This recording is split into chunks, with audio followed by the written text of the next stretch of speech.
session, Honorable William Stone presiding. Good morning, please be seated.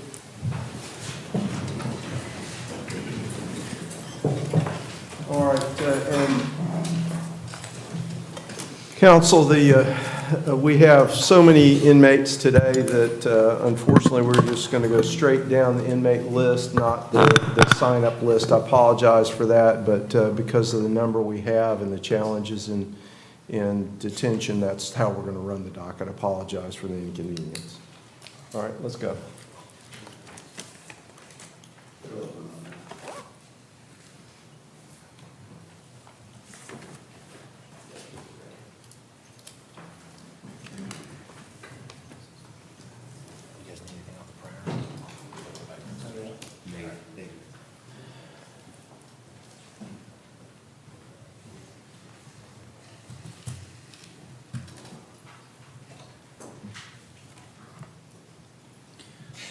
And Your Honor, just for the court's awareness, I think in the first inmate, Mr. Albert McKinney, his attorney is going to be appearing via Zoom, if I'm not mistaken, based on an email that I was just on with Ms. Natali, the defense attorney.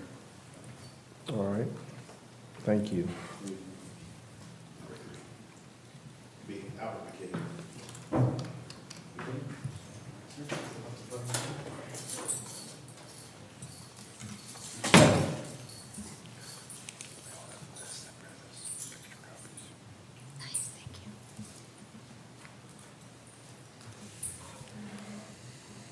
Just a second, Mr. McKinney, we need to get Zoom running, and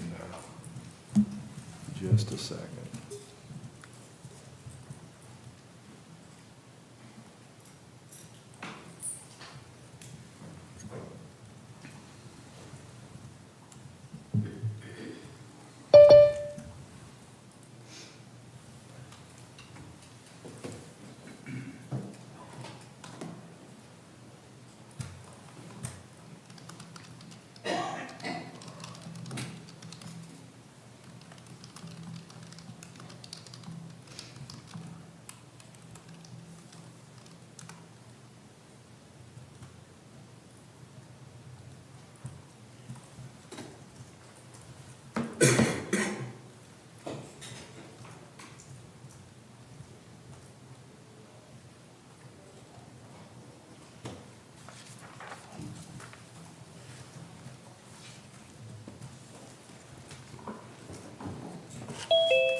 All right, Ms. Brown, are you there with us? Good morning. Good morning. We have Mr. Morning. McKinney at the lectern. Yes, Your Honor. Yes, Judge. At this time, Mr. Gomez and I have discussed the case, and we'd like to set this for trial.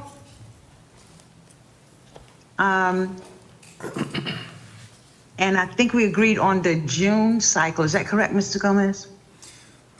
Yes, you had requested some more documents from discovery from Judge, just for your awareness, this case, particularly the 23 CF 1172, we're trying to resolve all these together. The 23 CF 1172 was an incident that originated in Okaloosa County. Due to the nature of the incident, it ended up going into Washington County. Washington County was actually who made first contact with the victim in this case. Then a separate series of events occurred from that moment in Washington County on that were separate charges in another case. Yesterday, I believe Ms. Brown requested information and discovery from that separate case. It arises from the same date. Some of the items that were used in this 23 CF 1172 may or may not be pieces of evidence in the Washington County case, and she would request those. So we are working on that. I let Ms. Brown know that we would be ready to set trial at any time, and I believe due to her availability, that's why we're requesting to hard set it on this June date so that we can have a date certain. I understand Ms. Brown is very busy, and so I think that's why we were wanting to go ahead and set it on a date in June so that she could put that on her calendar. Yes, Your Honor, it's our intent to be ready.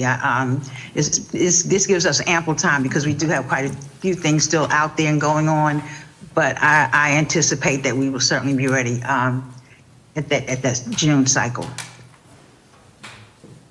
All right. And Madam Clerk, that is, So continue to be May 12th? yeah, May 12th would be our next pretrial conference. And then the 2 trial weeks of that trial period are May 27th and June 2nd? May 27th and June 2nd are the 2 weeks of the trial period. Yes, Your Honor. Yes, So- Judge, and Mr. Gomez and I actually discussed that I'm actually not available during that time period. I have something planned almost a year in advance. And that's why I couldn't take that earlier one, but I can take the latter part of June. Right, well, don't have a trial week in the latter part of June. Oh, okay. So is there some confusion, Mr. Gomez? So- I think there might have been some confusion. I had given her those dates, and I thought maybe in June she was available. So you can't try it in the first, or the last week of May, Miss Brown? That's correct. I won't be here. I have something planned far in advance. So I can't do it in the last week of May. I don't know how this court feels, but if we can't have the trial in the last week of May or the first week of June, it seems like we're gonna be looking at that July cycle. I don't know if we just wanna go ahead and set it for the July cycle and get trial dates set on the Well- books. They're not the oldest cases on the docket, but they're old. Right. And if we need a trial certain because of the nature of the charges and the circumstances, then let's do that and get it done. Okay. All right. Yes, sir. And so what weeks are those for the next cycle? For the jury. All right, That'll be July 28th and August 4th. July 28th and August 4th. I can certainly do that, Judge. I'm locking it in. Which one do you want? July 28th. July 28th it is. The pretrial conference would be, Madam Clerk, July 14th, July 14th, and your docket day would be July 21st. July 21st. And then we generally do a jury review the Friday before jury selection, and I call that it's really a trial management conference. We decide, Mr. Gomez needs to call a witness out of order, or you need somebody, we do that last minute stuff that we have to do. Any Yes, special sir. jury instructions you need me to look at and review, that we'd do that on the Friday morning before jury selection. Okay? Okay, Thank perfect. you, All right. Judge. Yes, sir. And so, now, what we'll do is we'll set that for that trial cycle if y'all need the court to intervene in the meantime. Right? If you need another hearing, all you have to do is talk to each other about that and then reach out to Ms. Natali, and we'll set it any time you need the court to intervene for whatever reason it might be. Thank you, Judge. And if Yes, it's, ma'am. if it's something agreed to, then there's no reason to set a hearing. Just get together and send me an order. Yes, Judge. Okay? All right? Yes, sir. All right, thank you. Thank you ma'am. very much. Uh-huh. Yeah, thank you. Bye now. Bye-bye. Bye. Mr. Robert Bryant.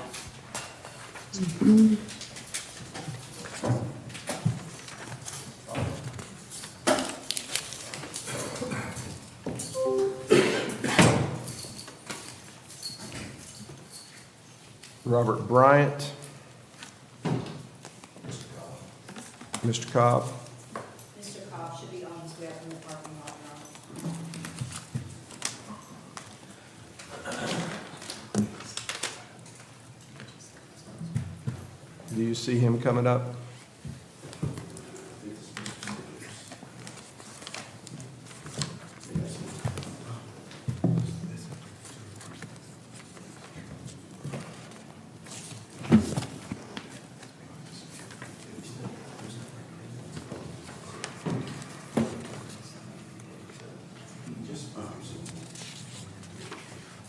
All right, who's next? All his people. Okay, all right. Give us just a second, Mr. Bryant.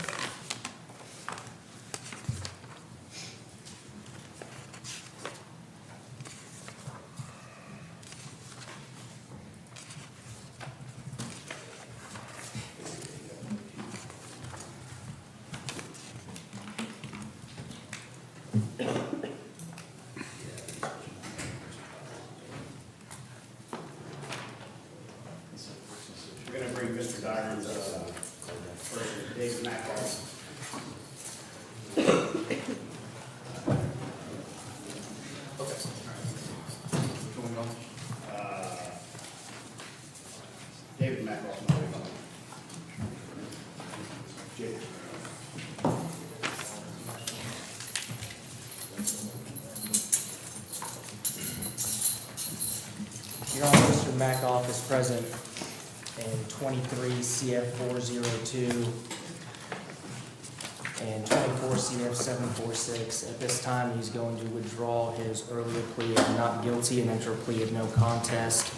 On 23 CF 402, he will be adjudicated guilty, $615 court cost, $100 cost of prosecution, a $50,000 fine, a $2,500 surcharge, 3-year minimum mandatory with all credit for time served, and 24 CF 746 will be adjudicated guilty, $515 court cost, $100 cost of prosecution, and credit for time served.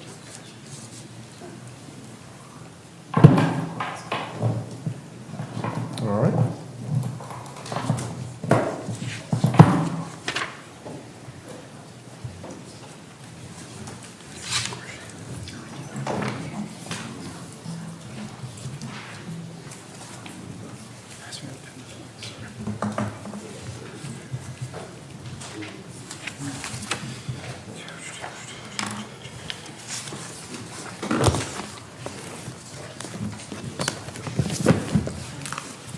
And Your Honor, this is a downward departure for the purposes of an uncoerced legitimate plea bargain. Raise your right hand, please. Do you swear or affirm to testify truthfully in this matter under penalties of perjury? And you put your hand down. You heard what Mr. Darum said on your behalf and you signed the written plea form?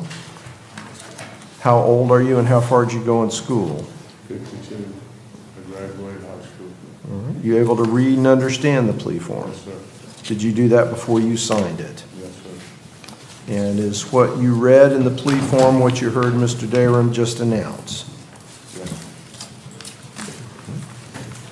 Do you understand by this plea arrangement that you're pleading no contest to the announced charges? Yes, sir. And that says to me that you believe the state has the evidence necessary to prove your guilt and you're not going to contest that. Yes, sir. Do you understand by making this plea today that you're waiving your right to a trial by jury where the state would have to prove your guilt beyond a reasonable doubt? Yes, sir. In this case, you'll be adjudicated guilty. You'll be sentenced to the 3 years minimum mandatory with credit for all time served on the 23 CF 402 with the $50,000 fine, the $2,500 surcharge. On the 24 CF 746, you'll be adjudicated guilty with the court costs that were announced and sentenced to time served. Is that what you understood? And there's no supervision to follow, correct? Okay. And Madam Clerk, are those fines and costs correct? Yes, sir. However, on the 3-year minimum mandatory, is that on all counts? No, that's just as to, yes, count one. So count one and it's concurrent on, well, actually it would be concurrent on count 2 and then 1129 on count 3? Correct, Your Honor.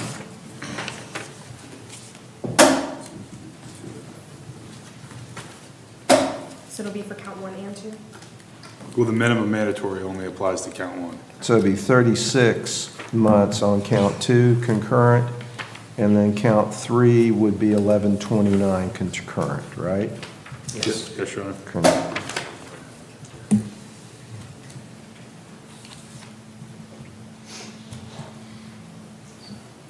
Okay. Thank you, Madam Clerk. Now, do you understand what a minimum mandatory sentence means? My understanding is 3 years, and I will get the game time on it, what I've been told. Right, has Mr. Darum answered all your questions about that and how that sentence affects you? Yeah, I guess. Well, do you want a minute to ask him any questions that you have? See, part of this is to be sure that you know and understand what you're doing and all your questions have been answered. He told me it's a 3-year mandatory, I'll get the game time on it, and there's $50,000. Is that correct? So he's answered all your questions about that. That's correct, yes, sir. Okay. Do you have any questions about the plea arrangement that haven't been answered? Are you satisfied the way Mr. Darum's represented you in this case? I mean, that's neither here nor there, is it? Say again? That's neither here nor there, is it? Well, yes, I it mean, has he is. explained it to me?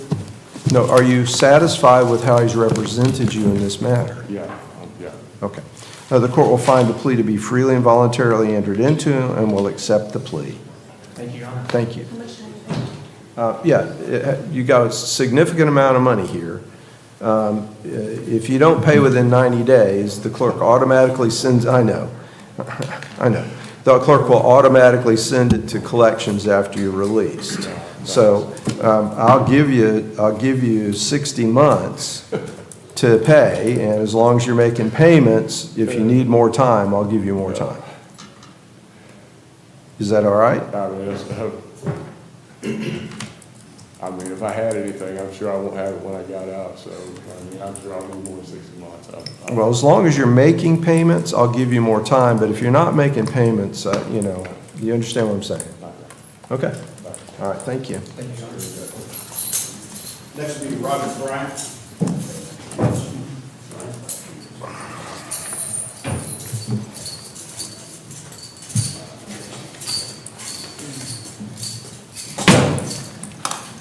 Judge Jason Cobb on behalf of Robert Bryant. I'm going to ask that this be left on the 17th docket. I believe the state might have been closed, to resolve the case.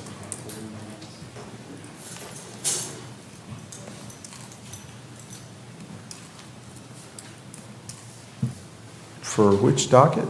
The docket day, isn't it March 17th, next Monday, or I don't know when the next... Okay, so you just want to leave it on for docket day as plea or continue? Is that what you're asking? Yes, sir. I think we're going to be able to resolve it. The state and I have been really working at this, trying to come to a resolution and bring the case in for landing. Is this your case, Ms. Sandler? Yes, Your Honor. Is that the state's agreement? That's the state's agreement. Is there a plea, is there an offer that's currently outstanding that's, the court can understand where we are? Hold on just a second, Mr. Bryant. The state is working on an offer that would be acceptable to both parties right now. All right, so you're currently in negotiation, but you don't have one that's that you can explain to the court or the defendant this time? Not quite yet, Your Honor. All right. All right, we'll see you on docket day. Thank you. Next will be Emmanuel Foley.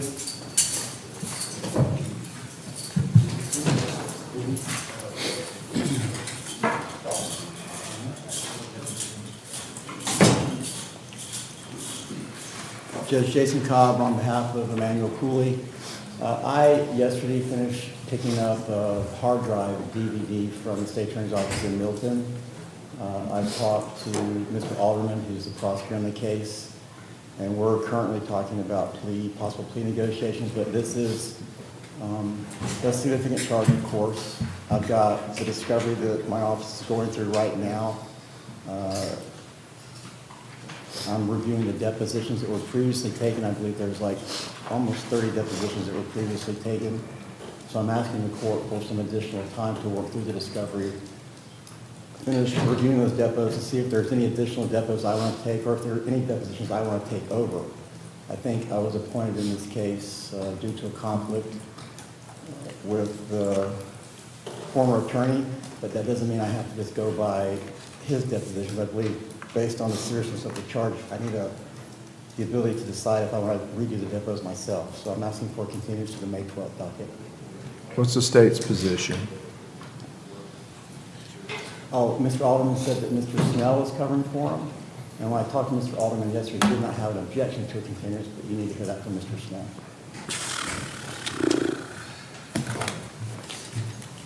He's outside talking to another attorney. I passed him on the way in. Okay.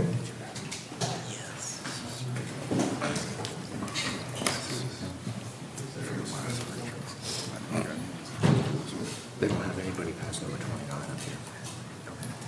Yeah, so none of our people have Emmanuel Colley. And Mr. Alderman said you were standing in for him today, Yes. according to Mr. Cobb. You were asking for a continuance, and he has no objection to that, Judge. All right, so one cycle? Yes, sir, 5:12 Okay. would be good. All right, it'll be continued to 5/12. Okay, thank you. Next will be Isaiah Lewis.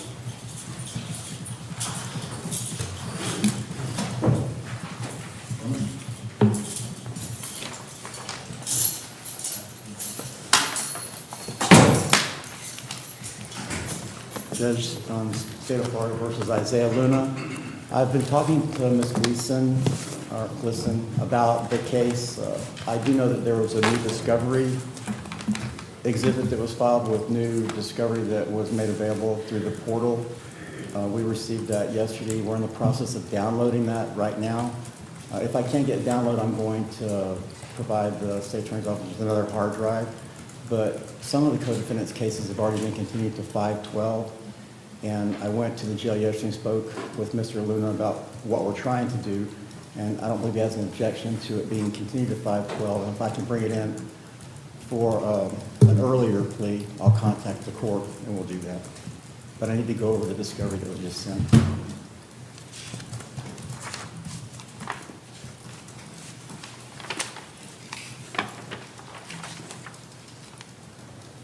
And we did do depositions in February, a lot of depositions, and most of the officers that were there didn't have like firsthand knowledge of what was going on or couldn't testify as to each specific defendant. So we're going to have to reschedule depositions probably and depose the deputies or the officers or law enforcement that do actually know what happened that night. So I don't believe the state's going to have an objection to my request for continuance. Your Honor, I'm standing in for Ms. Gleason, and I can represent there's no objection from the state.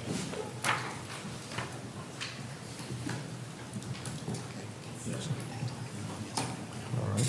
It'll be continued to 512. Next will be Eric McQueen.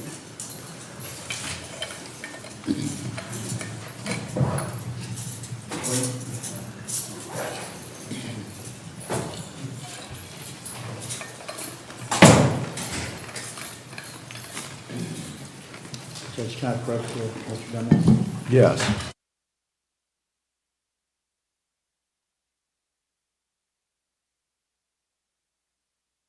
Three 1045.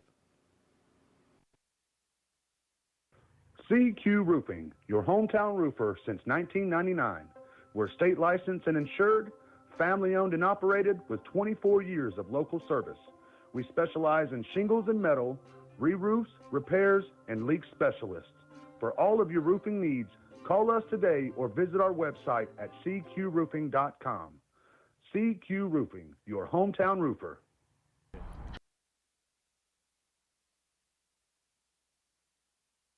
Hey, I'm David at Family Vision of Crestview. We've been providing excellent optical service for Northwest Florida for over 34 years. Come in and let us take care of you.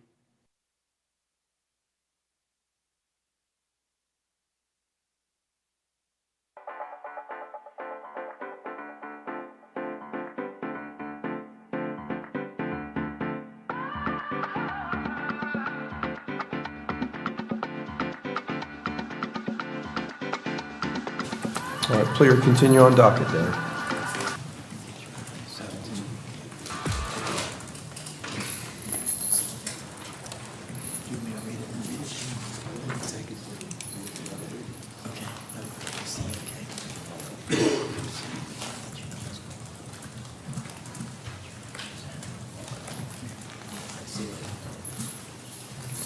Next will be Dana Nelson.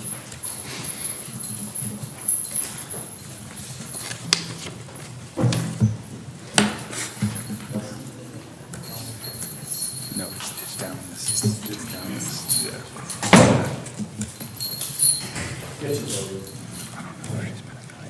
Judge, State of Florida versus Dana Melson. I reached out to Dr. McDonald to see if the evaluation has been completed yet. I didn't see that one had been filed, and I'm still waiting on a return phone call from Dr. McDonald to make sure that Ms. Melson's been evaluated. But until I get that evaluation back, I'm sort of in a standstill with regards to being able to help Ms. Melson. Imagine that.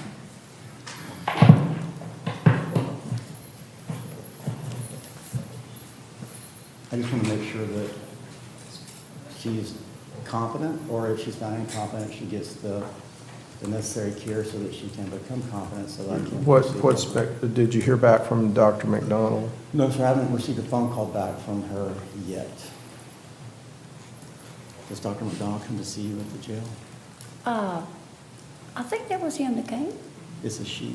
Oh, well, there was some man that came and talked to me. Okay. I don't really get the name. Okay. Well, we'll leave this on for docket day, so we don't want to lose touch with this. Be sure that we stay in touch. Try and get back in touch with Dr. McDonald. I just looked at the order. Be sure that we'll see you back on Monday to be sure we don't lose touch with the case, okay? Judge Stone, just Yes. for the record, if you don't mind, sir, I have two people in the audience that I have verified my case with and have all copies from the in-jail court documents and the home waive applications and the underlying issues. And I would also ask that you remove Mr. Cobbs from my case because the last time I seen him, he made a sexual remark to me. That's totally untrue. No, it's not. And I've asked him to please get off my case. And I'm not going to keep doing this with a man that's perverted. Your Honor, please remove him from my case. All right. I've tried to keep this a secret, but he wouldn't listen to me, so I have to tell him to get rid of him because he is perverted. He said something very nasty to me. All right. Well, I'm going to leave it on for docket day, and hopefully Dr. McDonald will come and see you before then, okay? Yeah, well, I'm not crazy with his mouth the way he talks. Okay. All right. Mental health. For the record. Next will be Quentin Powell.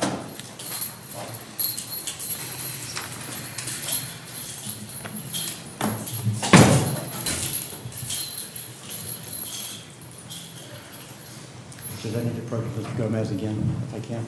All right.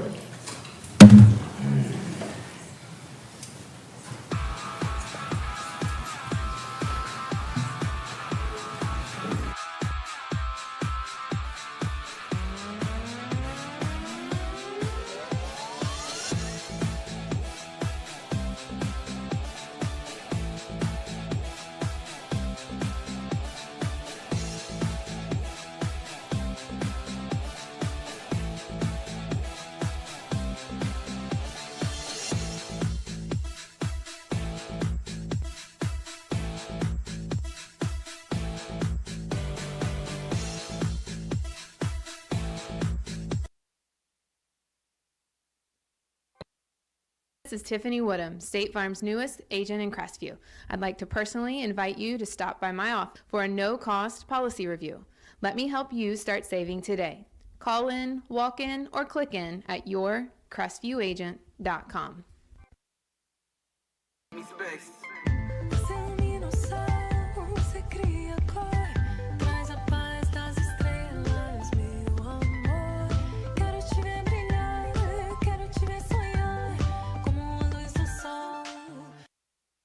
Alex Barthay from the UPS store once again, and I wanted to let you know about our Sunday hours. We're open now 7 days a week. Normal hours that you've been expecting, but now we're open Saturday 10 to 4, Sunday 10 to 3, and it's both our Crestview, Fort Walton Beach, and Eglin Air Force Base locations. So you have things to do, go and do it. Just know the UPS store is going to be here. Again, Sundays 10 until 3 p.m. For years, I proudly served Florida as a state trooper. During that time, I investigated over 1,000 car, motorcycle, and trucking crashes. My mission was simple, to help the victims. Now, as an injury attorney, I can do even more to help accident victims. Hi, I'm attorney Coy Browning. If you've been injured in a car accident, I'd be honored to help you. Call or visit us at browninglawfirm.com. All right, matter will be continued to 5:12.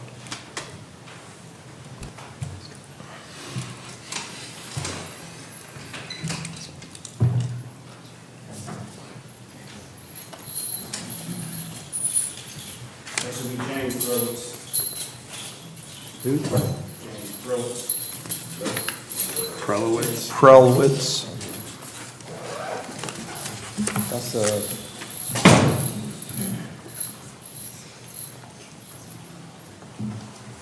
let me get my list from today. Jason, by the way. Yeah, that's me. This week.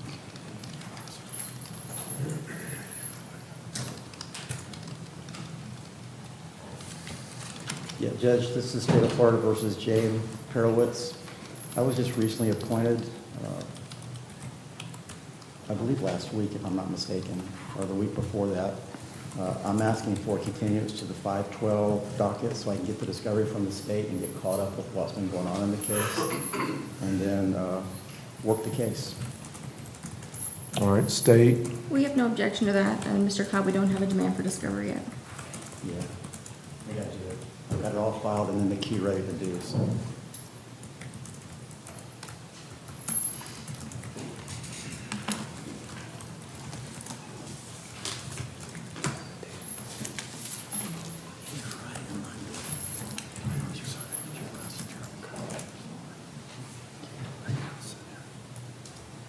All right, it'll be continued to 512. If you need to advance it for disposition, you know you can do that, Mr. Yes, Cobb. sir, I can. Okay. Thank you.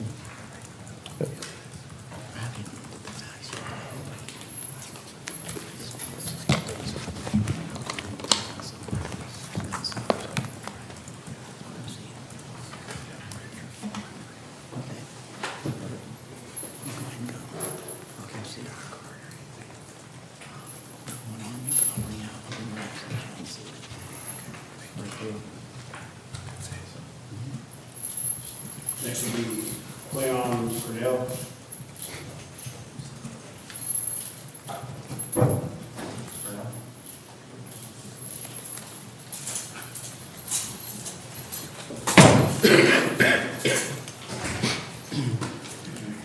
Judge, State of Florida versus Mr. Purnell, 2024 CF 2414. I was appointed on February 14th. I've reviewed some of the discovery, and right now I'm doing a conflict background check to make sure I can continue to stay on the case. I don't want it to be continued a full cycle. I'd ask to leave it right now on the 17th. So if I do have to file a motion to withdraw due to a conflict, I can. And then somebody else can be appointed, but if I don't, then we'll just continue it so I can work the case. All right. Yeah, I also represent Mr. Purnell in 24 CF 164.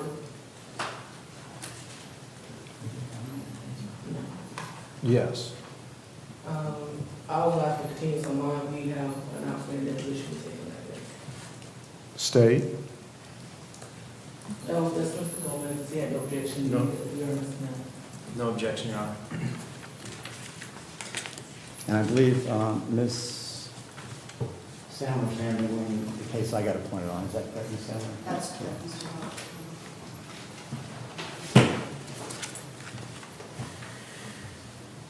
All right. So the 24-164 will be continued a full cycle, and we'll leave the 24-24-14 on for docket day. Thank you.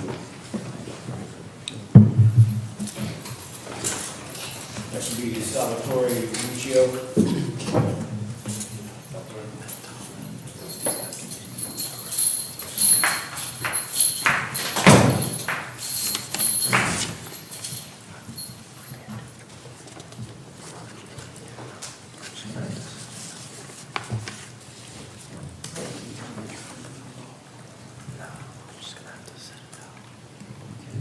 Judge, State of Florida versus Mr. Riccio, 2024 CF 2275.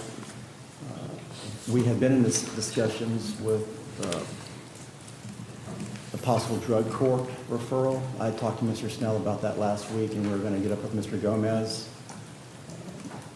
to see if he could get approved for drug court, but my client just informed me that he would rather not do drug court and would like to find another way to dispose of his cases. It is a fairly newer case for me. I'm going to be asking for a continuance, one cycle, to the 512 docket, given how the directions changed at this moment. And I'll have to go back and talk to Mr. Snell, and then if we need to do depositions, we'll have to do depositions.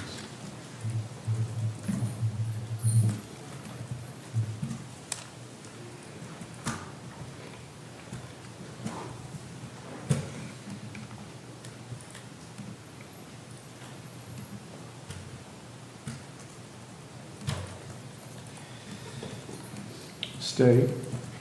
No objection to a continuance, Your Honor. Because it looks like Mr. Cobb was appointed just last cycle, correct? Yes, sir. And I thought we were going to be able to resolve it. I had gone out and talked to him about the drug court, and he had told me that would be acceptable, but he's changed his mind. Well, he's got to be committed to do that, and if he's not, then I understand. Yes, sir.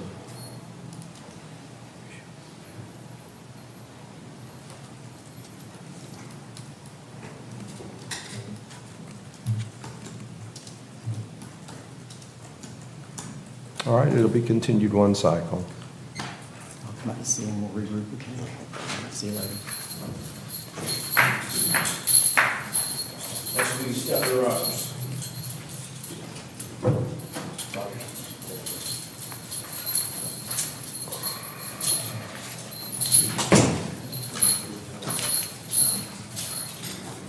Judge, State of Florida versus Stephen Rogers, 2023 CF 1804.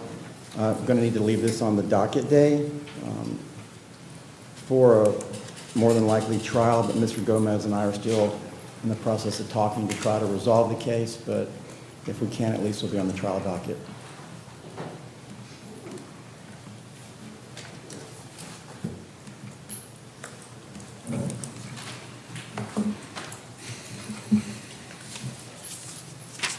Because we've got your motion for a statement of particulars that's outstanding as well, right? Yes, sir, and I also filed, yeah, the motion for statement of particulars, correct. And I have talked to Mr. Gomez about that, and we're going to try to resolve that as well.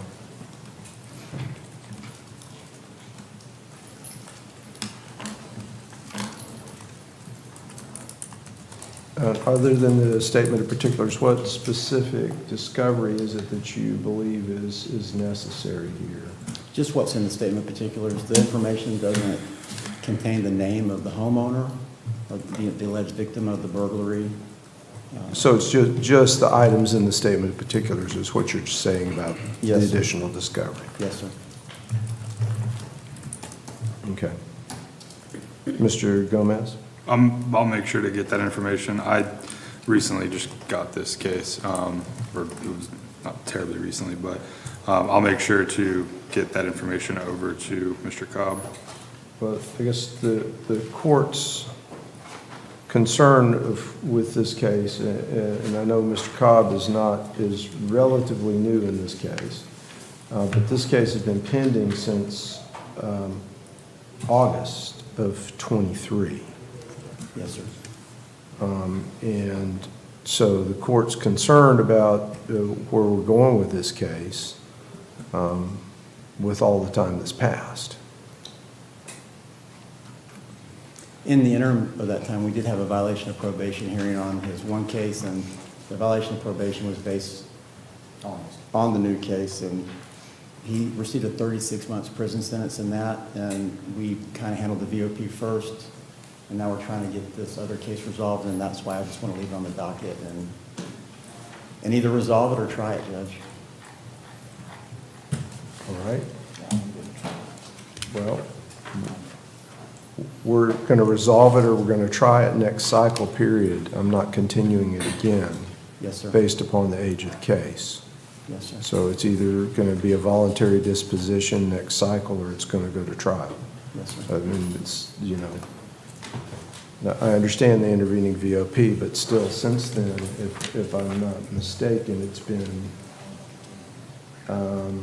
it'll soon be, it's been 9 months since the VOP sentencing. Right. Yes, So the case, there no further continuances. The case needs to be resolved. Yes, sir, Judge. So, Mr. Gomez, when do you believe you can get him the additional information to resolve that, or are we going to need to set it for a hearing? I'll get him that tomorrow.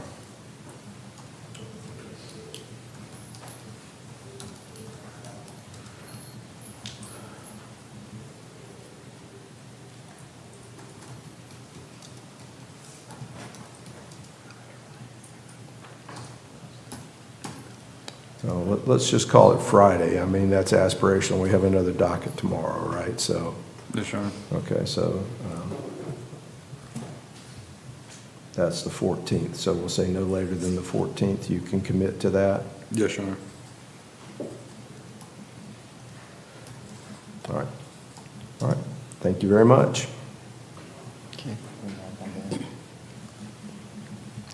Next court date, Madam Clerk. It's 5/12. Thank you, sir. You have a last day to stand? Say again? Swain. Swain.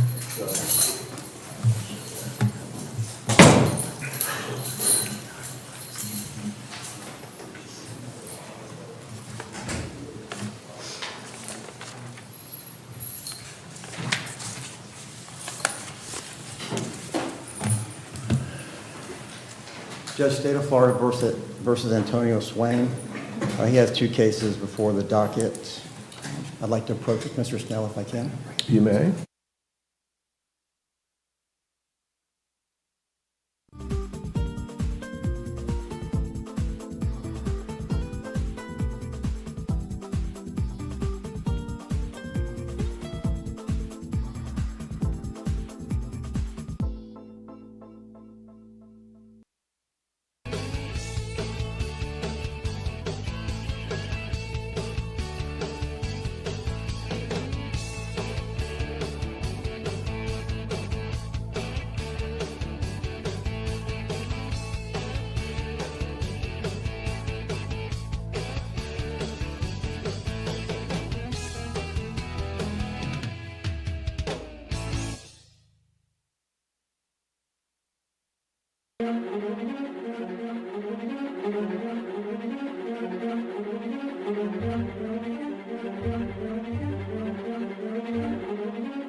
Hi, I'm Wanda Roberts. For the last 20 years, I've been helping the residents of Northwest Florida buy and sell their properties.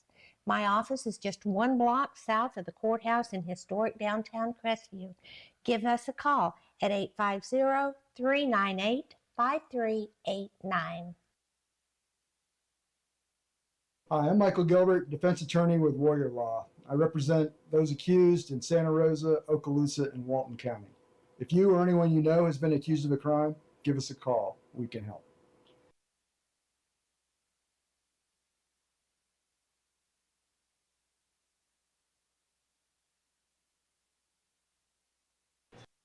Hello, this is Chris Norman at Bulldog Bail Bonds.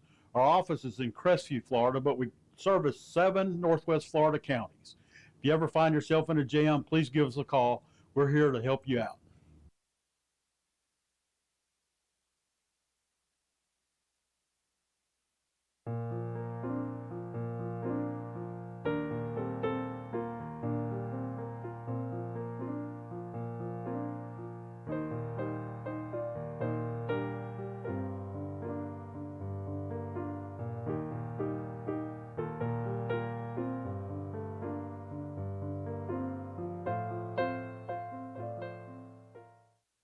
Congratulations, Crestview's very own Dixie Dan Powell of Powell Injury Law, for your recent jury verdict of $11.5 million for your client from a death and injury against an inflatable amusement company.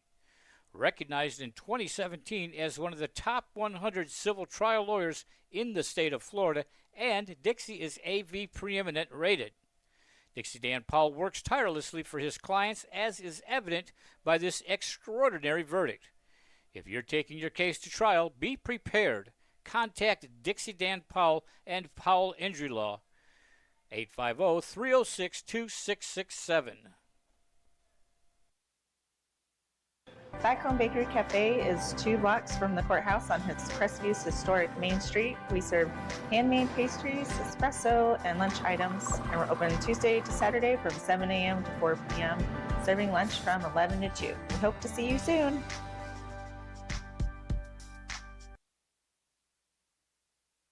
Hello, I am Bonnie from Body Be Healthy here in Crestview. We have been serving the area since 1999. We're an alternative health food store.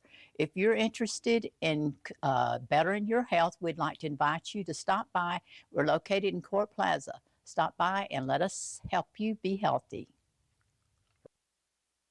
I'm Amanda Gaskin with Briarpatch Realty. Helping qualified heroes save money is my passion. When I help a hero buy or sell a home, they receive a check from Homes for Heroes. Check out amandasheroes.com for more information.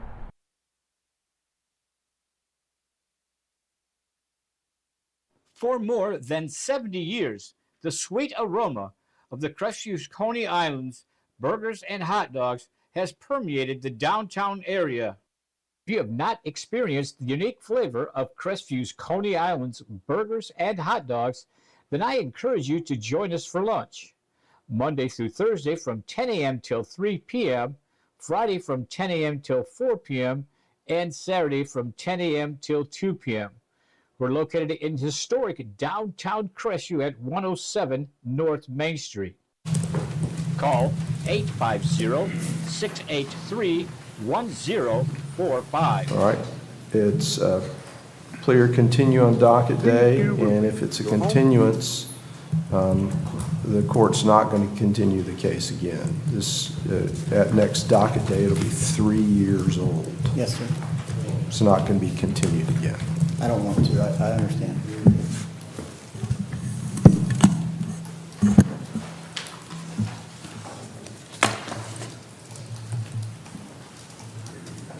Okay, all right, thank you very much.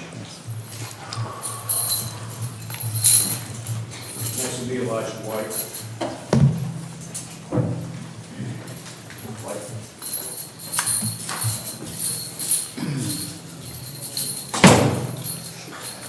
Judge, this is State versus Elijah White. I was just recently appointed, but Mr. Gomez and I talked last night and this morning about a possible way to resolve it, and we have agreed on that way. I just need to have time to write up the written plea. If the court would pass him for 10 minutes, let me get that written up and talk to him about it. I can resolve that today, and we won't need to pass it on to Monday's docket. Okay, we can pass it on to Monday's docket. No, I think we were trying to avoid passing it to Monday's docket. Yeah, if you just give me 10, 15 minutes, I can write the plea up and call him back, and if they'll hold him, I don't know. Can you accommodate that in holding? Okay. Okay. Is that your last client? No, You've sir. got several more. Yes, sir. Okay. All right. Yeah, if you'll, as soon as he's finished with his other clients, if you'll put Mr. White in the interview room so he can finish up, okay? Thank you, Judge. All right. I should have Lori Wycheck and Lori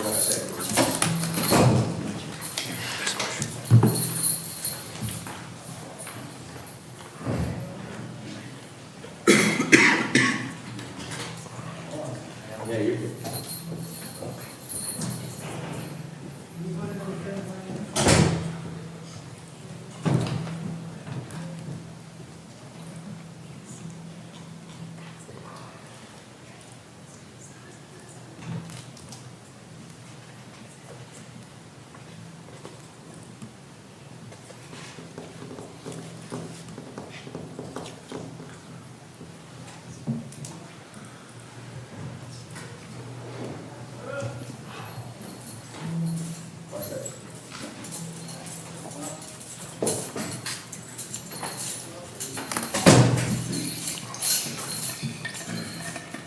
Judge, this is the State of Florida versus Lori Wycheck. Mr. Snell and I, we've reached a plea agreement. I had a plea agreement typed up and on the desk. I left it at the office on my way out this morning, but it's going to be resolved. But this isn't a plea agreement that I just feel comfortable with scratching with a pen because of all the details. I'd like to bring it back on the 17th for a plea for resolution.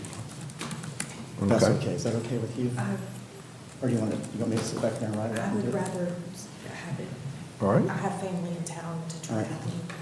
Does the clerk have the ability to print anything if I sent something over? 'Cause I haven't Yes, had it typed up. we can hold her, and you can email it to Miss Natali, and she'll print it out for you. Let's dispose of the case today. Yes, sir. I'll do that. Thank you, Judge. Okay. Thank you. Okay, so hold Miss Wycheck as well.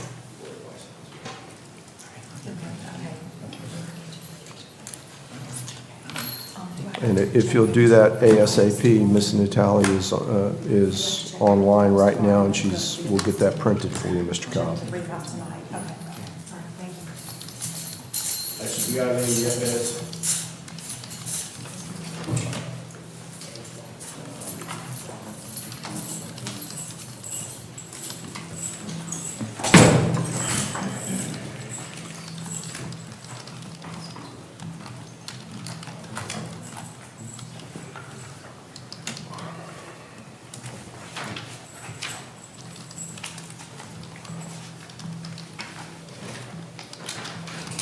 Judge, State of Florida versus Ms.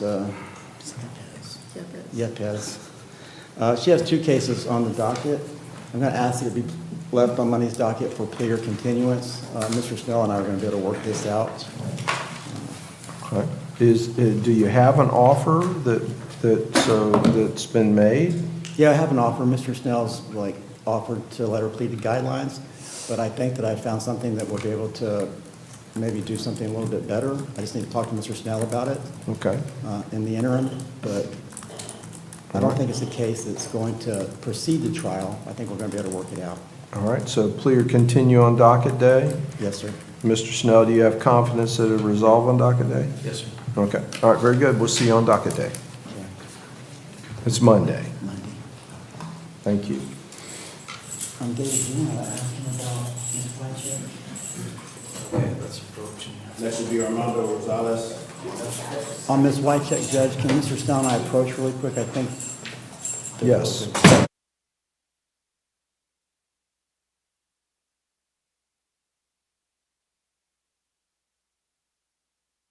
Roofer since 1999. We're state licensed and insured, family owned and operated with 24 years of local service. We specialize in shingles and metal, re-roofs, repairs, and leak specialists. For all of your roofing needs, call us today or visit our website at cqroofing.com. CQ Roofing, your hometown roofer.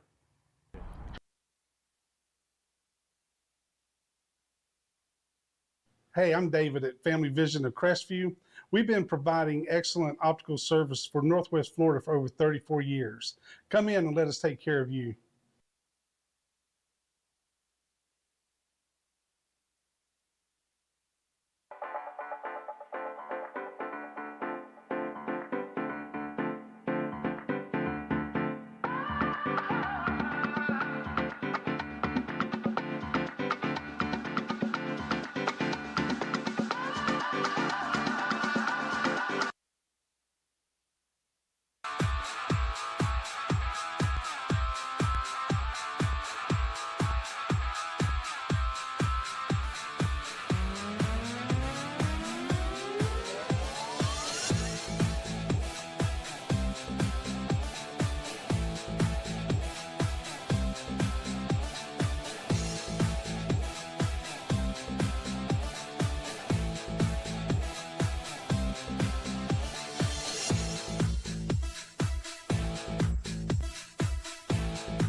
This is Tiffany Woodham, State Farm's newest agent in Crestview.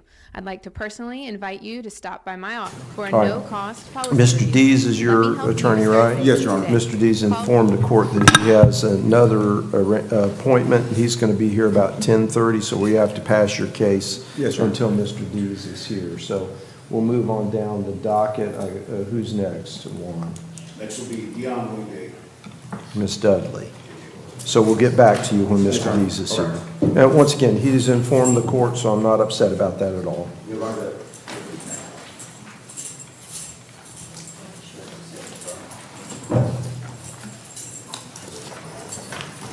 Wingate Jr. Your Honor, this is Dion Wingate Jr., 24 CF 62, 24 CF 419.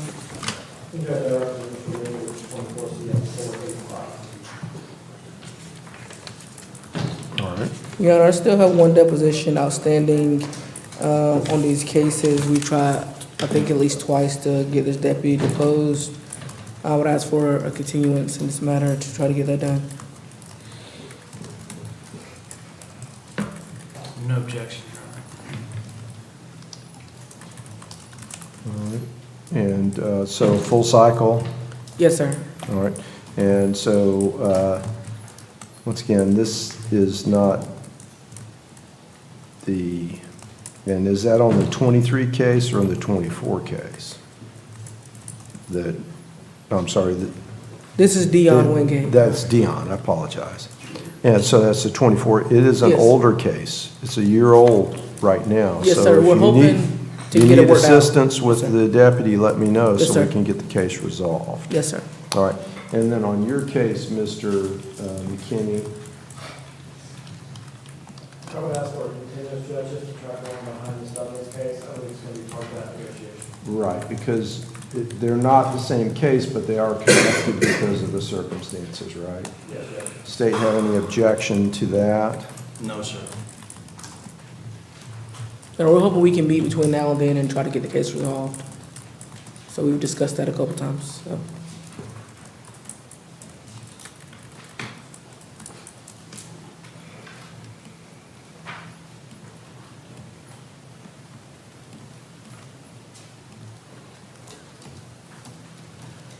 All right.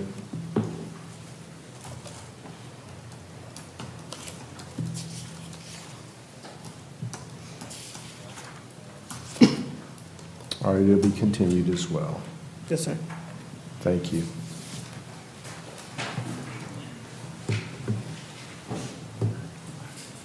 Next will be Deontay, excuse me. Your Honor, Deontay Wingate, 23 CF 2775. He is currently in custody, in federal custody, Your Honor.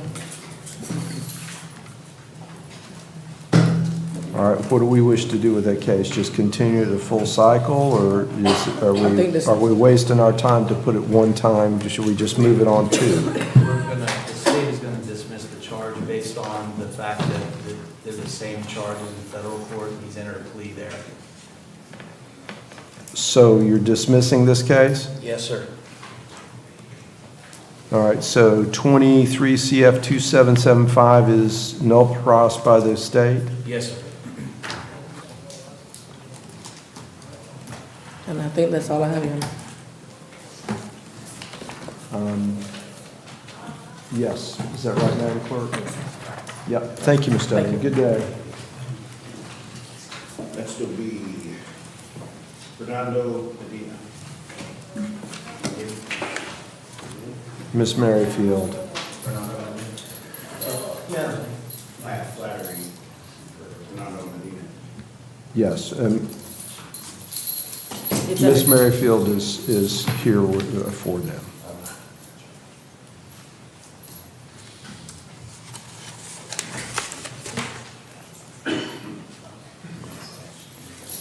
My no, Judge, was that wasn't my client, so just wanted to That's not your clarify. client? No, they're bringing him out. That's not Fernando Medina.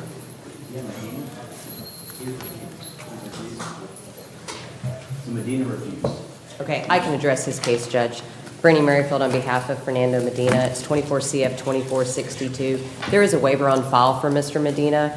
I don't believe he anticipated wanting to be transported today. We just received some additional discovery in his case. I have spoken with ASA Barrickman.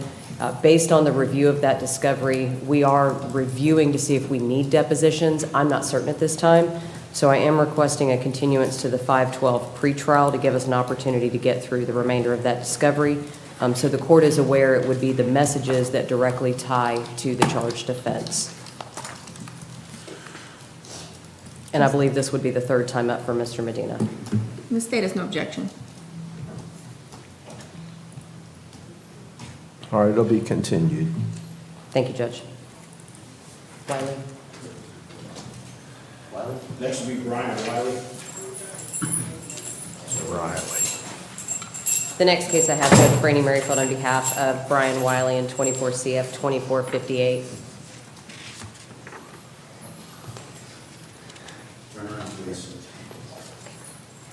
And Judge, depositions were taken in Mr. Wiley's case on March the 3rd of most of the officers. We did have one officer that was a no-show. That will be a deposition that I will be resetting. We also received one of the reports back from FDLE, We anticipate there to be a few others, so I'm again requesting a continuance on Mr. Wiley so that we can perfect the remainder of those depositions and get the remainder of discovery.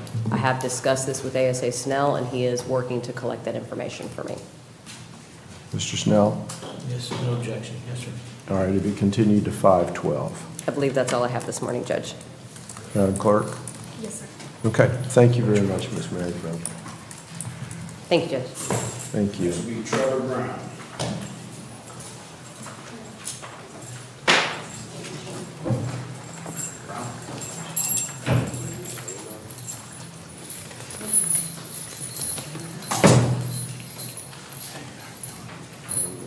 Good morning, Mr. Griffith.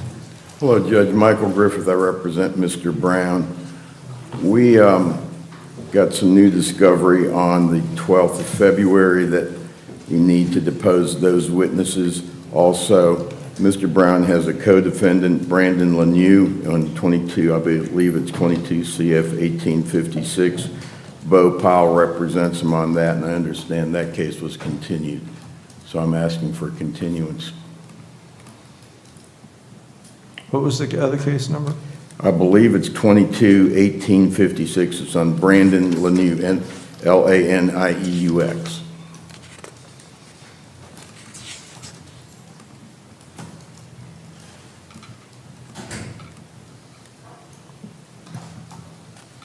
Ms. Sandler, is this your case? This is my case, Your Honor. The state has no objection. The state anticipates we'll be ready to try this case next cycle and will not agree to any more continuances. Because we're at soon to be 3 years on this case. And so you think when you get the discovery, you had the discovery on, new discovery on 212, and you need the deposition of those. After that, you think you'll be finished? I anticipate I'll be filing a stand your ground motion, and we'll be ready to go. All right.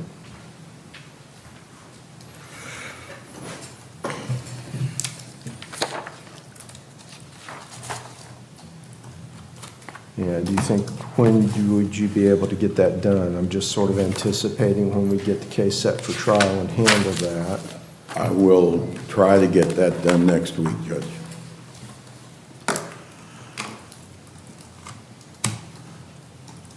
All right, and when you do that, reach out to Ms. Sandler and discuss with her what you anticipate your witnesses are so that we can do a little planning on when we get that set for hearing, so I'll know how much time we'll need to do that.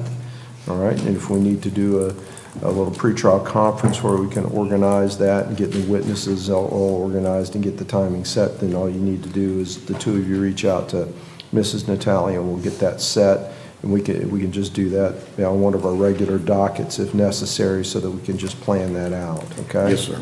All right? Thanks, sir. And with that, we'll do the continuance one cycle with the idea that if possible, we can set that stand your ground before that trial, next trial cycle, so that we'll be in a position to get the case ready to go. Sounds good, Judge. Okay? What's the next date? It's be 5/12. Can you give me the other two dates as well?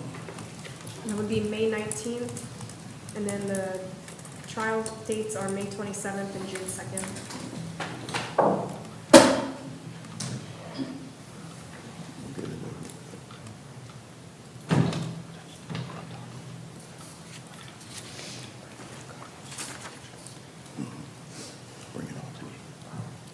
And next case I have, Judge, is on Darius Wingate. All right.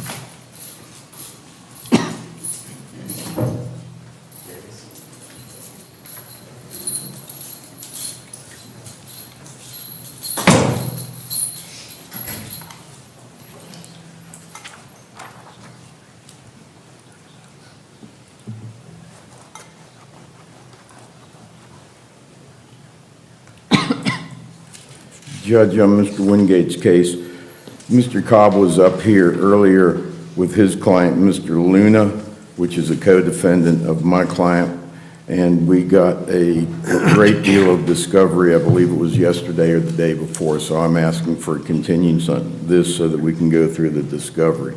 I think we're going to have to send a hard drive over to the state because my office is having trouble downloading all of the discovery we received.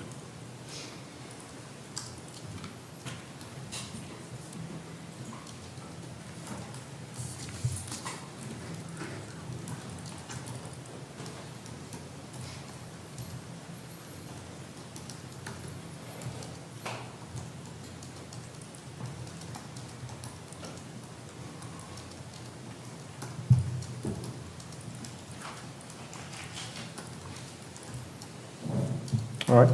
When can you get the hard drive to the state? Probably we can get it out of my office, I would think, Friday.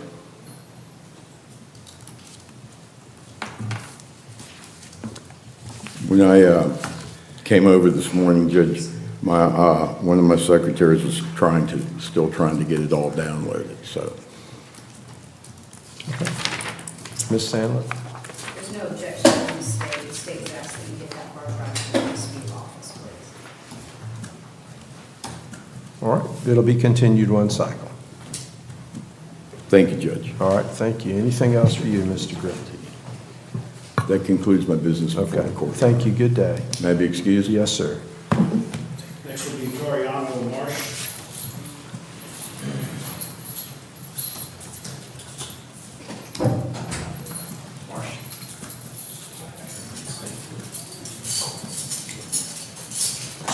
Mr. Kleins? And Your Mr. Honor, there was a substitution of counsel last week. I believe Mr. Henderson is now on this case, on the new case. Morning, Your Honor. I'm covering on behalf of Mr. Henderson this morning. I'm waiting on some information from the sheriff's office on another case, but this is the first time up for our office on Mr. Marsh's case, so I'll just be asking for a continuance. All right, so I don't see the, actually I do, don't we? Just made the yesterday. Right, yeah, it made it day before yesterday, looks like, so.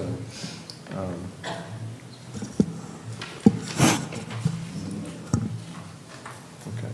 Your Honor, so the court's aware, one of the situations with Mr. Marsh is he has another case that is currently in the vet court program. I don't know if that's coming back to this division or if it's staying in vet court. The case before the court today started about a week after the alleged offense occurred, about a week after Mr. Marsh started the vet court program.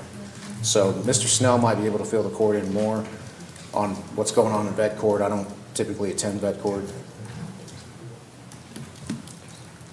I was doing another case, so I didn't hear exactly what your question is. Well, I just was telling, because Mr. Henderson's not here himself, so Okay. me and you seem to probably be, and Mr. Marsh, probably the three people who know the most about what's going on here. I was just advising Judge Stone that there is a second case for Mr. Marsh. I believe it's a 23 CF, or it might be a 22 CF case that is currently in vet court. I don't really know what the status is. It got removed, and I believe it's, is it in the north end?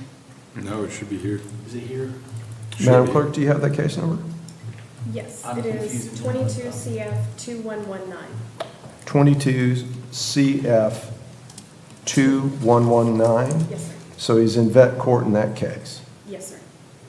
As of right now, I don't know what vet court is intending to do with that. Like I said, this case right now, the one right before the court, it allegedly happened about a week after Mr. Marsh started vet court. So, I mean, technically he's in the vet court program, but he hadn't really, I don't think he had started doing any. Okay. Okay. All right. May we approach on that real quick? Yes.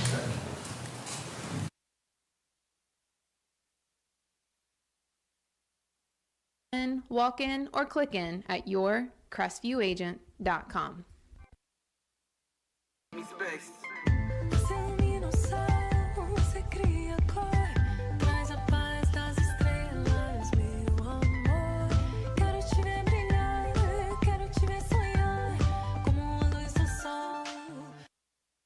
Alex Barthay from the UPS store once again, and I wanted to let you know about our Sunday hours. We're open now 7 days a week. Normal hours that you've been expecting, but now we're open Saturday 10 to 4, Sunday 10 to 3, and that's both our Crestview, Fort Walton Beach, and Eglin Air Force Base locations.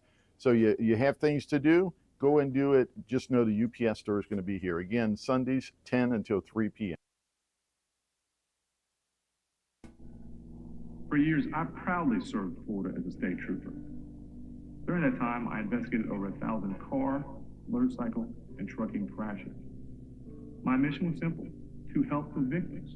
Now, as an injury attorney, I can do even more to help accident victims. Hi, I'm attorney Coy Browning. If you've been injured in a car accident, I'd be honored to help you. Call or visit us at browninglawfirm.com.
Hi, I'm Wanda Roberts. For the last 20 years, I've been helping the residents of Northwest Florida buy and sell their properties.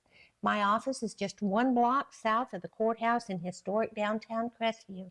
Give us a call at 850-398-5389.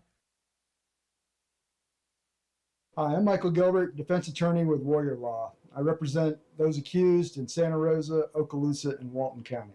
If you or anyone you know has been accused of a crime, give us a call. We can help.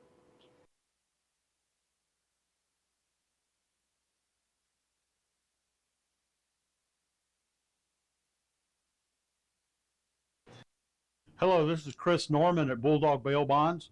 Our office is in Crestview, Florida, but we service 7 Northwest Florida counties. If you ever find yourself in a jam, please give us a call. We're here to help you out.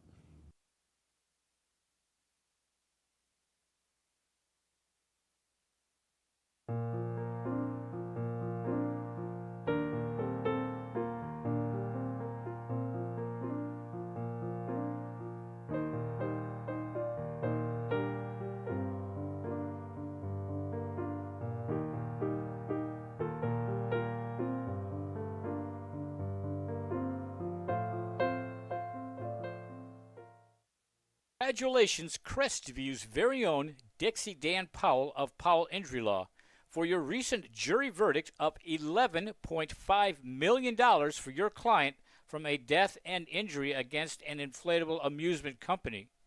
Recognized in 2017 as one of the top 100 civil trial lawyers in the state of Florida, and Dixie is AV preeminent rated. Dixie Dan Powell works tirelessly for his clients, as is evident by this extraordinary verdict. If you're taking your case to trial, be prepared. Contact Dixie Dan Powell and Powell Injury Law, 850-306-2667.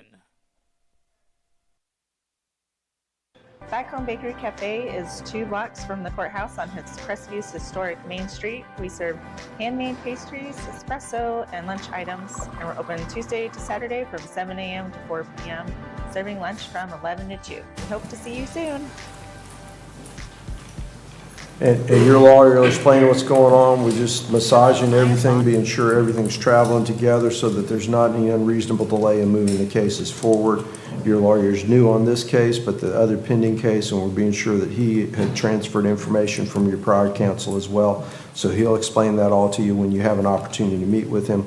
There's also some discussion about your bond situation. Your bondsman in this case has surrendered you, but you're still out on bond and the signature bond, and he's going to talk to you about that and credit for time served and some other things like that, so you'll be aware of that. That's what we were discussing, to be sure. And the lawyers know that I like everything to work. I want everybody to exchange information so that everybody's on board and things work smoothly, and so he'll explain that to you, okay? Yes, sir. Thank you. All right, and with that, the case will be continued to 512. And I'll try to get out to see you before tomorrow. All right. Just talk to you about it tomorrow. Yeah. Thank you, Judge. The other matter I have that I had to cover for Mr. Henderson, Judge, is Isaiah Satterfield, but I need some time to speak with him and to get some confirmation on a date for the state attorney. I believe he's going to be withdrawing his plea not guilty and entering it. Okay, so you need him in the interview room, is that what you're saying? If I could, Judge. Okay, because we've got several stacked up. We'll give you your best chance, but we got a lot of inmates, so if we can't get to him reasonable time, we'll do our best, so, okay? Okay. All right, so hold Mr. Satterfield and put him in the queue to go into the interview room, okay? Okay. Thank you, Judge. You're welcome.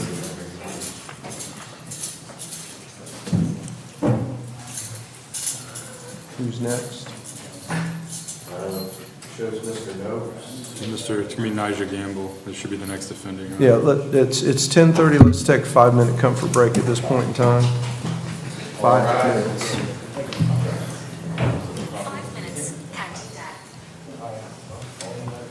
I'm a mitigaskin with Florida Fertility. Helping qualified heroes save money is my passion. When I help a hero buy or sell a home, they receive a check from Homes for Heroes. Check out amandasheroes.com for more information.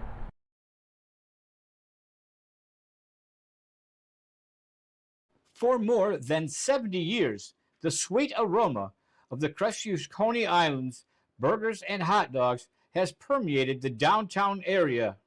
If you have not experienced the unique flavor of Crestview's Coney Islands burgers and hot dogs, then I encourage you to join us for lunch.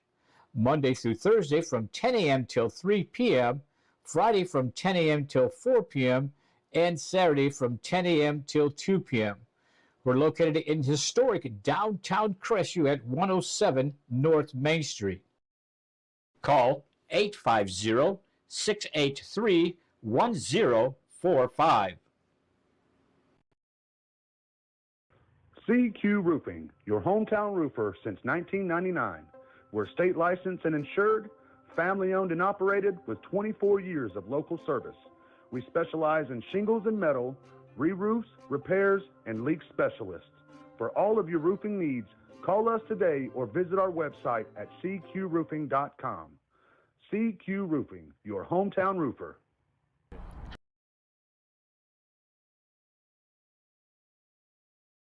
Hey, I'm David at Family Vision of Crestview.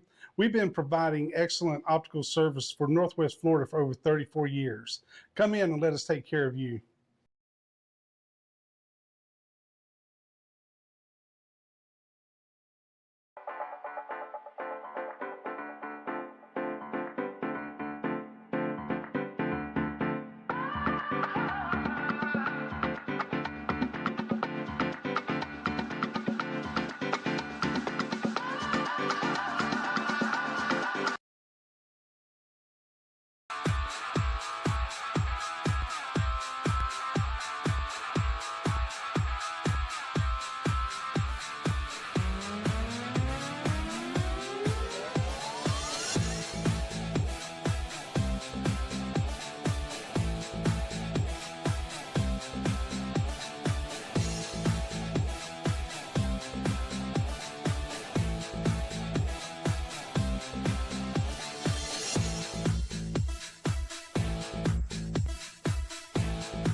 This is Tiffany Woodham, State Farm's newest agent in Crestview. I'd like to personally invite you to stop by my office for a no-cost policy review. Let me help you start saving today. Call in, walk in, or click in at yourcrestviewagent.com.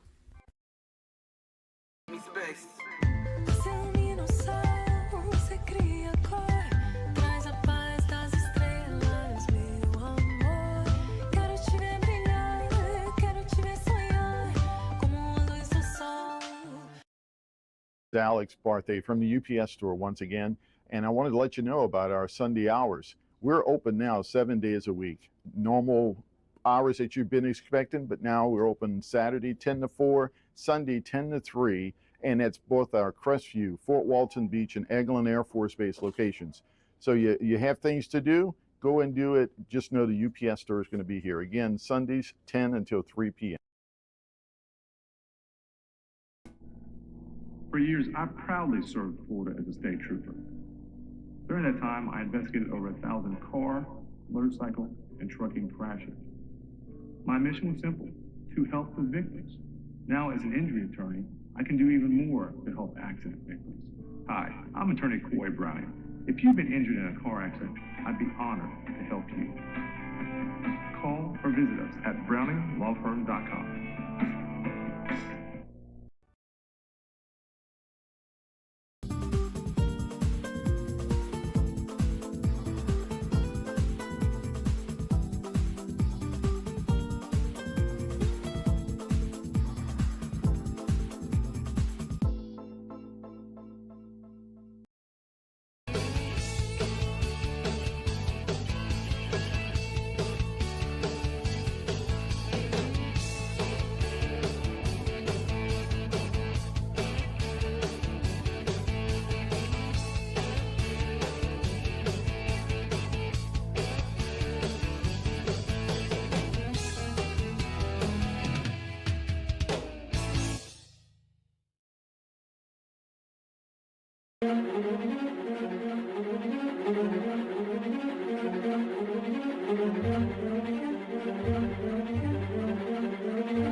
Hi, I'm Wanda Roberts. For the last 20 years, I've been helping the residents of Northwest Florida buy and sell their properties. My office is just one block south of the courthouse in historic downtown Crestview. Give us a call at 850-398-5389.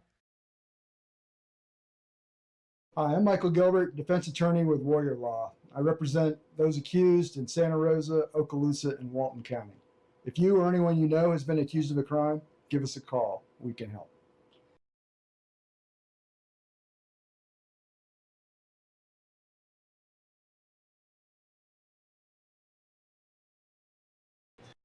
Hello, this is Chris Norman at Bulldog Bail Bonds. Our office is in Crestview, Florida, but we service 7 Northwest Florida counties. If you ever find yourself in a jam, please give us a call. We're here to help you out.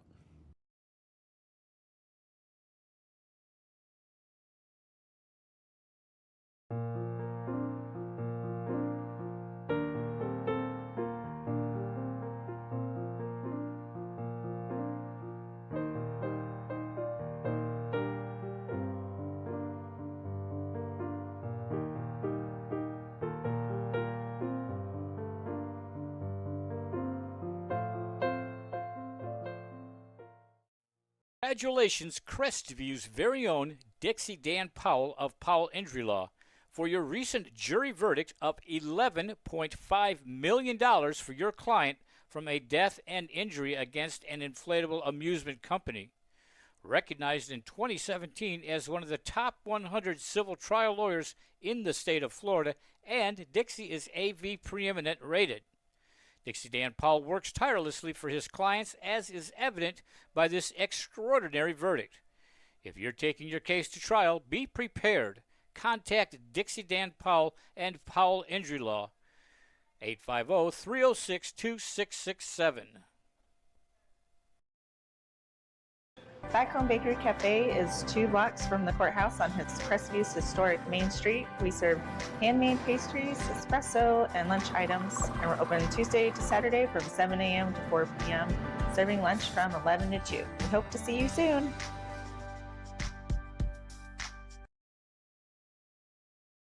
Hello, I am Bonnie from Body Be Healthy here in Crestview. We have been serving the area since 1999. We're an alternative health food store. If you're interested in bettering your health, we'd like to invite you to stop by. We're located in Court Plaza. Stop by and let us help you be healthy. I'm Amanda Gaskin with Briar Patch Realty. Helping qualifying heroes save money is my passion. When I help a hero buy or sell a home, they receive a check from Homes for Heroes. Check out amandasheroes.com for more information.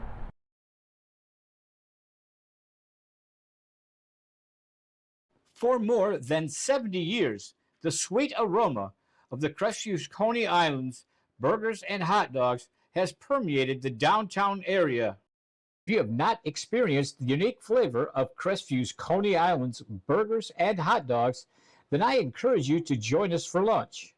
Monday through Thursday from 10 a.m. till 3 p.m., Friday from 10 a.m. till 4 p.m., and Saturday from 10 a.m. till 2 p.m. We're located in historic downtown Crestview at 107 North Main Street.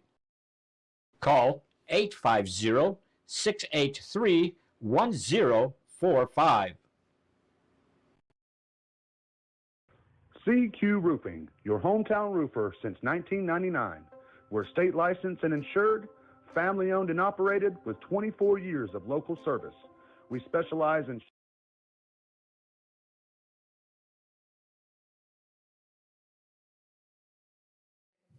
issue.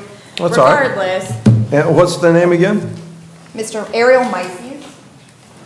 Say again? Last name? Mises, M-I-E-S-E-S. Number 40 on the docket. My apologies, Judge. That's okay. This case number is 23 CF 1851. Okay.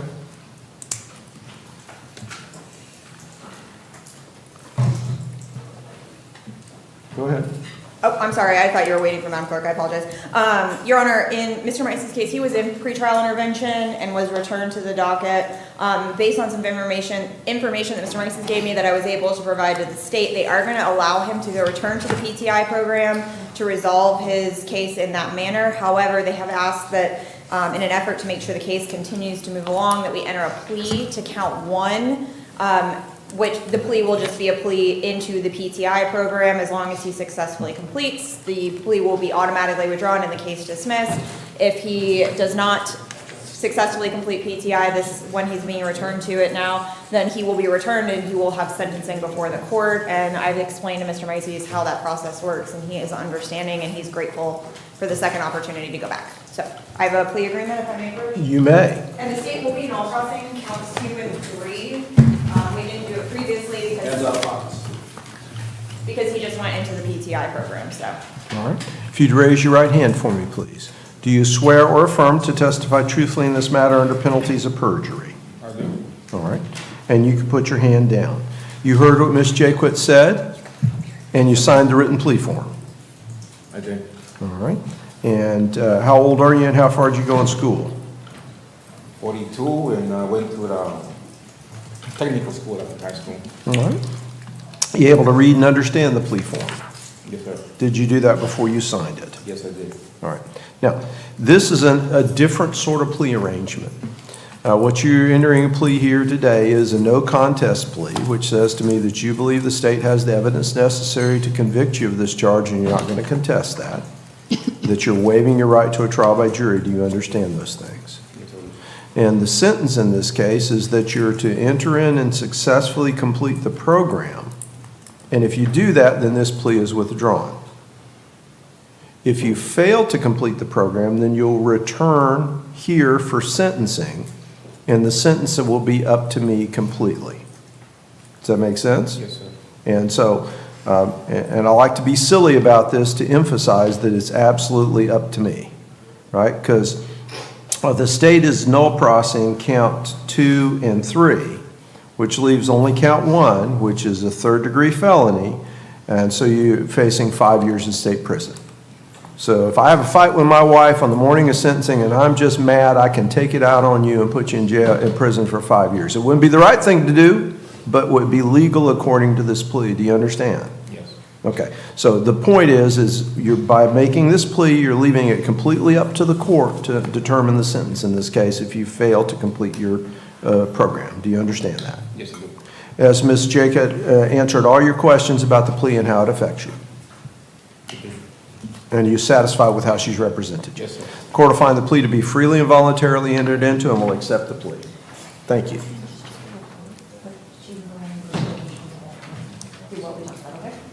Thank you, Your Honor. I'll sit back down until my meeting. All right. Thank you, Ms. Jaquith. Thank you, Your Honor, for letting me call from out of order. No PTI paperwork? The PTI paperwork was already filed with the So court. that's right, because this is a return and he's going back. So it's be the same paperwork. The only additional condition is the entry of the plea. Thank you, Judge. All right. Okay. All right. Next will be Elijah Gamble. Gamble. Mr. Nopes. Good morning, Your Honor. We've got, in this case, we've got 22 CF 2532 that is currently set for trial on March 27th and 28th. I want to let the court know that we had deposition scheduled the other day with DEA agents, I guess actually lab techs. There was some issue that they require a TUI request. We sent what we thought, they sent us a sample, we sent something back, it didn't get approved, but I think they have now approved it, and we're having to reschedule them, as well as Courtney Howard had been served, and then she did not show. She's here at the Sheriff's Department. So we're in the process of rescheduling those. We're trying our damnedest to get it done, those depots done, so that we don't have to ask to move the trial. I've already got it on my book, so it's cleared. I just need to get them done. So just want to keep the court informed. All right. And the state's making themselves available for the depositions so that we can preserve our trial date? Yes, Your Honor. Hmm.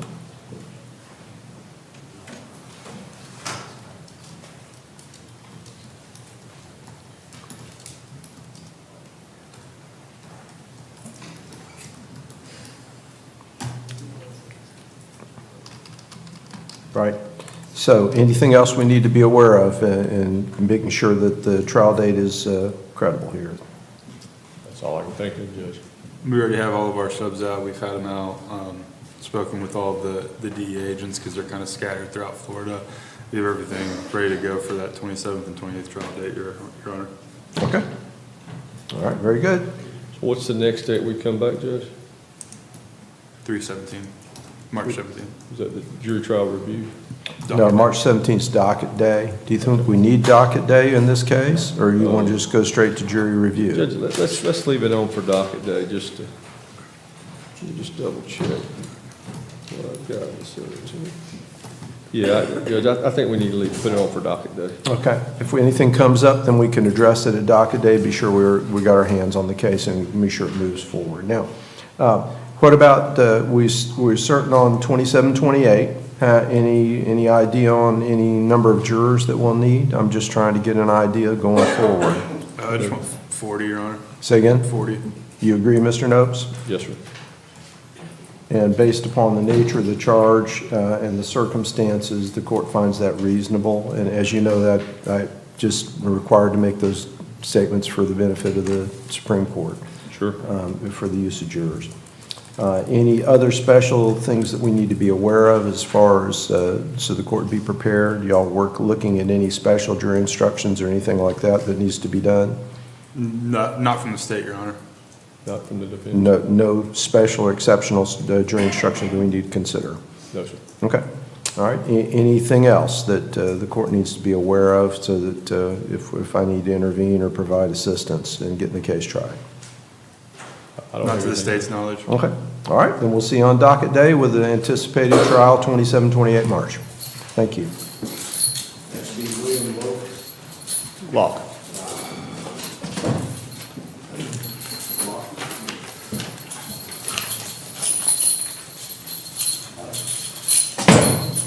Judge, we've agreed that we can continue this to the next cycle. I want to talk to him this morning, so I don't know if they can hold him just for a few minutes so I can chat with him.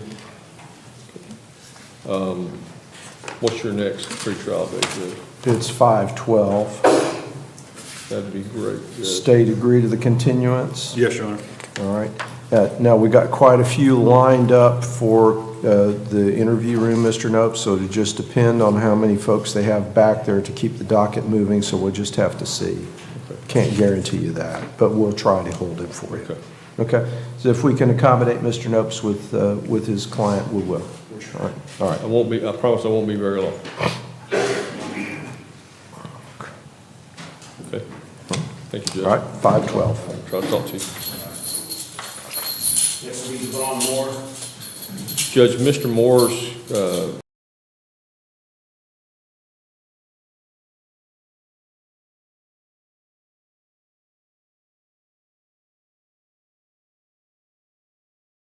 And All right. we've already got it scheduled for April 24th for hearing.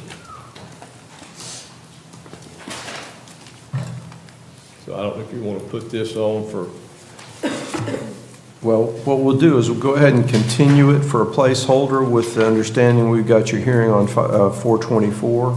yes, So continue to 5/12 with the motion to suppress is set for 4/24. You show that as set, Madam Clerk? No, sir, I don't. we're filing the notice today. We cleared the date, but we didn't get the notice. filed. Okay, so that would be the afternoon of the 24th, right? That's correct, Your Honor. Yes. 1:30?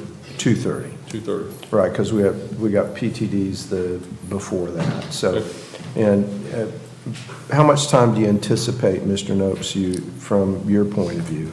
Probably an hour. How about you, Mr. Gomez? I would have to defer to Mr. Nopes, as I haven't read the motion, Your Honor, so I don't want to represent to the court. So if we budget an hour and a half, you think that's reasonable? Yes, Your Honor. Yes, sir.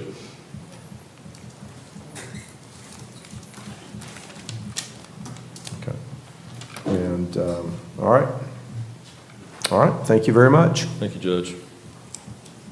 Judge, the next case and last case is Misty Woodhams.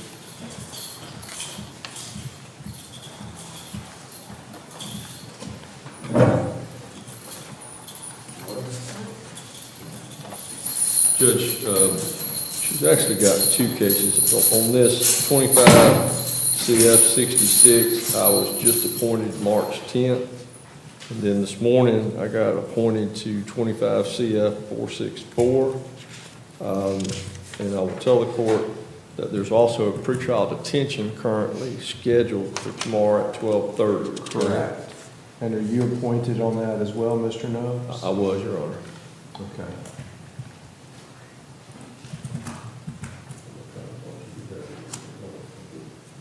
Right, because you, Mr. Nopes, you were just appointed yesterday. Yes, sir. The 11th. All right. All right, But so- Judge, I'd like to keep the pretrial detention because I've already talked to the state. I think, you know, sometimes things work out.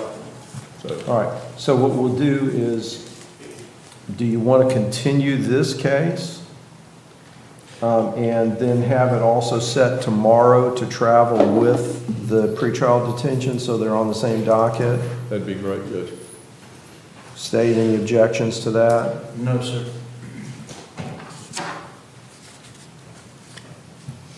And Madam Clerk, do you, so we'll continue that one cycle to 5/12, but we'll also set it for the PTD. What's the PTD case number?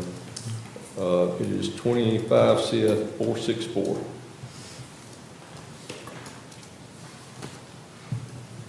All right. All right. And Thank Judge, I you. know the back room's boxed up, but I really need to speak to her because we got that hearing tomorrow. Okay. We'll do our best, Mr. I know. Nopes. I understand. All right. Thank you. I'm going to try to talk to you right now. If they make it happen, they'll make it happen. If they can't, they can't. Thank you, Judge. Thank you. Jeremy Schnurr. Schnurr.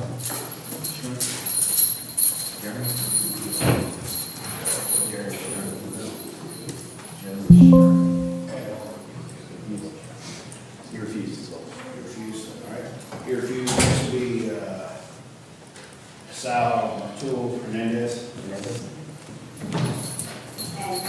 Mr. Schnurr, the board orders of continuance on both his I'm sorry, say again? The board entered orders of continuance on both of Mr. Schnurr's cases. Okay. And I'm sorry, who is this? Matul Hernandez. 34. Mr. Mickey Vicious was here.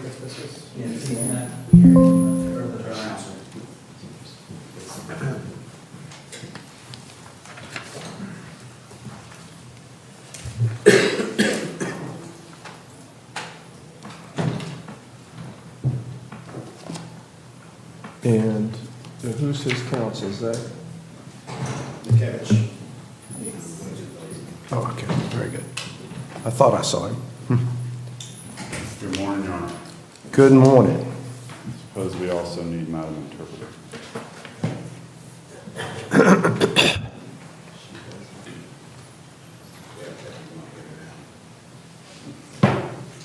In the meantime, Your Honor, I'm going to have Mr. Matteo Hernandez sign this.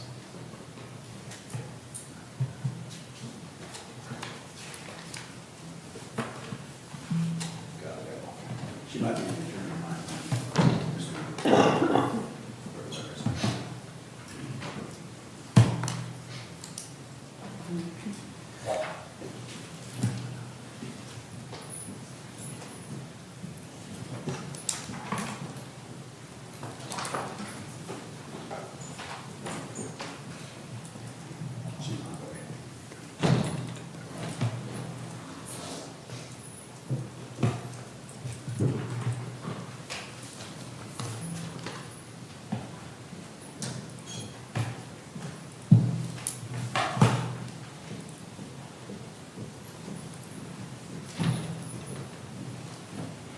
All right, good morning, Madam Interpreter. Raise your right hand. Do you swear to interpret these proceedings truthfully, adding nothing and subtracting nothing? Okay. This is Mr. Hernandez. Yes, Your Honor. State of Florida versus Esau Martul Hernandez, Joseph Mitkevicius for the record. Case number 23 CF 2873. We've reached a negotiated plea agreement, Your Honor. May I approach with the sentencing agreement and score sheet? You may. Will you announce the terms and conditions first? Forgot. That's okay. Every court's a little different. What exactly do you want me to read off of this? The basic terms and conditions for the benefit of Madam Clerk, the state, and if there's probation involved for them as well. Okay. This is going to be a plea of no contest to count 1 as charged, and the state is going to no pros count 2 as a condition of the plea of no contest to count 1. Count 1's the attempted sexual battery.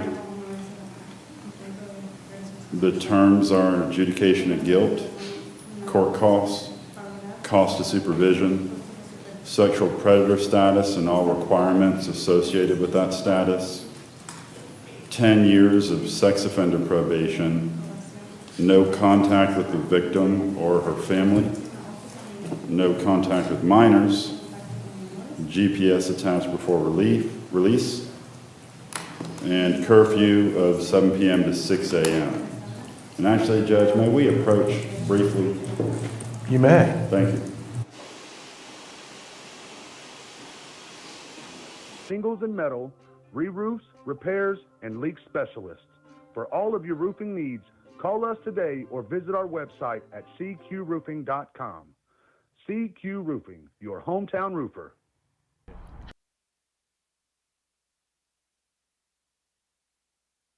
Hey, I'm David at Family Vision of Crestview. We've been providing excellent optical service for Northwest Florida for over 34 years. Come in and let us take care of you.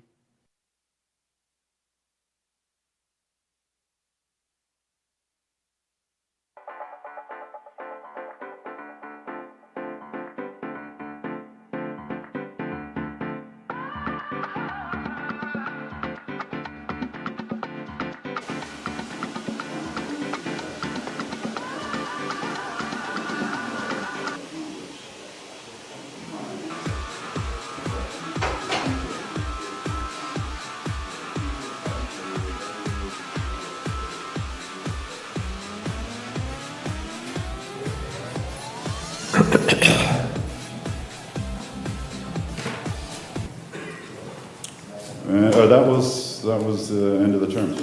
All right. I suppose I can approach again. Granted.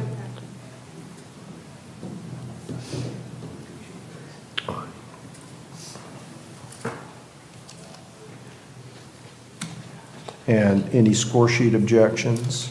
No, Your Honor. Right. Raise your right hand, please. Do you swear or affirm to testify truthfully in this matter under penalties of perjury? I swear. All right. You may put your hand down. With the help of the interpreter, were you able to understand what your lawyer had to say just now? I understand. And with the help of the interpreter, were you able to read and understand the plea form that your lawyer gave me? I understand. How old are you and how much education do you have? ¿Qué edad tiene y a qué edad cursó la escuela? Tengo 37 años 37 years old. y solo estudié tercera de secundaria.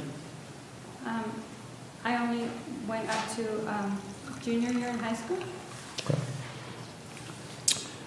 With the assistance of the interpreter or someone else, were you able to completely read the terms and conditions of the plea form? Sí. Yes. And is what you read what your lawyer just announced on your behalf? Sí. Yes. Do you understand by this plea arrangement that you're pleading no contest to the announced charge? Yes, I understand. And what that means to me is that you believe the state has the evidence to prove your guilt and you're not going to contest that. Yes, I understand. Do you understand also that by making this plea, you're waiving your right to a trial by jury where the state would have to prove your guilt beyond a reasonable doubt? Yes, I understand. In this case, you will be adjudicated guilty of count 1. You'll be placed on 10 years of sex offender probation with a sexual predator status and all of the requirements associated with that, including no contact with the victim's family, no contact with any minors.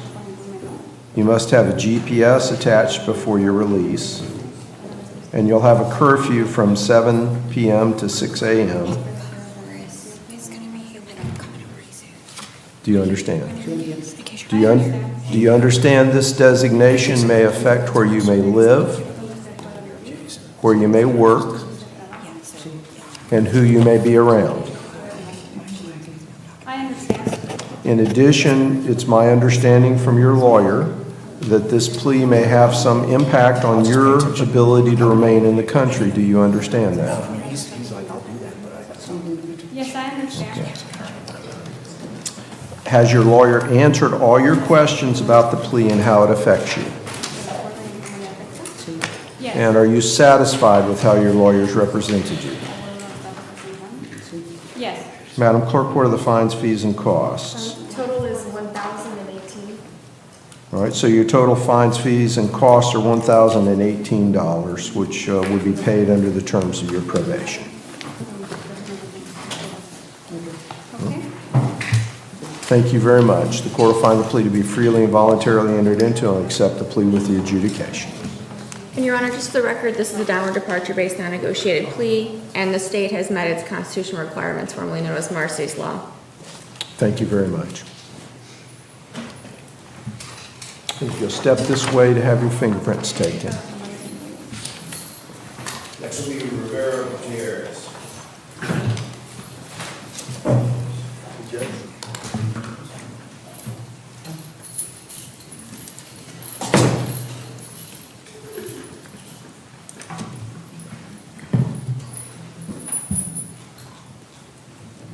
State of Florida versus Rivera Gutierrez, 24 CF 2679.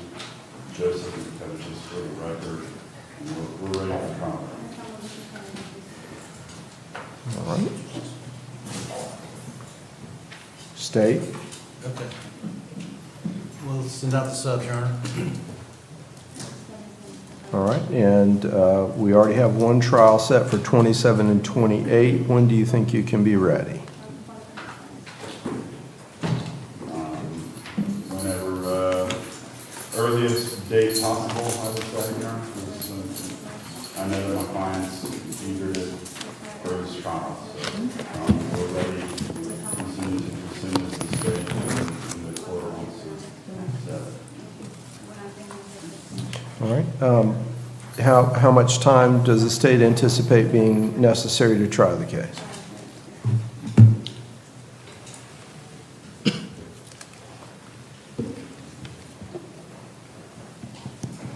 days. including jury? Yeah, to pick a jury, yes, sir.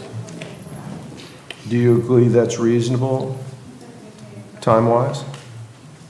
I believe so. It's a little hard to gauge when there's interpreters. I know all the witnesses and victims are non-English speakers, and so is my client. So I would anticipate that usually adds, at least a quarter of a day to every day that we would normally have. So, but I don't see why we couldn't get it done in 2 days. If Mr. Snell's thinking that we'll pick a jury and do it the same day, they can go and then come back the next day, that's fine. Okay. All right. So other than the challenges we'll have with the interpreter, do we anticipate anything else of an unusual, different nature, jury instructions, anything like that? Sounds like these victims, witnesses, may not actually be available. So I just, put that out there. That although we're setting this for trial, I'm not sure that we'll end up there. Okay. All right. So no special jury instructions. That's okay. I don't anticipate any special instructions. And given the nature of the charge and the circumstances and the folks involved, do you believe the standard number of jurors is good? Yes, sir. Yes, sir. Okay. All right, very good. Then should we go to docket day or pass this directly to jury review on Friday? I think that we could go straight to jury review. That'd be fine. All right, so you don't need to be here Monday, be here Friday at 9, and we'll do jury review, which is basically a trial management time where everyone who's set for trial will figure out specifically which day they're going, and witnesses and that kind of management, it's trial management. What's that date again? So it would be 21 March at 9 a.m. That's Friday, the 21st. Correct. Okay. Very good. Are you going to see if you can get your witnesses here on that date, Mr. Snell? Or are you going to wait until jury selection on that question? Or are you going to discuss that with defense counsel outside of the presence of the court? That's what I'm doing. Okay. We'll make sure to get this taken care of before, we'll try to get this taken care of before we get to jury selection. Okay. All right, very good. See you then on Friday, the 21st. Thank you very much. Thank you now. Have a good day. Safe drives back. Next will be Nathaniel Riggs.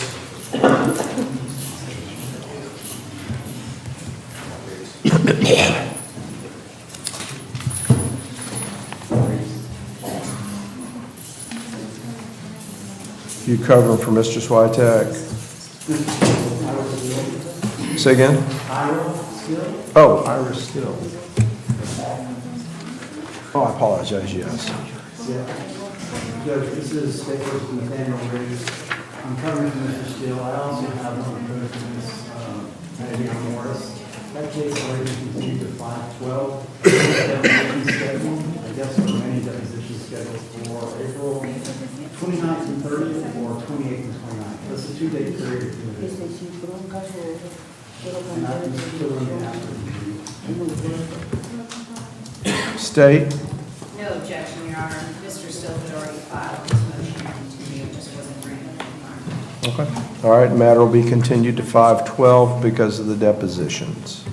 Now, And Your Honor, the state will be ready to try this case next. right, because I was just about to say, this is a 5/9/22 arrest with the other cases, so the case needs to move forward. Okay? All right, thank you. Next will be Ian Wilson.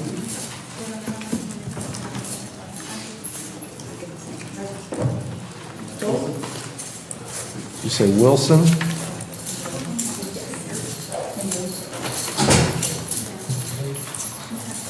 So this is under Glenn Switek. Yes, I sir. also represent Mr. Wilson.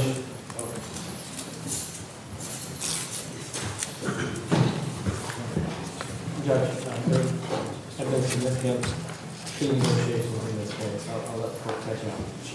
All right.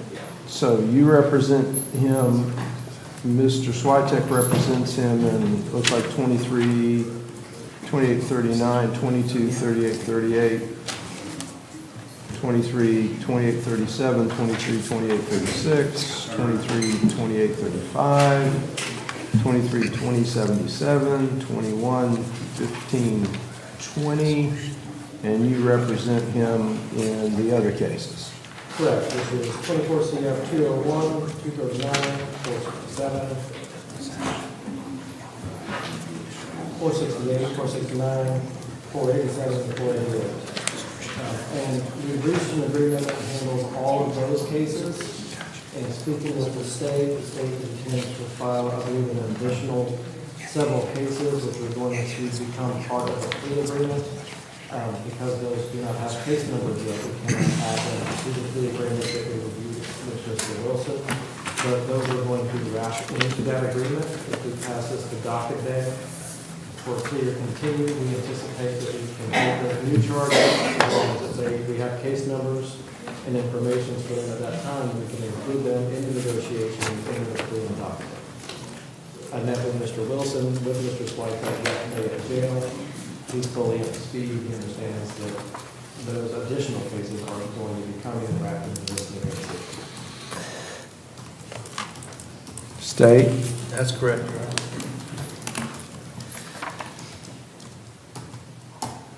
All right.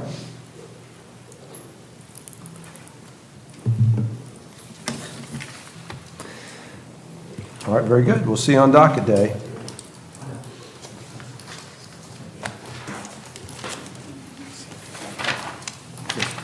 All right, thank you very much. Good day. Next will be Kevin Gold.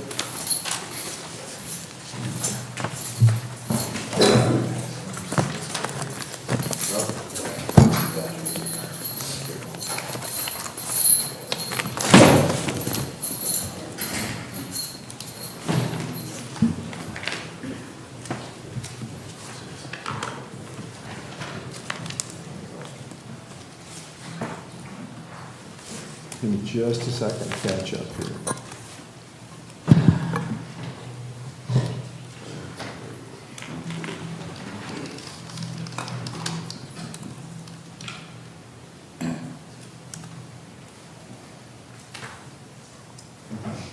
Go ahead, Mr. Wade. Morning, Your Honor. William Wade on behalf of Kevin Doe, and Mr. Doe is present. We have an issue that I think I may have announced to the court before, but I think we probably need to resolve it. There was an initial motion by the Public Defender's Office that was filed to have Mr. Doe examined. He was examined by an order on that, and then there was a subsequent evaluation that was also performed by Dr. Benson in Pensacola. The initial evaluation questioned competency. The second evaluation by Dr. Benson did not question competency and said that he was satisfied that Mr. Doe was competent.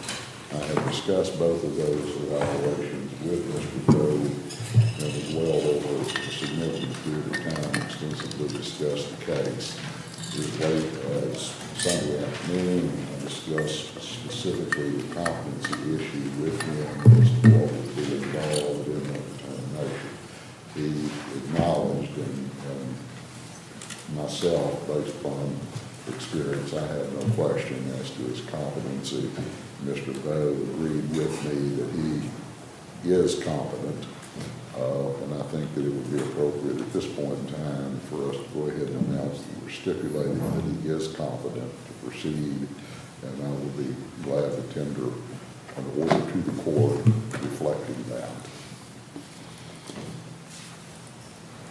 State? That's correct, Judge. We reviewed the competency evaluations and would stipulate to the court considering them and finding him competent to proceed in this case. All right.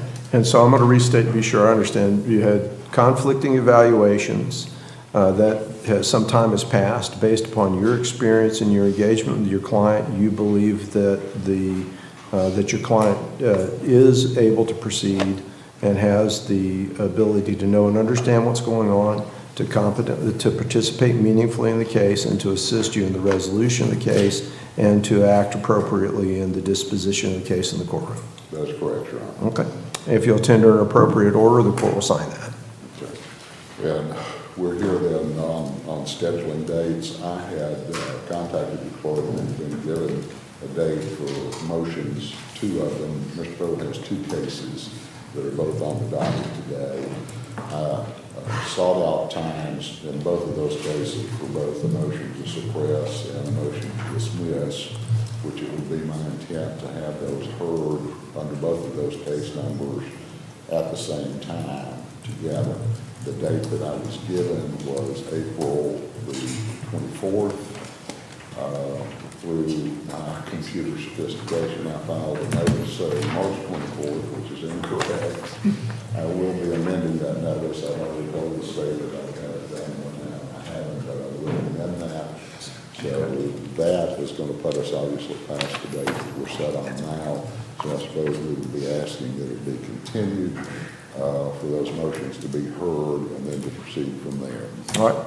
State? Judge, we have no objection to setting those motions on the 24th. All right, very good. All right, it'll be continued. We'll get the motion set on, go ahead and let's put them on 4/24. The notice will come on in and fix that issue. I'm glad somebody else is computer challenged like I am as well, so we'll get that squared away. I don't know where the stuff goes once I'm finished with GDH someplace. Sometimes it lands in the right place and sometimes it doesn't. Yes, sir. Okay, very good. Anything else for you today, Mr. Ray?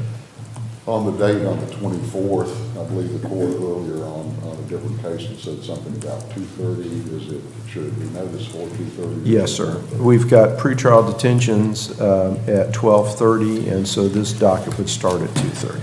2:30? Yes. I will do that notice then, Judge, and we'll proceed from there. Thank you. All right, thank you very much. Christopher Morris is next. Morris? And Your Honor, they have him on the transport list as an RC client, but my case was continued by order, and then for some reason it got put back, he got put back on the docket. My case still needs to be continued. We still have depots set on the 28th. But Mr. Kleins does have a case with Mr. Morris as well. Which one is this? Christopher, Patrick? Christopher, I apologize. I have Christopher Morris in 24 CF 2501. I don't think his case is actually on the docket with me. Today? Yes. It is. It did get put back, okay. The court signed an order continuing my case. I'm assuming that meant that something weird happened and Mr. Klein's case came off the docket. I'm assuming Mr. Klein's legal assistant probably made a point of mentioning that, which resulted in both of our cases being put back on the docket. So. Because I have Mr. Klein's with the 2824 case, but I don't, and I show yours as well with the 2501. I'm actually just trying to inform the court that I had nothing to do with that. I don't know how it ended up. I got the order continuing it. I assumed it was off the docket, and then I saw the transport list and realized it somehow ended up back on the docket.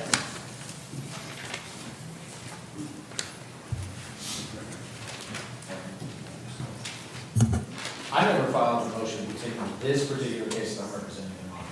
So I was intending to leave them on today's docket in my case.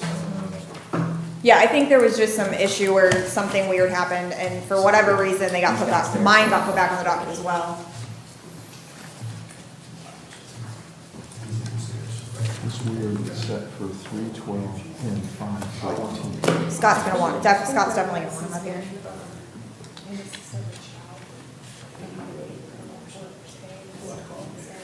That's fine. Yeah, that's fine. I'm just gonna announce for my purposes. That's fine. Yeah, I understand. But the 2501 should be on 512, right, not 514, right? No, because it'd be 514 because it's the code, right? Okay, all right.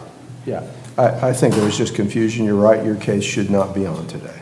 And that he's still downstairs. Mr. Klein still is gonna call his case later, so, but for my purposes, I just wanted to make sure we address that so that it got taken care of. We're all good. Okay. And I've already spoken to Mr. Kleins, but I do think this case will likely fall off the docket long before the 12th. As a matter of fact, Mr. Gomez has already confirmed that that will be the case as soon as I provide him a sworn statement, so. And we're working on getting that hopefully today. Your Honor, I was also appointed to Juliet Sexton in 24 CF 2129. Your Honor, I was appointed to Ms. Sexton's case yesterday afternoon. She already has another case that's set on the 21st. I apologize, I don't have that case number, but I'll be asking to continue this. Obviously, I don't even know what the charges are, to be honest with you. At this point, we just got the order yesterday.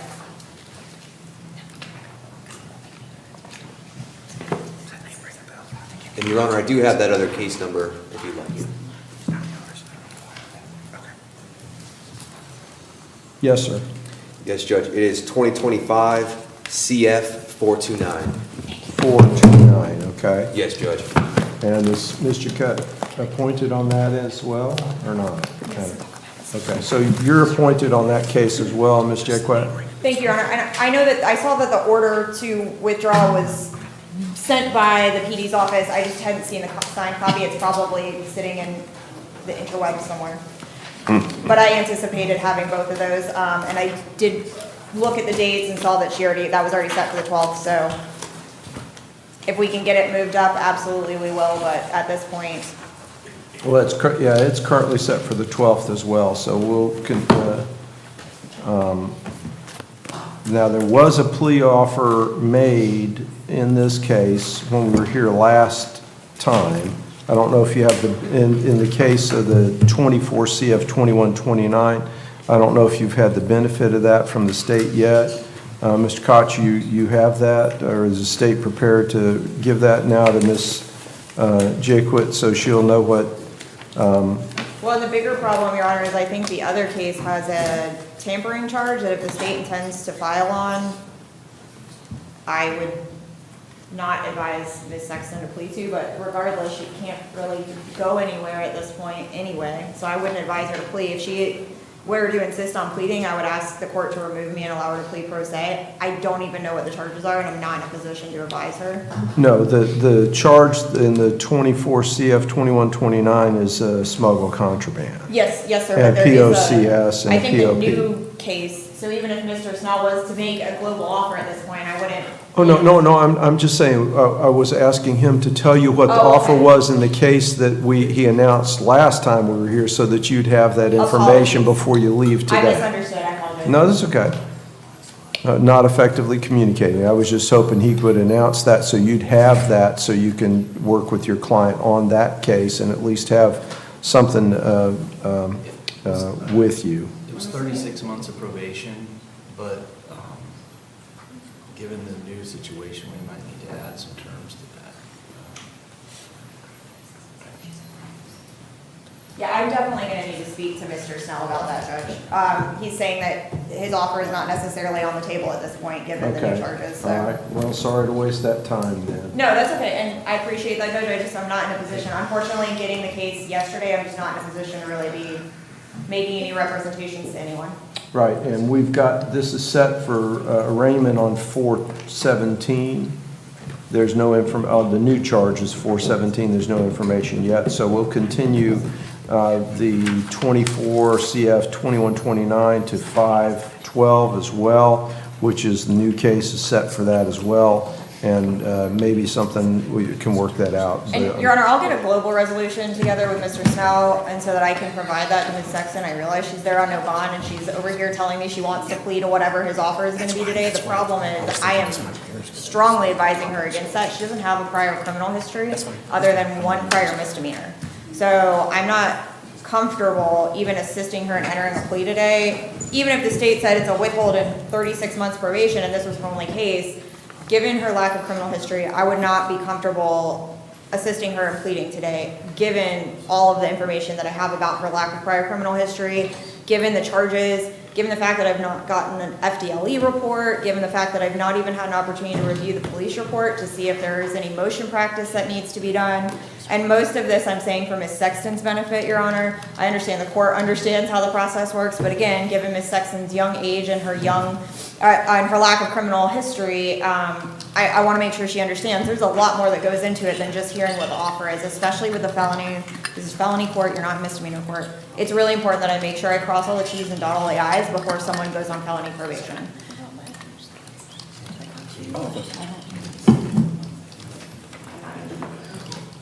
Well,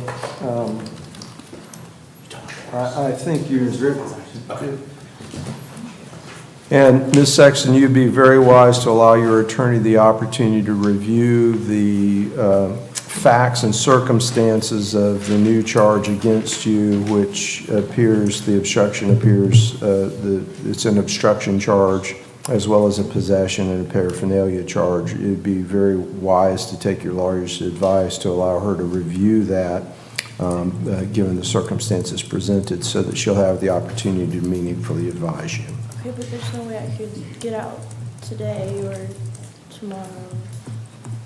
Judge, I was appointed to the new case today and this case yesterday. So I'm just, unfortunately, given the posture of the cases that are, as they're going on, and I'm not in a position at this point to. Well, she has bonds on her new case, and they revoked the bond, the judge revoked her bond on this case.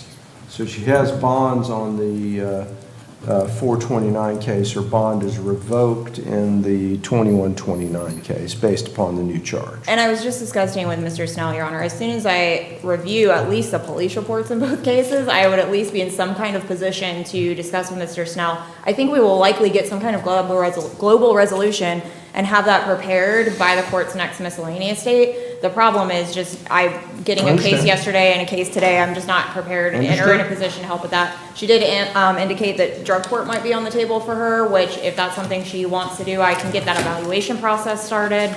I'll send the email today to get that evaluation process started so that she can maybe get on that docket. But there's just a lot of moving parts that we need to work out. Understood. All right. Thank you very much. Good day. Christopher Morris will be next.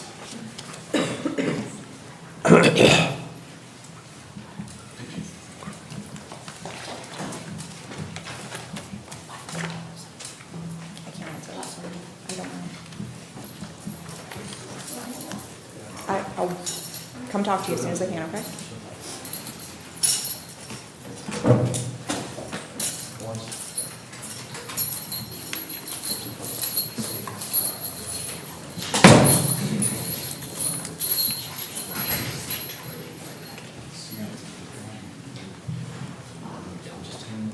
Your Honor, this is Christopher Morris. As previously discussed, my case 24 CF 2501 was previously continued, and I know the court has already addressed that that was off the docket.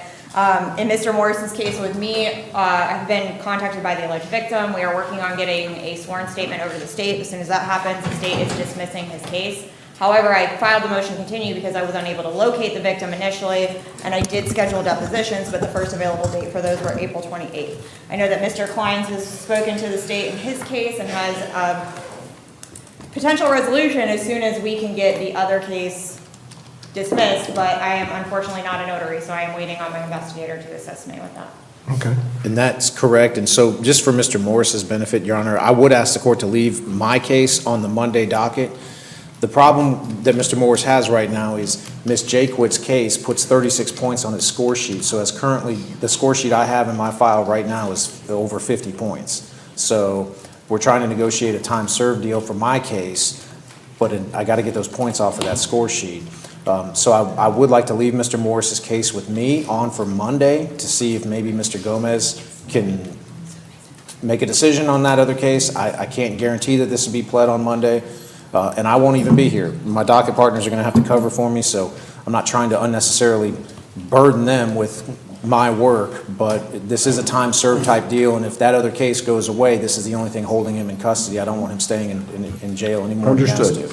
And if Your Honor would just give me one moment to pause with Mr. Gomez.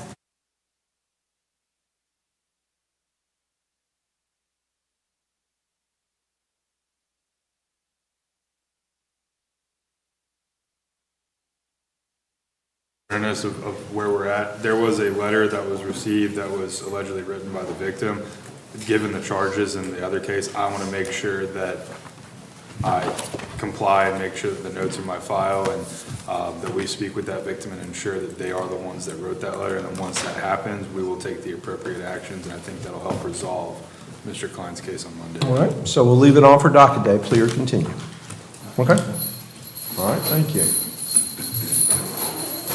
Now, anything else for Ms. Jaquith today? Y'all going to pull out of anything else so that she can meet her clients or have any additional information?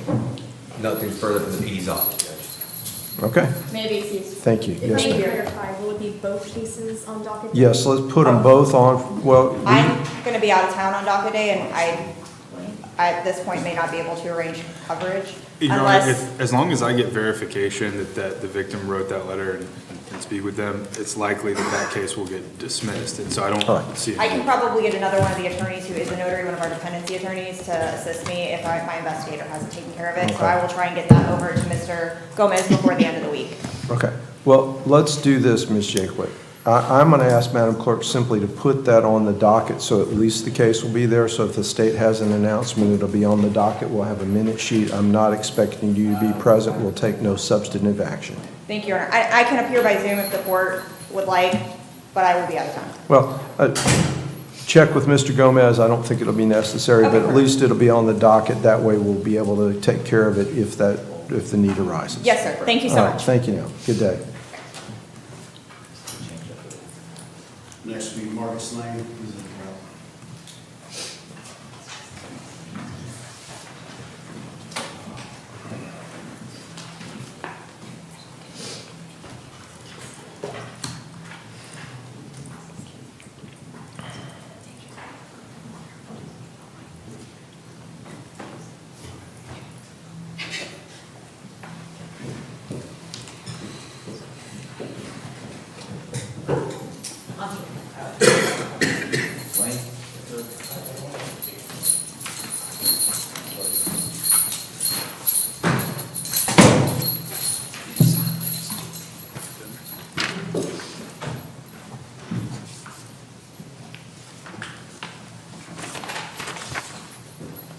Yeah, this is Marcus Lane.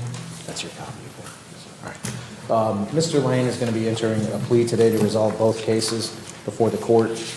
This time in 22 CF 1994, that is a VOP case. Mr. Lane is going to admit the violations. The agreed upon sentence for that case is that Mr. Lane will be sentenced to time served. His supervision will be revoked and terminated. He would be assessed a $100 cost of prosecution, a $50 application fee, and a $100 public defender fee. In 24 CF 271, Mr. Lane is going to withdraw his previously entered not guilty plea, enter a plea of no contest as charged on all 4 counts. The agreed upon disposition is that count 4 is a misdemeanor. The sentence on count 4 will be time served. Counts 1 and 2 are both trafficking. 1 is cocaine, 2 is meth. These are going to be 3-year minimum mandatory prison sentences, so Mr. Lane is going to agree to 36 months in the Department of Corrections, concurrent between counts 1, 2, and 3. That is with credit for all time served. There's going to be $615 in court costs, a $100 public defender fee in the 271 case. Mr. Lane has previously been adjudicated. Importantly, Your Honor, Mr. Lane is going to reserve his right to appeal the ruling on a dispositive motion to suppress in 24 CF 271. That motion hearing took place on December 19th. May I, and I'm sorry if I didn't announce, on counts 1 and 2 in the 271 case, there are $50,000 fines on each of those, so there's going to be 2 $50,000 fines for Mr. Lane. May I approach? Granted. State agree that the motion was dispositive? That's correct, Your Honor. All right. Raise your right hand for me, please, Mr. Lane. Do you swear or affirm to testify truthfully in this matter under penalties of perjury? Yes, sir. All right, and you put your hand down. You heard what Mr. Klein said and you signed the written plea form? Yes, sir. How old are you and how far did you go in school? 30, high school diploma. All right, you able to read and understand the plea form? Yes, sir. Did you do that before you signed it? Yes, sir. And it's what you read, what Mr. Klein's just said? Yes, sir. Now, you got 2 things going on. You got your new charges, you got your VOPs. You understand that? Yes, sir. We're taking care of them together, but they're 2 different things, right? Yes, sir. All right, so as to your VOP, you understand you're admitting the violation? Yes, sir. And that says to me, Judge, I violated just the way the affidavit report says it did. Yes, sir. And by doing that, you understand you're waiving your right to a hearing where the state would have to prove your violation. Yes, sir. As to your new charges, do you understand you're pleading no contest? Yes, sir. And by pleading no contest, I understand you to say you believe the state's got the evidence necessary to convict you, and you're not going to contest that. Now, you might want to ask your lawyer that question before you answer that. I'm sorry. What he means by the no contest plea under the circumstances.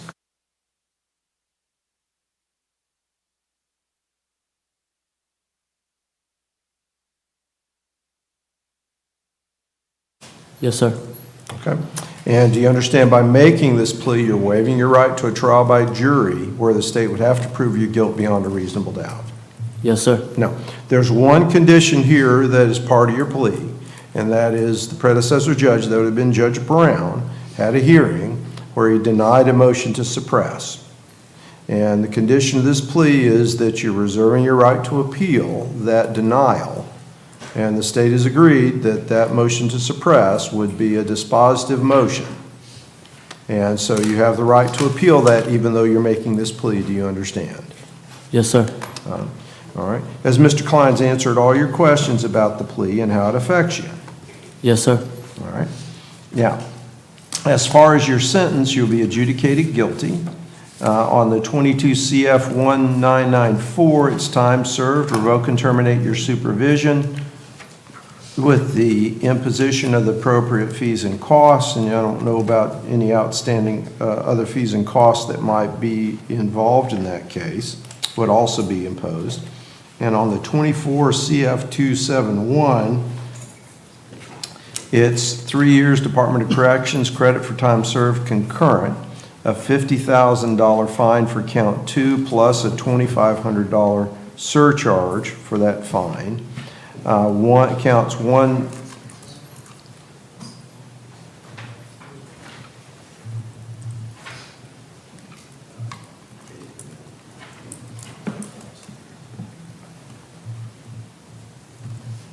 So there's actually 50,000 times 2, correct? That's correct, Your Honor. So it's 50,000 times on count 1, plus a $2,500 surcharge, 50,000 on count 2, plus a $2,500 surcharge. Then on count 3, That's a third degree felony. that's a third degree felony, and count 3, It's also 36 months in the department, concurrent to counts 1 and 2. It just doesn't carry the fine. right, doesn't carry the fine. So it's the 36 months there, and then count 4 is time served. That's correct, because that's All the right. misdemeanor. All right, all right. And Madam Clerk, other than the fine, what are the appropriate fees and costs on 24 CF 271? 615. All right, 615 are the court costs. All right. Now, is that the plea you're offering to the court? Yes, sir. Okay. The court will find the plea to be freely and voluntarily entered into and will accept the plea with the adjudication, understanding the reservation of the right to appeal the ruling on the dispositive motion to suppress. And just so the court's aware, Your Honor, that motion, the issuance of the search warrant that led to the discovery of all of the substances. So that's how it's dispositive. Mhm. Okay. Good luck, Mark. Sorry. I'll get that filed today. By the way, we'll get the notice of appeal filed, okay? Your Honor, next we're going to take Armando Rosales, Mr. Dees. Rosales, you say? Good morning, Your Honor. Yes, sir. Good morning, Mr. Dees. Robert Dees on behalf of Mr. Rosales. If I may have a moment. Yes, sir. His score sheet changed just a little bit from last night. Should I do this? That they had it and added something.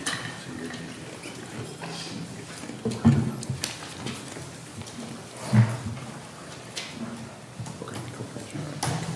All right, Judge, we're ready to go. If I may approach. Yes, sir. Thank you.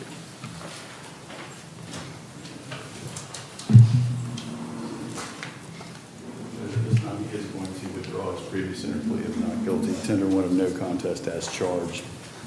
The agreement as to counts 1 through 3 would be a withhold adjudication of guilt. He'll be placed on probation for a period of 5 years at $40 a month cost of supervision. He'll be able to apply for termination early at 36 months if there have been no violation and all requirements have been met.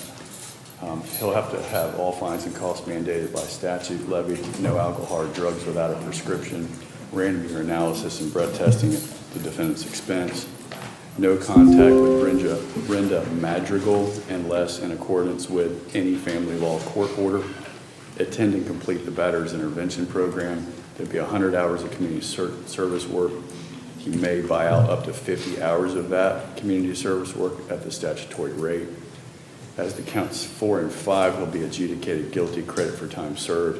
If memory serves me correctly, there may be an additional $625 in cost. As to count 4, he'll have to forfeit the firearm. And count 5, as to count 6, he'll be adjudicated guilty, 5 years of probation at $40 a month to run concurrent with counts 1 through 3, same terms and conditions. I believe that encompasses the entire agreement. State? That's the agreement with the state, yes, sir. All right. Raise your right hand for me, please. Do you swear or affirm to testify truthfully in this matter under penalties of perjury? Yes, Your Honor. All right. You can put your hand down. You heard what Mr. Dees said and you signed the written plea form. Yes, Your Honor. How old are you and how far did you go in school? I graduated school, and I'm 38 years old. All right. You able to read and understand the plea form? Yes, Your Honor. Did you do that before you signed it? Yes, Your Honor, I did. And is what you read in the plea form what Mr. Dees just told me? Yes, Your Honor. All right. And you understand by this plea agreement that you're pleading no contest to the announced charges? Yes, Your Honor. And by doing that, I understand you to say that you believe the state has the evidence necessary to convict you of these charges and you're not going to contest that? That is correct, Your Honor. And by making this plea, do you understand that you're waiving your right to a trial by jury where the state would have to prove your guilt beyond a reasonable doubt? Yes, Your Honor. In this case, you'll be adjudicated guilty on counts 4, 5, and 6. Adjudication will be withheld on counts 1 through 3. On counts 1 through 3, you'll have 5 years of probation with the fees and costs that were announced. And you can terminate at 36 months if you have no violations and all requirements have been met. And no alcohol or drugs without a prescription. You'll have random testing to do that, to confirm that. No contact with the announced party unless in accordance with a family court order. Attend and complete the batter's intervention program, your community service hours, and you can buy that out up to half of that at the statutory rate, but you're going to have to do half. That's part of the process. And then adjudication of guilt on counts 4 and 5 and 6, and credit for time served on 4 and 5, and 5 years of probation on count 6 concurrent with counts 1 and 3, same terms and conditions. Is that what you understood? Yes, Your Honor. No. And Okay, the Madam. forfeit of firearms involved in the case. So I'm showing that the direct no capias information was not able to be processed due to, let me read what it says. It says that an amended information with all the charges listed would need to be filed or a new case for count 6. I'm not sure what that's saying. Because the direct issue no capias only lists 6. Oh, so they want a new document with all the counts listed on one instead of 2 separate information, is what they're indicating. That's how Yeah, I'm reading it, yes. So I think all the state would have to do is file one with all 6 counts on a single page. So that doesn't change anything substantively for court today, I believe.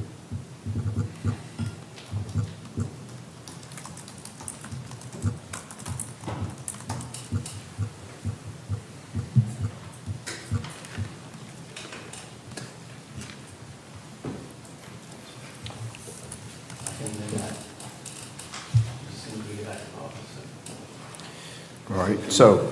Waiver of arraignment on the new charge as well. All right.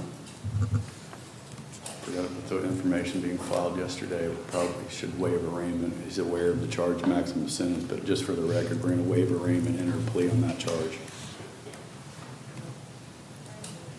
All right.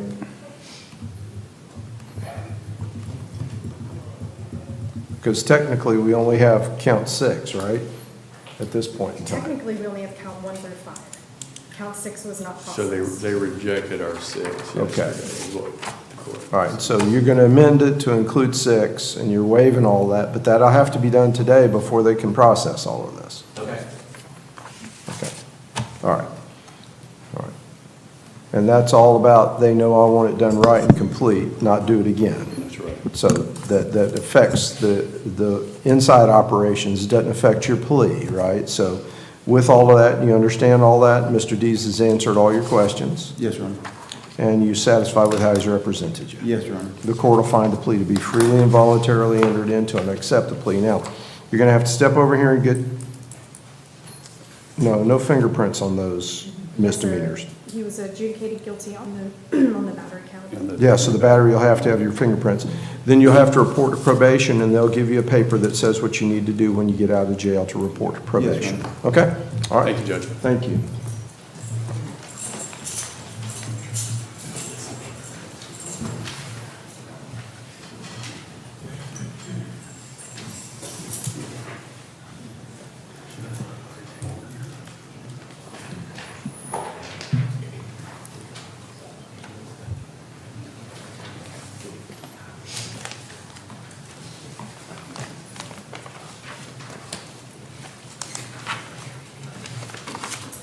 Next will be Elijah White.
State to sign it.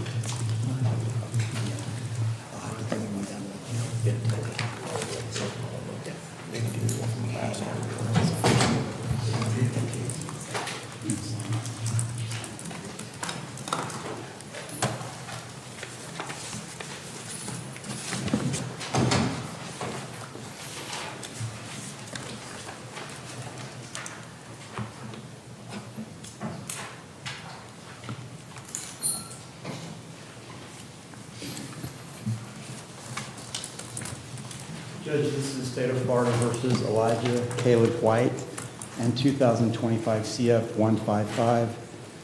I was recently appointed in this case, but Mr. Gomez and I have worked out a plea. He's charged in 2025 CF 155 with one count of battery on a jail detainee. And the terms of the agreement are as follows. He'll be adjudicated guilty and sentenced to 35.1 months DOC, which is the guideline score sheet. But this sentence is going to run concurrent and coterminous with his sentences that he previously entered a plea to 36 months on a youthful offender sentence. And I have all those case numbers written on the plea. I can announce them now, or the court can do it during the colloquy part of the plea. But the purpose of this plea is that he won't do any additional time at all. It'll all be coterminous with what he's already sentenced to, so that when he finishes YO sentence and the other cases, he'll get out in this case as well. Does that make sense to the court? Yes. Okay. Can I approach? Yes. Thank you.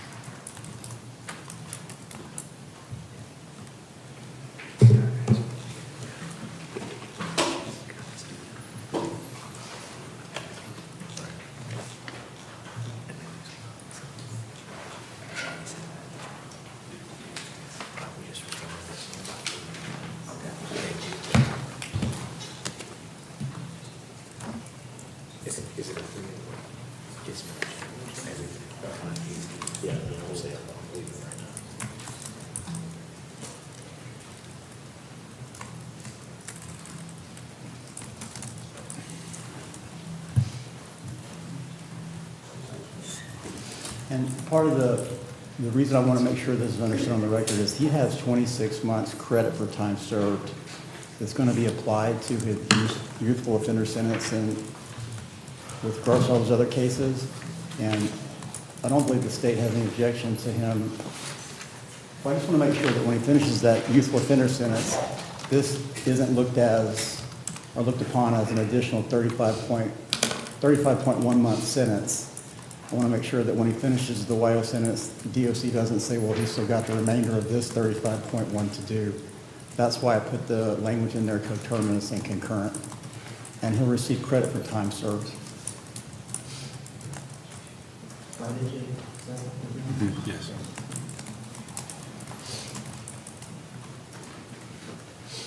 Okay.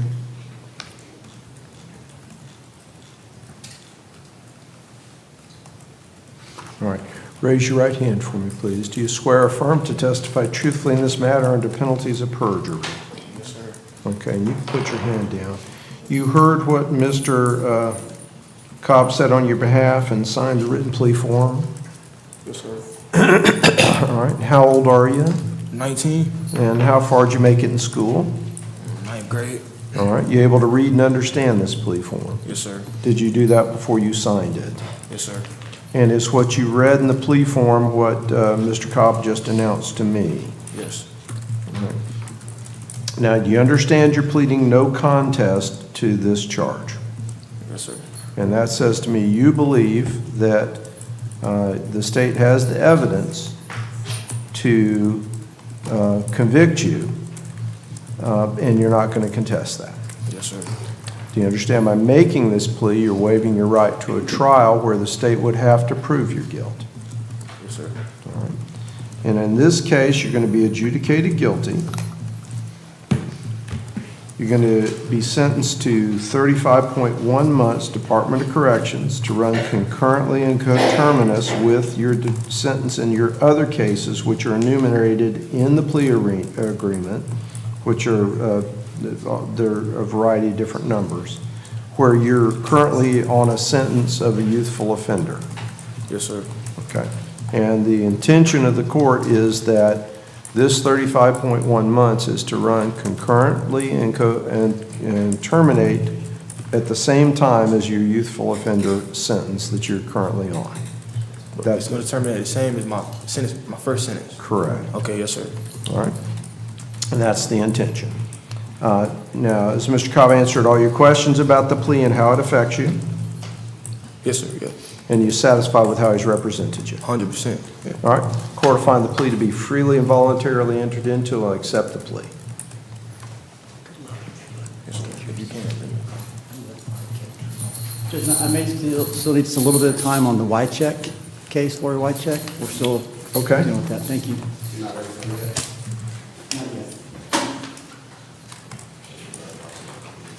All right.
Apologies, Your Honor. Sorry, sir. Just ironing out the details. As I previously mentioned, Your Honor, I believe Mr. Satterfield is going to be withdrawing his previously entered plea of not guilty, and we're going to be entering a plea of no contest to a plea agreement with the state.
Your Honor, may I approach?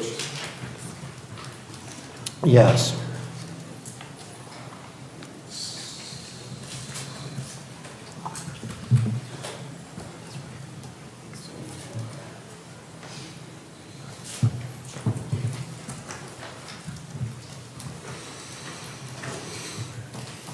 Your Honor, I made sure to write out another copy so I could read it off on the record because my handwriting is not the best. All right, go ahead, sir. The plea that we're going to be entering a no contest plea to is going to be an adjudication of guilt to the 3 counts, 24 months DOC. All counts, all cases concurrent with any of the cases that he's currently serving or pending incarceration. And I can read those case numbers out for the clerk. In Escambia County, case number 22 CF 3476, 22 CF 3475, 22 CF 3474, and 22 CF 3279, as well as 22 CF 3477. In Santa Rosa County, case numbers 23 CF 1929 and 23 CF 1930. With credit for time served in the amount of 723 days. Restitution in the amount of $583 payable at a rate of $40 a month to Norberto Camargo with no contact with Mr. Camargo. And any all fines and costs payable or as mandated by statute.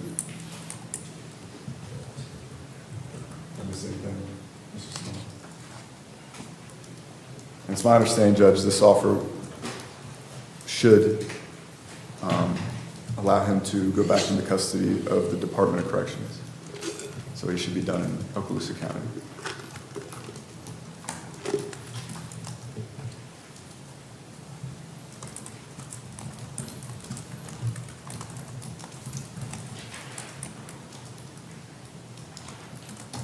All right, is that state's agreement? Yes, sir. All right. All right, Mr. Satterfield, raise your right hand for me. Yes, sir. Do you swear or affirm to testify truthfully in this matter under penalties of perjury? Yes, sir. All right, you put your hand down. Now, you heard what Mr. Harsher said on your behalf, and you signed the written plea form. Yes, sir. How old are you, and how far did you go in school? 28 and high school diploma. All right, you able to read and understand the plea form? Yes, sir. Actually, I think I'm missing a page, Mr. Harsher. Oh, what page is that, Your Honor? No, I apologize. Yeah, It was just, it's front and back. I Yeah. borrowed the agreement from that's all right. Public Defender's Office. And is what you read in the plea form what Mr. Harsher announced on your behalf? Yes, sir. Now, do you understand by this plea arrangement that you're pleading no contest to the announced charges? Yes, sir. And that says to me that you feel that the state has the evidence necessary to prove your guilt, and you're not going to contest that. Yes, sir. Do you understand by making this plea, you're waiving your right to a trial where the state would have to prove your guilt? Yes, sir. In this case, you'll be adjudicated guilty. You'll be sentenced to 24 months in the Department of Corrections, and that's concurrent with all your pending periods of incarceration. You'll have the $580 of restitution, and you'll be required to pay that at $40 per month. Yes, Your Honor. And that will begin when? After his release? I'd ask for like 90 days after release.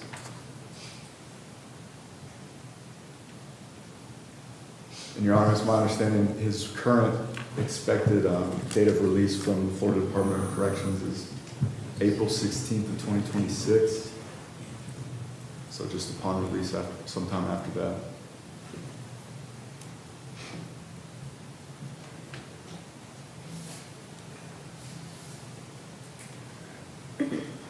All right. We're fine fees and costs, correct, Madam Clerk? $515. All right.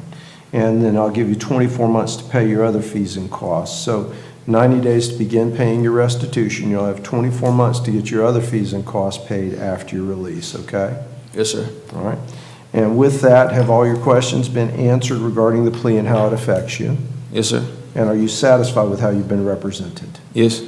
Court will find the plea to be freely and voluntarily entered into and will accept the plea with the adjudication. I do have a few questions. Yes, Madam Clerk. Is 24 months DOC also on count 2 and 3? No, that should be credit for time served, right? Is that yes, it's credit for time served on count 2 and 3. Thank you, Madam Clerk. You're welcome. And is the restitution being paid through the clerk? I'd ask because there's going to be no contact with the alleged victim as well. Okay, I will need the victim's information, including the address where we would be sending the payments. Okay, I can get that to you. I just asked Judge, I don't particularly like how my handwriting looks on the plea agreement, so if I can send the court a tidied up, printed out version, it's easier. No, that's okay. This is fine. Just get the restitution information to the clerk separately so that they'll have that, so when he begins paying, that the information will be there. It should be in the court record, so I'll get that to the clerk today. And then also, is there like a time frame that the restitution needs to be paid within, or is it just I think we said within 90 days of release. to begin, correct? And then is it 24 months total for all that? It's just going to be at a rate of $40 a month until paid in full. Indefinitely? Correct.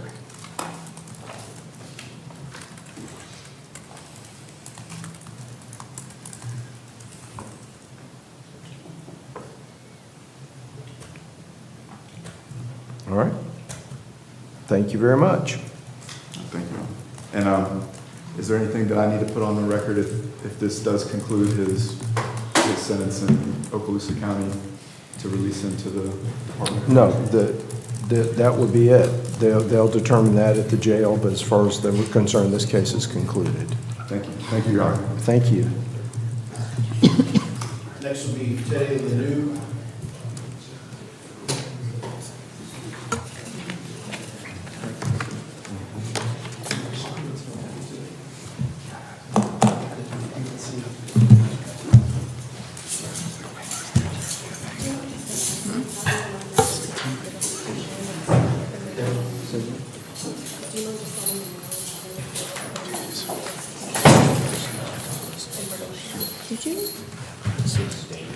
And Mr. Harsher, so you know, until they get the information on the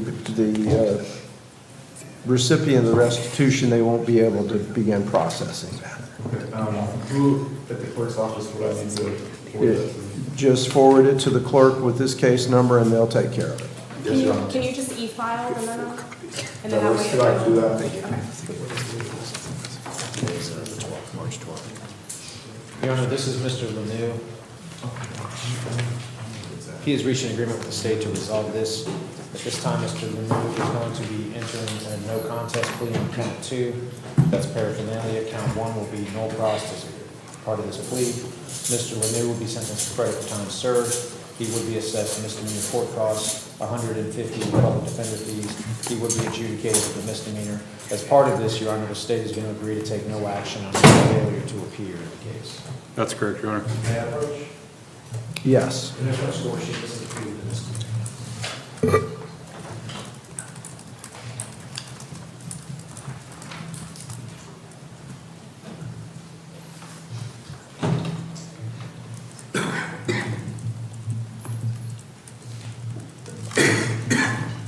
All right.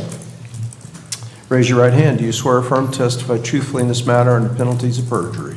Yes, sir. Okay. You heard what Mr. Klein said. You signed the written plea form. Yes, sir. You understand you're pleading no contest to count 2, possession of paraphernalia, credit for time served with the fees and costs. Madam Clerk, how much would that be? 270 plus Yeah. the fee. 270 plus the 150, and I'll give you 180 days to get those paid. Is that all right? Yes, sir. And you'll be adjudicated guilty of that. Is that what your plea is? Yes, sir. All right. Court find the plea to be freely and voluntarily entered into and will accept the plea.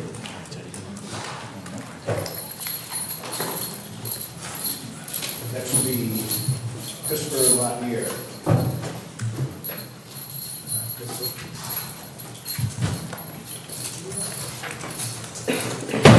Your Honor, this is Mr. LaPierre. He did file a second bond motion to reinstate Mr. LaPierre's bond in the 2112 case. I talked with Mr. Gomez. I believe the state's going to have no objection to that. No objection, Your Honor.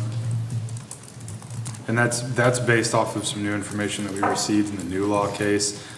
We anticipate that new information will help us resolve that new law case in a favorable manner for the defendant in this case and leave just the older case. So we wanted to make sure that we stipulated that bond, Your Honor. And to remind the court, Mr. LaPierre had a bond motion on February 3rd. Your Honor had point blank told us if we develop new information, the court would be open to considering that. That new information is a statement from the main person responsible for what happened in the... Okay. So is the state agreeing to reinstate the bond, is what you're saying? That's correct, Your Honor. I just wanted to make sure it was on the record. We'll get an order to Your Honor today, Your Honor. Procedurally speaking, for these cases, last week I filed a motion to suppress in the 2112 case. I believe that's set for a hearing on April 24th. If we could just continue both of these cases to that hearing date.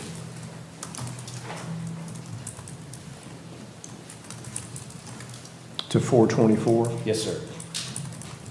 Well, what I'm going to do is I'm going to continue into the next trial cycle, because if we forget about it on 424, then it's going to fall off the docket. So we'll continue it to 512, and with the understanding we have our hearing on 424. That's fine. Okay? Okay. All right. Next will be Ricardo Long.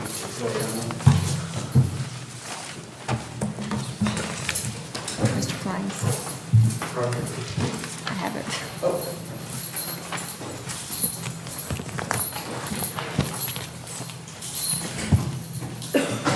going to have you sign and then date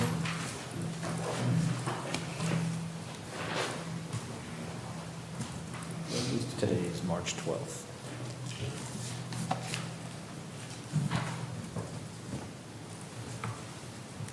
So this is your copy. Okay. Your Honor, this is Mr. Lamone Victoriano. Yesterday, the state filed an amended information charging Mr. Lamone. No, does he need the assistance of the interpreter? He does. He speaks English pretty well. I always have an interpreter with me, just in case. Okay. If you need the assistance of the interpreter, you raise your hand and we'll let the interpreter engage with you to help you. You do? You want her help? Yes. Okay. All right. Proceed slowly, Mr. Kleins. As soon as you cut in, I thought, man, I'm speaking way too fast for an interpreter. Okay. Yesterday, the state filed an amended information. And that information changed the charge from a capital sexual battery count to a lewd and lascivious conduct count. Mr. Lamone Victoriano is going to enter a no contest plea to that count. The agreed upon disposition is that Mr. Lamone Victoriano will be placed on 10 years of sex offender probation. He would be designated as a sex offender. Special conditions of sex offender probation would be no contact with minors, no contact with the victim in this case, or her family. A GPS monitor would have to be attached prior to his release. There is a curfew from 7 to 7, which is adjustable for work or school purposes. There would be 150 in public defender fees. The court cost would be $616. He would be adjudicated. I have gone over this plea and talked extensively with him about this. I met with him yesterday at the jail, went over what was probably going to happen today. Mr. Lamone Victoriano requested the state, if the state had any objection to this being an offered plea. So we would like to enter this as an offered plea, Your Honor. Mr. Lamone Victoriano is going to maintain his innocence.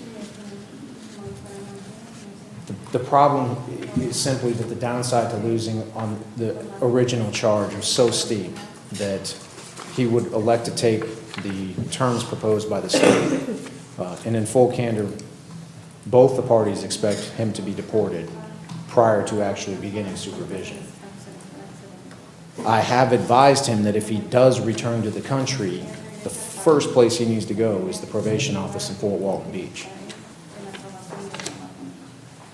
May I approach? Granted. And kind of,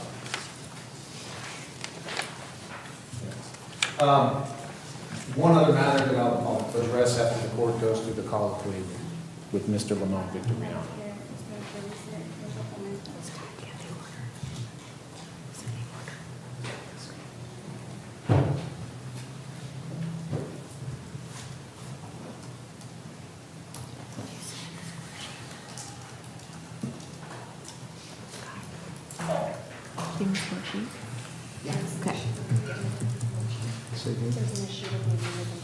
There's an issue with the amended information.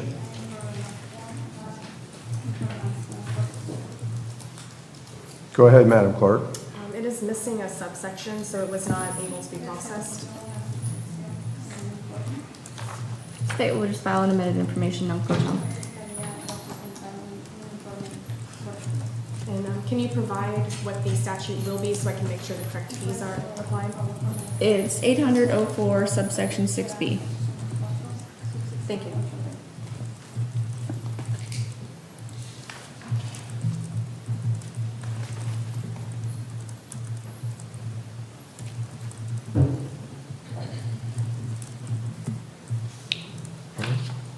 Raise your right hand, please. Do you swear or affirm to testify truthfully in this matter under penalties of perjury? Yes. You may put your hand down. With the help of the interpreter, were you able to understand what Mr. Klein's just announced to me? Yes. With the help of the interpreter, were you able to read and understand the contents of the plea form? Yes. Did you do that before you signed it? Yes, sir.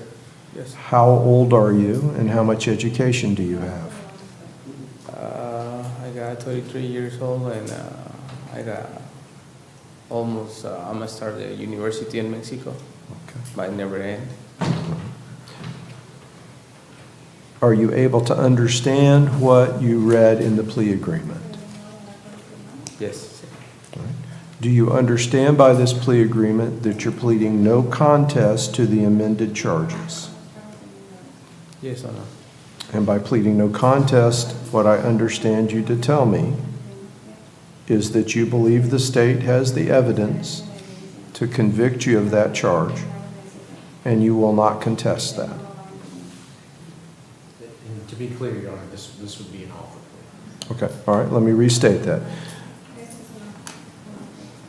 By pleading no contest in this case, after talking to your lawyer, you believe that this is in your best interest to make this plea as opposed to going to trial. Yes. And that's based upon all of the circumstances presented. You believe this is a better outcome for you than requiring the state to prove the charges against you. Yes. Okay. Do you understand by making this plea, you're waiving your right to a trial by jury where the state would have to prove your guilt? Yes or no? You will be adjudicated guilty of the amended sentence. You will be amended charge. You'll be sentenced to 10 years of sex offender probation with a designation as a sex offender with all of the conditions that apply. No contact with minors, no contact with KPR or family. GPS will be attached and a curfew of 7 p.m. to 7 a.m. to be adjusted by probation to work for your work or school purposes. And the court costs and cost of supervision and cost of defense will be applied. And those court costs will be, Madam Clerk? 817. Plus the cost of defense? Okay. Now, Mr. Collins has also indicated to me that there's issues regarding your immigration status. Is that right? Yes. And by making this plea, you will be, in all likelihood, deported. All right. Do you understand that? Yes. Does that change your willingness to enter into this plea? No. Has Mr. Kleins answered all your questions about the plea and how it affects you? Yes. And are you satisfied with how he's represented you? Yeah, a lot. Thank you. Okay. All right. The court will find the plea to be freely and voluntarily entered into and will accept the plea. Your Honor, I talked with Ms. Barrickman. There's a cell phone that was recovered during his arrest. That cell phone is currently in the custody of the Okaloosa County Sheriff's Office as potential evidence in the case. Mr. Lamone Victoriano requested the state to consider having that cell phone released to a member of our office so that we can transport it from the sheriff's office up to the jail. So when he is most likely sent back home to Mexico, he'll have a way to communicate with people. And to clarify, there was no contraband found on that phone. All right, so does the state agree to the release of the phone? Yes, Judge. And so, may I approach Your Honor in order for that? Granted. So the state stipulates that the phone has no evidentiary value and no contraband, and therefore the phone is free to be released. Yes, Judge. Okay. Can you put it here and I'll run downstairs and make a copy of it? Okay. All right. Good luck, okay? Thank you so much. And for the record, the state has met its constitutional requirements under informal under Marcy's law in this case. Thank you so much. That's it? Thank you, Honor. Thank you. Good day.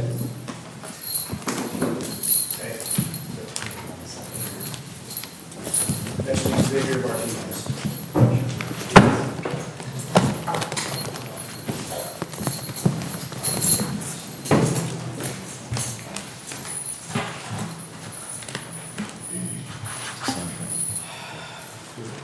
I'm just showing it's the same thing. Your Honor, this is Xavier Martinez, 24 CF 2556. This time, Mr. Martinez is signing a plea agreement. To resolve this case, Mr. Martinez is going to be entering a no contest plea as charged on counts 2, 3, and 4. Today's the 12th. In exchange for this plea, count 1 will be no cost. Mr. Martinez is going to be placed on, in count 3. Count 3 is a DUI. He's going to be placed on 1 year of probation Special conditions would be that he has to attend and complete a DUI school, a victim impact panel, perform 50 hours of community service. There is a 6-month driver's license suspension, a 10-day vehicle impound, and a $500 fine. On that particular count, I have explained to Mr. Martinez the exceptions for the vehicle. This was not his car, so I've instructed him to talk to probation about the fact that's not his car, but it is in the plea agreement.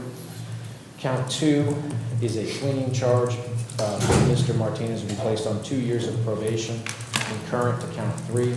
There is a mandatory 1-year driver's license revocation on count 2. There is $615 in court costs on count 2, plus $150 in public defender fees. He has previously been adjudicated. May I approach? Granted.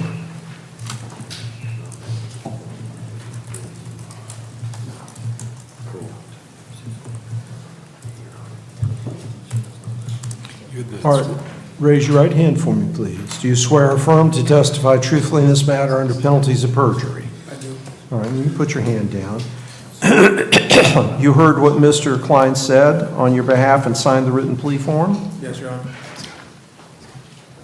How old are you and how far did you go in school? I am 35 years old, completed high school. All right, you able to read and understand the plea form? Yes, sir. Did you do that before you signed it? I did. And was what you read in the plea form what Mr. Klein just announced to me? Excuse me? Is what you read in the plea form what Yes. Mr. Klein just announced? Yes, Your Honor. Okay. Do you understand by this plea that you're pleading no contest to the announced charges and waiving your right to a trial by jury? Yes.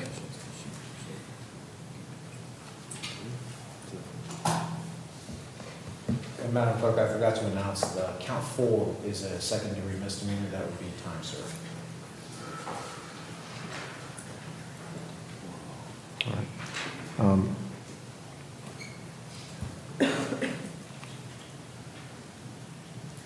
But count 2 remains the felony, correct? Correct. Okay, all right. And so you'll be adjudicated guilty, you'll be on a year of probation, well, actually 2 years of probation,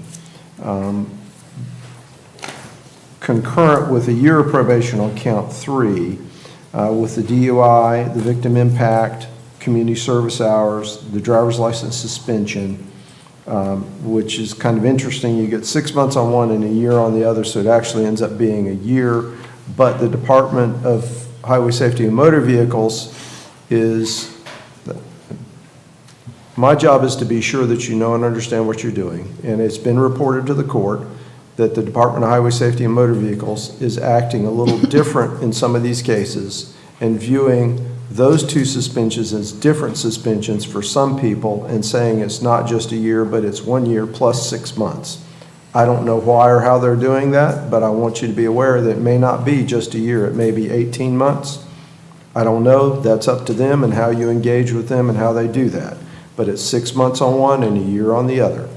Okay, just need to be aware of that, okay? Yes, and I don't mean to interrupt the colloquy, but I'm going to give Mr. Martinez my card. If that becomes an issue, I would encourage him to contact me and see if there's anything I can do about that.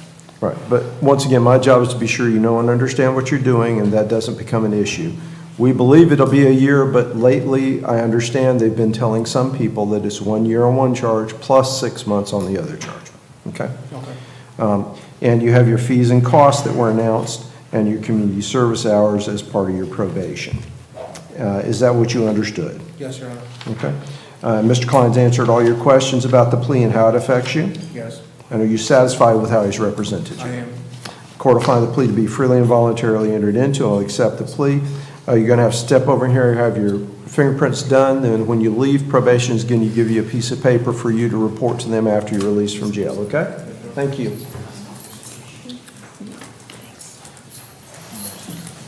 Court is taking off. Next is Roderick McKinnon.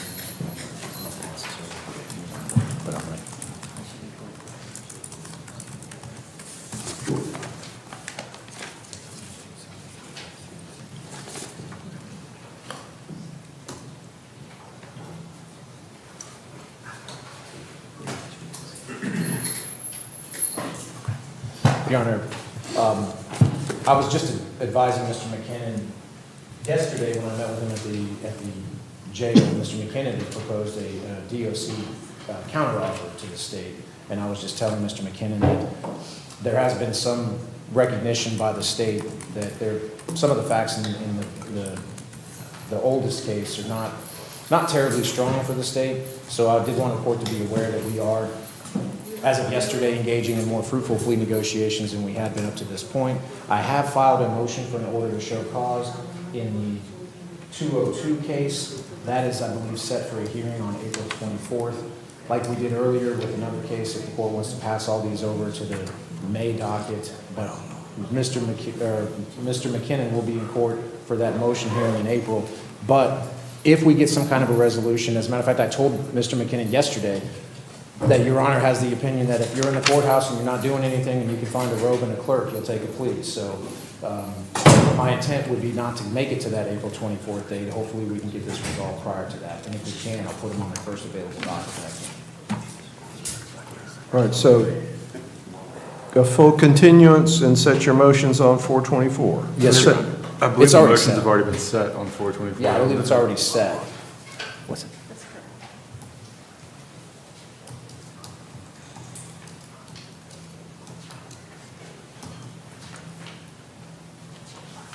All right, very good. Next will be Ronald McNeely.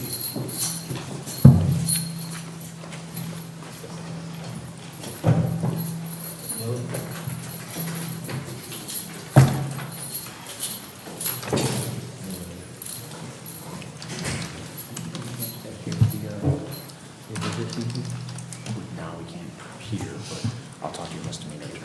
Okay. I'm gonna have you sign here. It's the same thing, I just made a photocopy. Any chance of early termination? There's always a chance, ask you.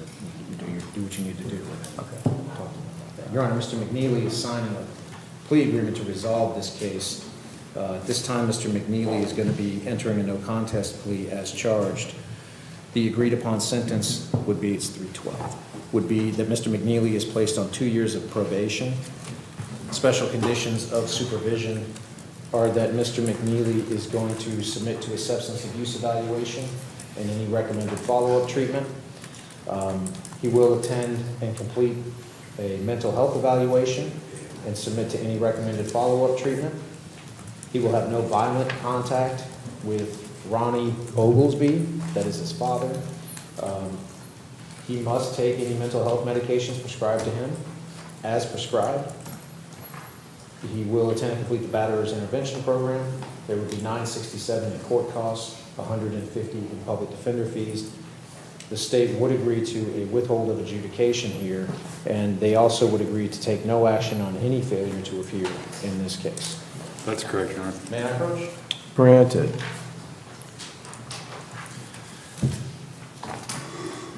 Raise your right hand for me, please. Do you swear or affirm to testify truthfully in this matter under penalties of perjury? Yes. All right, you can put your hand down. You heard what Mr. Klein said, and you signed the written plea form? Yes, sir. How old are you and how far did you go in school? I'm 49. I went to 10th grade, and I did complete a GED. Okay, good. Are you able to read and understand the plea form? Yes, sir. And did you do that before you signed it? Yes, sir. And is what you read what Mr. Klein's just announced to me? Yes, sir. All right. Now, do you understand by this plea that you're pleading no contest to the announced charge? Yes, sir. And that says to me you believe the state can prove your guilt and you're not going to contest that. Yes, sir. In this case, do you also understand by doing this you're waiving your right to a trial where the state would have to prove your guilt? Yes, sir. In this case, your adjudication will be withheld. You're going to be on 2 years of probation with substance abuse evaluation, recommended treatment. You must take all your meds as prescribed and attend and complete the batterer's intervention program. Do your mental health evaluation, recommended treatment, and have the fees and costs, and no violent contact with the victim in the case. Now, I like to explain what no violent contact means, you know, because, in the ordinary world, meaning not the courtroom, when we say violent contact, that means an actual physical altercation, or as my Uncle Horace used to say, a tussle, right? That doesn't what that means here. It means any behavior by you which would cause the reasonable person to believe that actual violence is imminent. And when I talk about a reasonable person, I usually point at one of these folks in the green uniform because that's who's going to show up when you're acting out, right? And if they think that your behavior is such that actual violence is imminent, that would be considered violent contact with the person. You understand what I'm saying? Yes, sir. All right? So I want to be clear, and that would be a violation of your probation. Okay. Got it? All right? And so part of this program here is to give you the skill set you need to understand your own behavior, modify and regulate that behavior, and walk away from those circumstances. Got it? Got it. So deal with probation. They'll give you what you need to do to take care of that business so you don't have that problem again, all right? All right. All right. Now, when you leave here, probation will have you some instruction what you need to do to report to them. The court will find the plea to be freely and voluntarily entered into and accept the plea. Okay. Next will be Misty Mallory. Mallory? Yes, sir. Thank you.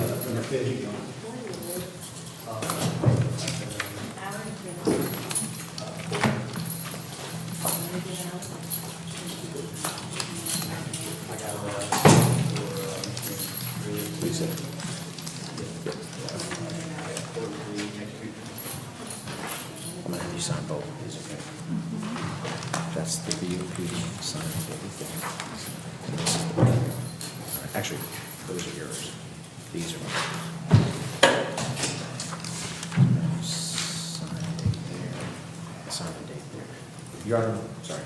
Miss Mallory is signing 2 different plea agreements at this time. She's on supervision on the 294 and 295 cases. Right. So she is going to be signing today's 312. An admission to violating supervision in that case, those 2 cases. And then she's going to be entering a no contest plea in 24 CF 2727 to, as charged.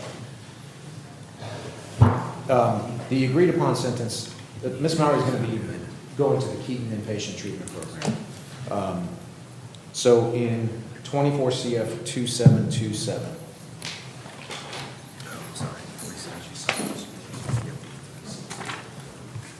Ms. Mallory will be sentenced on count 3 to time served. That's a first-degree misdemeanor. Counts 1 and 2 are both possessions of controlled substance. Ms. Mallory will be placed on 18 months of drug offender probation for those counts concurrent to each other with a 10 to 6 curfew, which is adjustable for work or school purposes.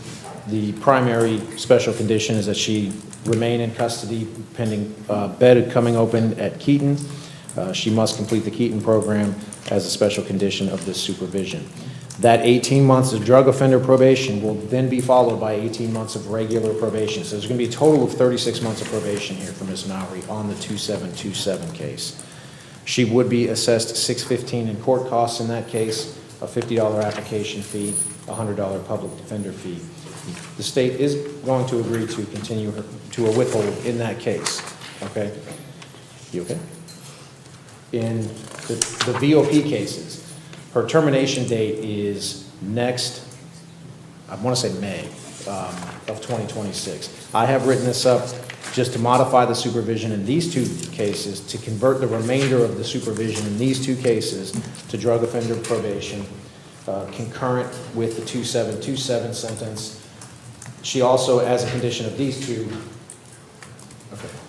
two probations in the 294 and 295, she does have to complete the Keaton program as a condition of these supervisions. She has previously been accepted into the Keaton program. So if I may approach with the plea agreements and this score sheet. Granted.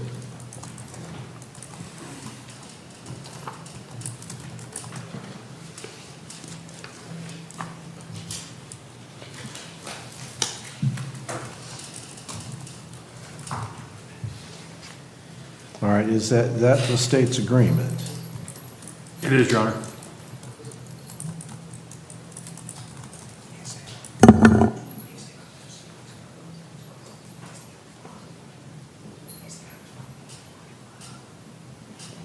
So the only question I have, Mr. Kleins, is how much time does she have left on her supervision in 294 and 295? Do we know that? The term date on that, Your Honor, is May 15th of 2026. Okay. So we're right about a little short of the 18 months, the DOP in the new charge, right? Right. The kind of the way I wrote it just, I thought, I didn't want to trigger an adjudication by just revoking and terming the prior supervision. Right, okay, understood. Well, I just want to be sure probation is also on board that this is a modification of the existing one. It's concurrent, but this is a new term on the new charge. It's not the same, right? That's correct. That's the whole Yes. purpose, right? Yes, she's going to be on probation for 3 years from today. Okay. Yes. I'm sorry, on how much? Well, she's going to be on 18 months of drug offender probation. Followed by the 18 months of regular probation. On the 2727. Correct. And these cases will term at their regular term Yep. with the modification. Yes. Okay. All right. Raise your right hand. Do you swear or affirm to testify truthfully in this matter under penalties of perjury? Yes. Okay. And you put your hand down. You heard what Mr. Klein said, and you signed the 2 different written plea forms, right? Is that yes? Yes. Okay. And how old are you, and how far did you go in school? 35. All right. You able to read and understand these plea forms? Yes, sir. And did you do that before you signed them? Yes, sir. Now, there's lots of complicated details here, but is essentially what Mr. Klein's announced to the court what you read in these forms. Right. I do have one question though. Okay, for me or for Mr. Klein's? For you. Okay, My fines, like I have like $30,000 in fines. Isn't that a little excessive? No, yes, the answer would be yes, that's way excessive. These are just these, if you.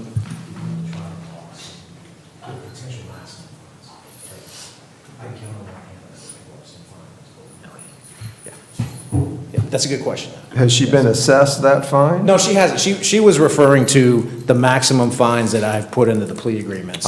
Yes. And part of that is, part of this is to inform you what the maximum potential penalty is so that you'll be aware and can make a knowing and informed decision about the outcome of the case. Some cases have a mandated fine. These cases do not, but that represents the maximum potential penalty. Okay. So now you've got 2 different things going on in this reason. We have 2 different plea agreements. You have your violation of probation, and you have your new charges. Do you understand that? As to your violation of probation, your plea agreement says that you're admitting the violation. I thought we were getting the violation. No.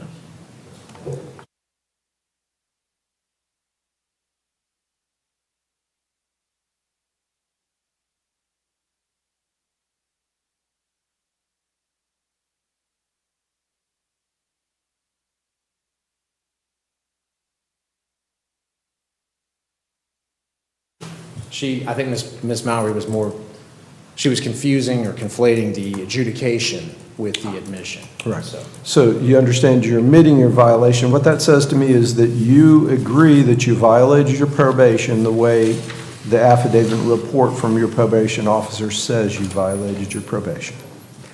Is that what you're saying to me? Is that yes? Okay. And do you understand by admitting the violation, you're waiving your right to a hearing where the state would have to prove your violation? Yes. In this case, adjudication will continue to be withheld. Your supervision will be modified to convert the remainder of your supervision in the 294 and 295 cases to drug offender supervision concurrent with the new charges and the provision that you're to enter into and complete the Keaton program.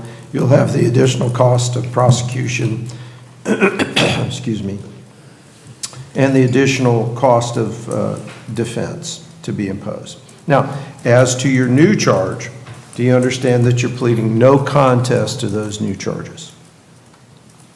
Yes. Okay, and by pleading no contest, what I understand you to say is that you believe the state could prove your guilt by evidence, and you're not going to contest that. Do Do you understand by making this no contest plea, you're waiving your right to a trial by jury where the state would have to prove your guilt? Yes. Okay. And in this case, adjudication will be withheld. Count 3 will be time served. Counts 1 and 2 will be 18 months of drug offender probation with the curfew, adjustable for work or school, with the provision of Keaton inpatient, and the special condition that you'll remain in jail until your bed's available at Keaton. And then following that 18 months of drug offender probation will be 18 months of regular probation with the $615 in court costs and the cost of defense as well. Is that what you understood to be the plea arrangement? Yes.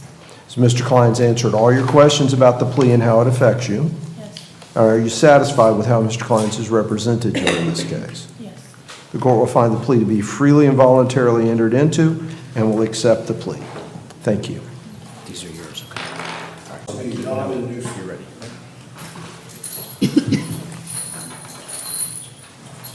And when we finish Mr. Klein's clients, we'll take a 15-minute break. So everybody will be ready.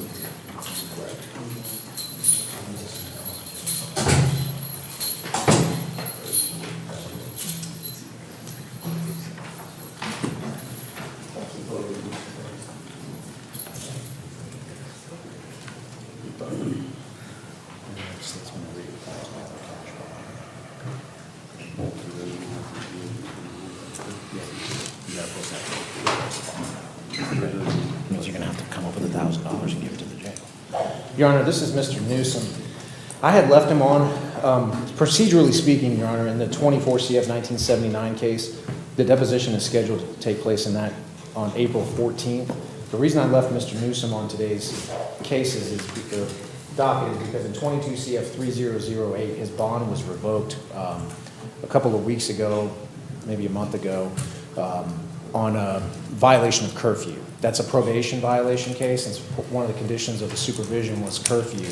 I had filed a motion to see if the court would consider setting a new bond in that 22 CF case. And specifically, kind of unusual from my perspective, is I was asking the court to consider just a straight cash bond, not a cash or professional, but a strict cash bond in that situation. I talked with Mr. Gomez, and he was just advising me that the state would have no objection to the setting of a cash bond in 22 CF 3008. So if we could ask the court to set a $1,000 cash bond in that particular case. His bond was actually never revoked in 24 CF 1979, so he's still technically legally out on bond in that case. And that is the state's agreement, Your Honor.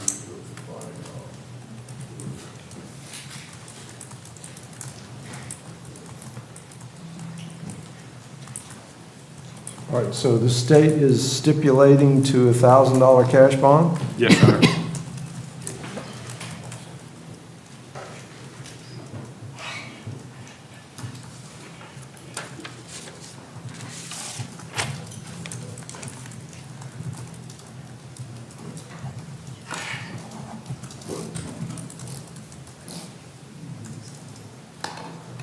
All right. So ordered. I'll submit an order for Mr. LaPierre and Mr. Newsom here as soon as I'm done with my cases. So with that, the cases are continued to 5/12 because of the depositions being set? Yes, sir. Okay. Very good. Thank you now. So the 5/12 May 12th. Yeah, May 12th. All right. Here. So you do. Next will be Gloria Whiteside, Mr. Cobb. Okay. We got one left from Mr. Klein's, is that right? Yes, sir. All right. Scott Orange. All right, we'll get we'll get Wycheck, and then we're going to do one case for Mr. Klein's, and we're going to take a break.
Judge, this is State of Florida versus Lori Wycheck in case number 2023-2268. Judge, she's going to be entering a plea of no contest, or change of plea and entering a plea of no contest in that case. In count 1 to the lesser included offense of battery on a law enforcement officer pursuant to section 784.07 subparagraph 2 subparagraph B. She'll be entering a no contest plea to count 2, aggravated fleeing or attempting to elude. No contest to count 3, leaving the scene of a crash with injuries. And the state will be no crossing counts 4 and 5, which are misdemeanors. She'll be adjudicated guilty. And this is a jail to bed sentence. She'll be going straight from the jail to the Freedom House. And the terms of the plea are as follows. 24 months of community control to be served at the Freedom House, followed by 24 months of regular reporting probation, no alcohol or substances without a valid prescription, standard court costs and fines. And the condition is she's going to have to complete the Freedom House while she's there. She'll have no contact with the victims in this case. The court will reserve on restitution for a period of 24 months. She'll have to comply with all family law and injunction orders in her current family law dissolution of marriage case. She will undergo random UAs and breath testing and comply with all doctors and medical health orders and schedule and keep all doctor's appointments. May I approach? Granted.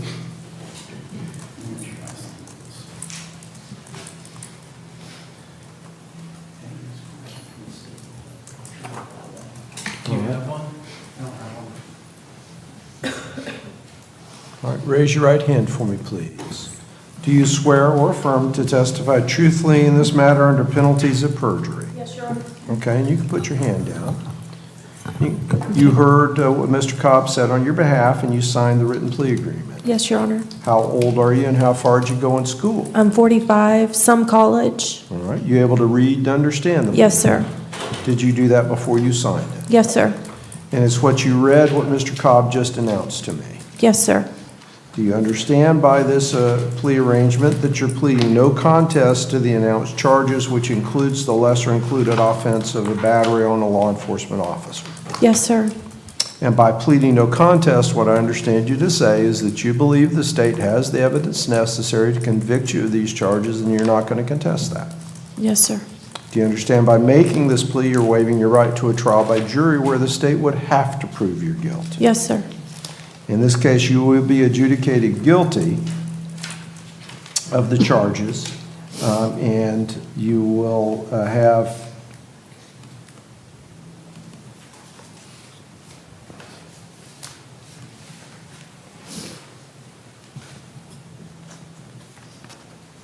all right. So it's 24 months of probation, of community control, Yes, sir. with the special condition that you're going to remain in jail until you go to the Freedom House, and you have to complete the Freedom House program. Then, when you're done with that, when the 24 months there, you'll be on 24 months of regular probation. After that. Okay, yes, Your Honor.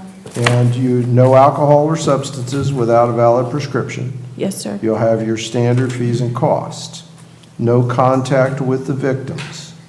Yes, sir. You may have restitution, which could be established later by a separate court order. You've got to comply with all the family law and injunction orders. You'll have random testing to confirm your compliance with the substance issues. And you must comply with all doctor and mental health orders.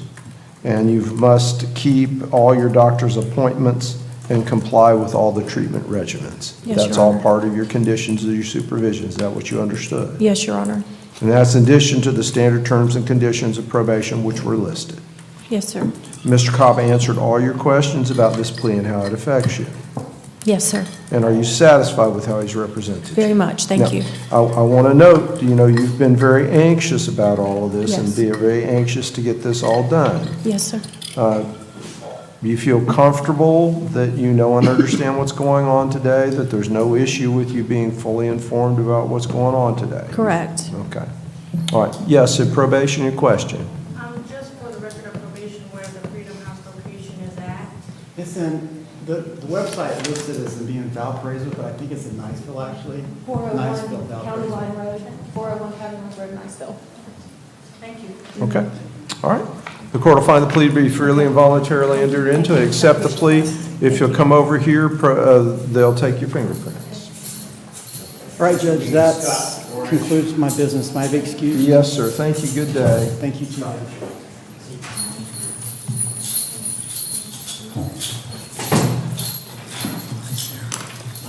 See ya. You too. Go ahead and sign and date it.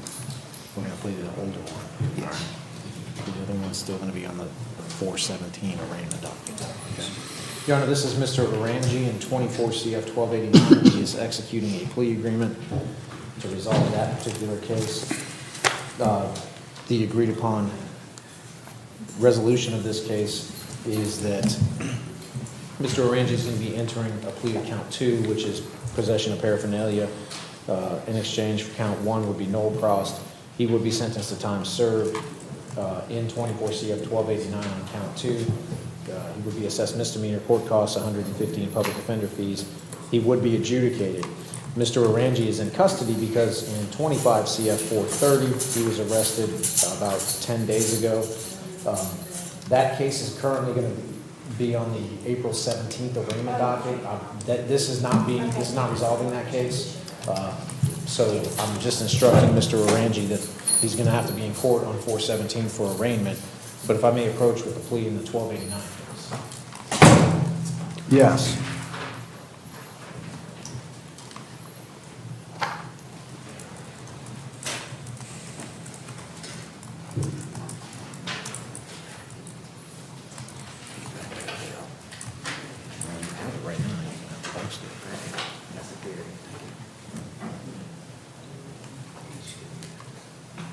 All right, raise your right. So this is just on the POP. Correct, Your Honor. Raise your right hand, and Madam Clerk, fines, fees, and costs. 270 plus the PD fee. Raise your right hand, please. Do you swear or affirm to testify truthfully in this matter under penalties of perjury? Yes, sir. Okay, and you put your hand down. You heard what Mr. Klein said, and you signed the written plea form? Yes, sir. You understand you're pleading no contest to the possession of paraphernalia, waiving your right to a trial by jury? Yes, sir. You'll be adjudicated guilty, be sentenced to time served. You'll have the fees and costs which were announced, and is 6 months enough time to pay those fees and costs? Absolutely. All right, 180 days to pay. Mr. Klein's answered all your questions about the plea and how it affects you. Yes, sir. You satisfy what he's done for you? Yes, sir. Court will find the plea to be freely and voluntarily entered in and accept the plea. I'll see you on Thank you. Can I approach with the order? Your Honor, put tomorrow's date in this order. Say again? You had put tomorrow's date. Surprised I didn't put Friday.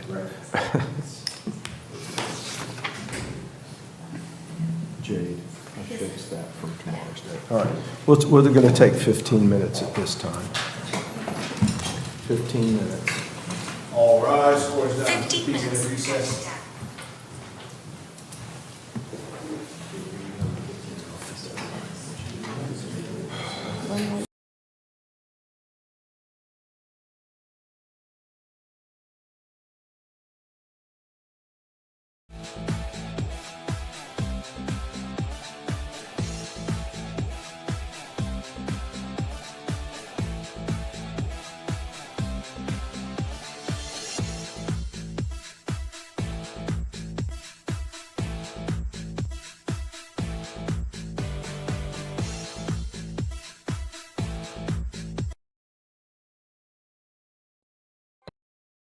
This is Tiffany Woodham, State Farm's newest agent in Crestview. I'd like to personally invite you to stop by my office for a no-cost policy review. Let me help you start saving today. Call in, walk in, or click in at yourcrestviewagent.com.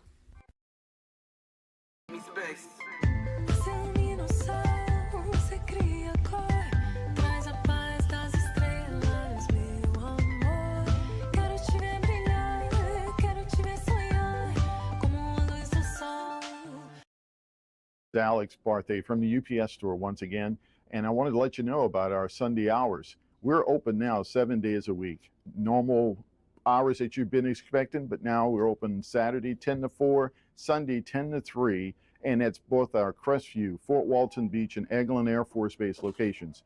So you have things to do, go and do it. Just know the UPS store is going to be here. Again, Sundays 10 until 3 p.m.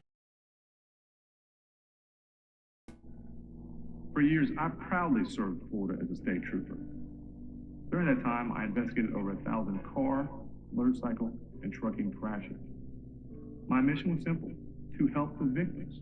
Now, as an injury attorney, I can do even more to help accident victims. Hi, I'm attorney Coy Browning. If you've been injured in a car accident, I'd be honored to help you. Call or visit us at browninglawfirm.com.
Hi, I'm Wanda Roberts. For the last 20 years, I've been helping the residents of Northwest Florida buy and sell their properties. My office is just 1 block south of the courthouse in historic downtown Crestview. Give us a call at 850-398-5389. Hi, I'm Michael Gilbert, defense attorney with Warrior Law. I represent those accused in Santa Rosa, Okaloosa, and Walton County. If you or anyone you know has been accused of a crime, give us a call. We can help.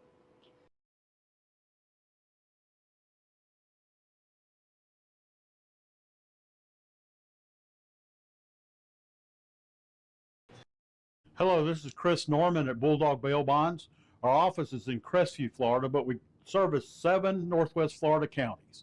If you ever find yourself in a jam, please give us a call. We're here to help you out.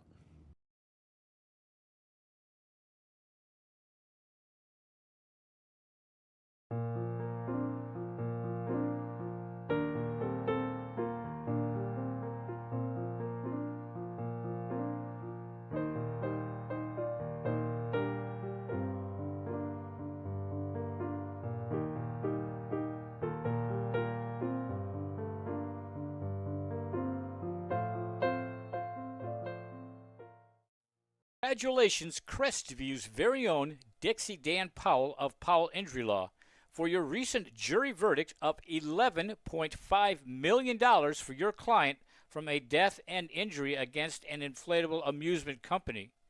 Recognized in 2017 as one of the top 100 civil trial lawyers in the state of Florida, and Dixie is AV preeminent rated. Dixie Dan Powell works tirelessly for his clients, as is evident by this extraordinary verdict. If you're taking your case to trial, be prepared. Contact Dixie Dan Powell and Powell Injury Law, 850-306-2667. Back Home Bakery Cafe is 2 blocks from the courthouse on Crestview's historic Main Street. We serve handmade pastries, espresso, and lunch items, and we're open Tuesday to Saturday from 7 a.m. to 4 p.m., serving lunch from 11 to 2. We hope to see you soon.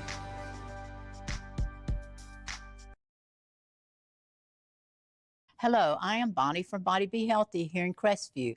We have been serving the area since 1999. We're an alternative health food store. If you're interested in bettering your health, we'd like to invite you to stop by. We're located in Court Plaza, Stop by and let us help you be healthy. I'm Amanda Gaskin with Briarpatch Realty. Helping qualified heroes save money is my passion. When I help a hero buy or sell a home, they receive a check from Homes for Heroes. Check out amandasheroes.com for more information.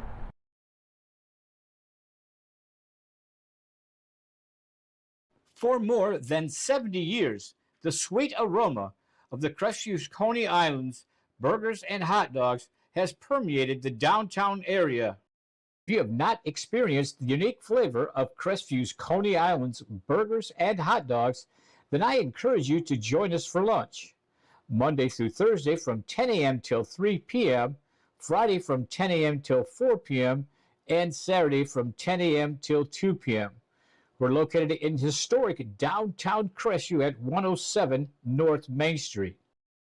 Call 850-683-1045. CQ Roofing, your hometown roofer since 1999. We're state licensed and insured, family owned and operated with 24 years of local service. We specialize in shingles and metal, re-roofs, repairs, and leak specialists. For all of your roofing needs, call us today or visit our website at cqroofing.com. CQ Roofing, your hometown roofer.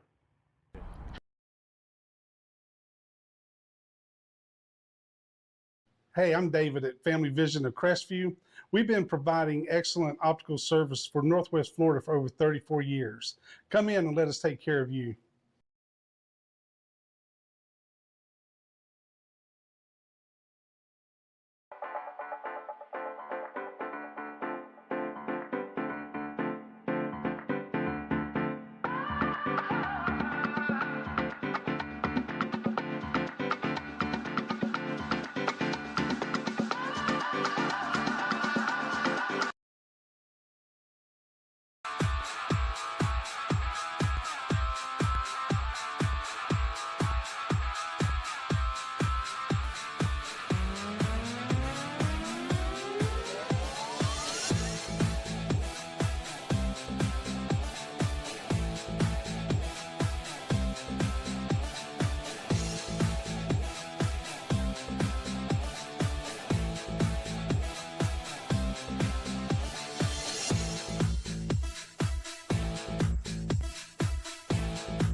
This is Tiffany Woodham, State Farm's newest agent in Crestview. I'd like to personally invite you to stop by my office for a no-cost policy review. Let me help you start saving today. Call in, walk in, or click in at yourcrestviewagent.com.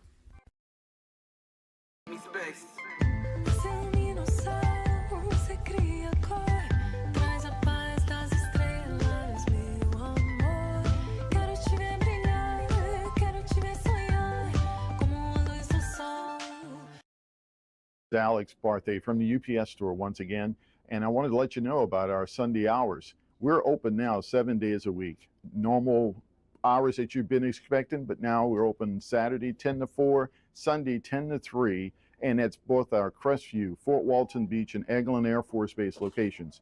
So you have things to do, go and do it. Just know the UPS store is going to be here. Again, Sundays 10 until 3 p.m.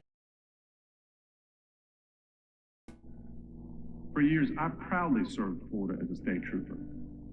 During that time, I investigated over 1,000 car, motorcycle, and trucking crashes. My mission was simple, to help the victims. Now, as an injury attorney, I can do even more to help accident victims. Hi, I'm attorney Coy Browning. If you've been injured in a car accident, I'd be honored to help you. Call or visit us at browninglawfirm.com.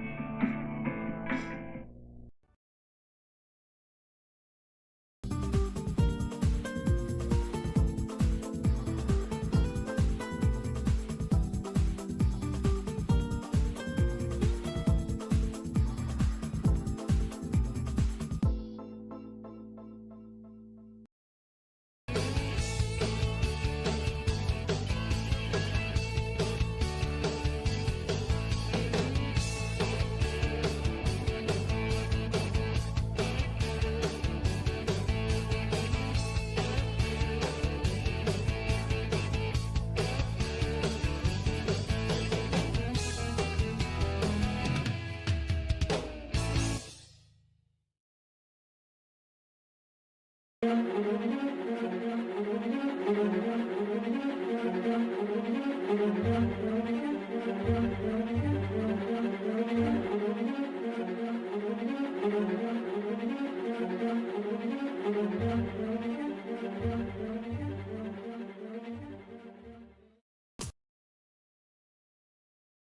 I'm Wanda Roberts. For the last 20 years, I've been helping the residents of Northwest Florida buy and sell their properties. My office is just 1 block south of the courthouse in historic downtown Crestview. Give us a call at 850-398-5389. Hi, I'm Michael Gilbert, defense attorney with Warrior Law. I represent those accused in Santa Rosa, Okaloosa, and Walton County. If you or anyone you know has been accused of a crime, give us a call. We can help.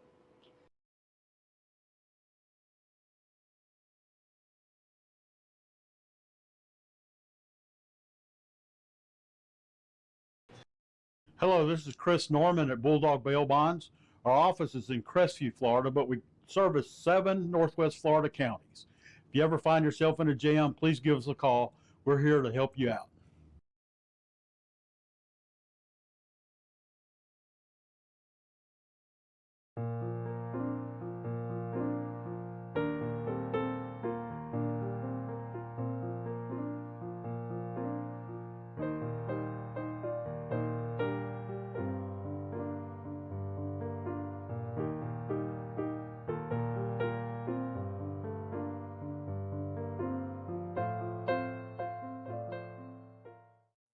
Congratulations, Crestvew's very own Dixie Dan Powell of Powell Injury Law, for your recent jury verdict of $11.5 million for your client from a death and injury against an inflatable amusement company. Recognized in 2017 as one of the top 100 civil trial lawyers in the state of Florida, and Dixie is AV preeminent rated. Dixie Dan Powell works tirelessly for his clients, as is evident by this extraordinary verdict. If you're taking your case to trial, be prepared. Contact Dixie Dan Powell and Powell Injury Law, 850-306-2667. Back Home Bakery Cafe is 2 blocks from the courthouse on Crestview's historic Main Street. We serve handmade pastries, espresso, and lunch items, and we're open Tuesday to Saturday from 7 a.m. to 4 p.m., serving lunch from 11 to 2. We hope to see you soon.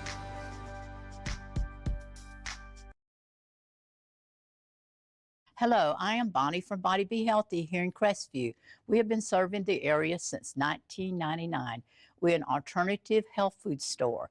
If you're interested in bettering your health, we'd like to invite you to stop by. We're located in Court Plaza. Stop by and let us help you be healthy. I'm Amanda Gaskin with Briar Patch Realty. Helping qualifying heroes save money is my passion. When I help a hero buy or sell a home, they receive a check from Homes for Heroes. Check out amandasheroes.com for more information.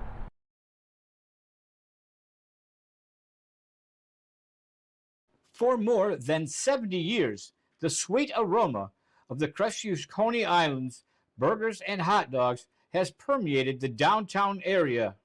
If you have not experienced the unique flavor of Crestview's Coney Islands burgers and hot dogs, then I encourage you to join us for lunch.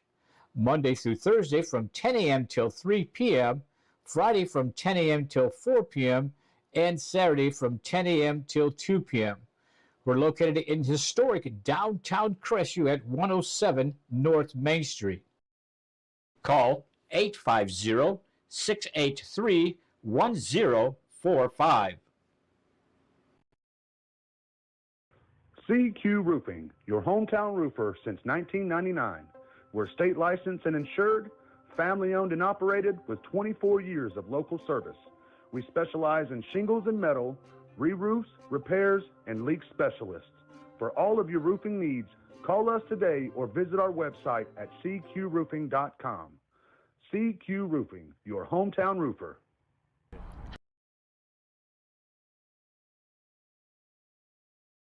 Hey, I'm David at Family Vision of Crestview. We've been providing excellent optical service for Northwest Florida for over 34 years. Come in and let us take care of you.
This is Tiffany Woodham, State Farm's newest agent in Crestview.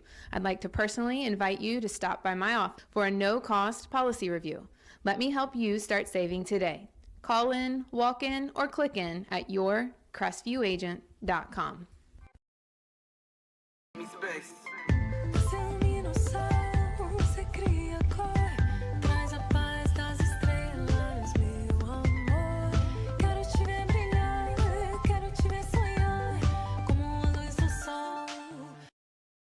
Alex Barthay from the UPS store once again, and I wanted to let you know about our Sunday hours. We're open now 7 days a week. Normal hours that you've been expecting, but now we're open Saturday 10 to 4, Sunday 10 to 3, and that's both our Crestview, Fort Walton Beach, and Eglin Air Force Base locations. So you have things to do, go and do it. Just know the UPS store is going to be here. Again, Sundays 10 until 3 p.m. For years, I proudly served Florida as a state trooper. During that time, I investigated over 1,000 car, motorcycle, and trucking crashes. My mission was simple: to help the victims. Now, as an injury attorney, I can do even more to help accident victims. Hi, I'm attorney Coy Browning. If you've been injured in a car accident, I'd be honored to help you. Call or visit us at browninglawfirm.com.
Hi, I'm Wanda Roberts. For the last 20 years, I've been helping the residents of Northwest Florida buy and sell their properties.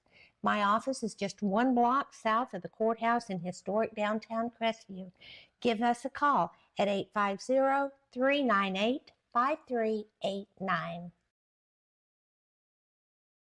I'm Michael Gilbert, defense attorney with Warrior Law. I represent those accused in Santa Rosa, Okaloosa, and Walton County. If you or anyone you know has been accused of a crime, give us a call. We can help.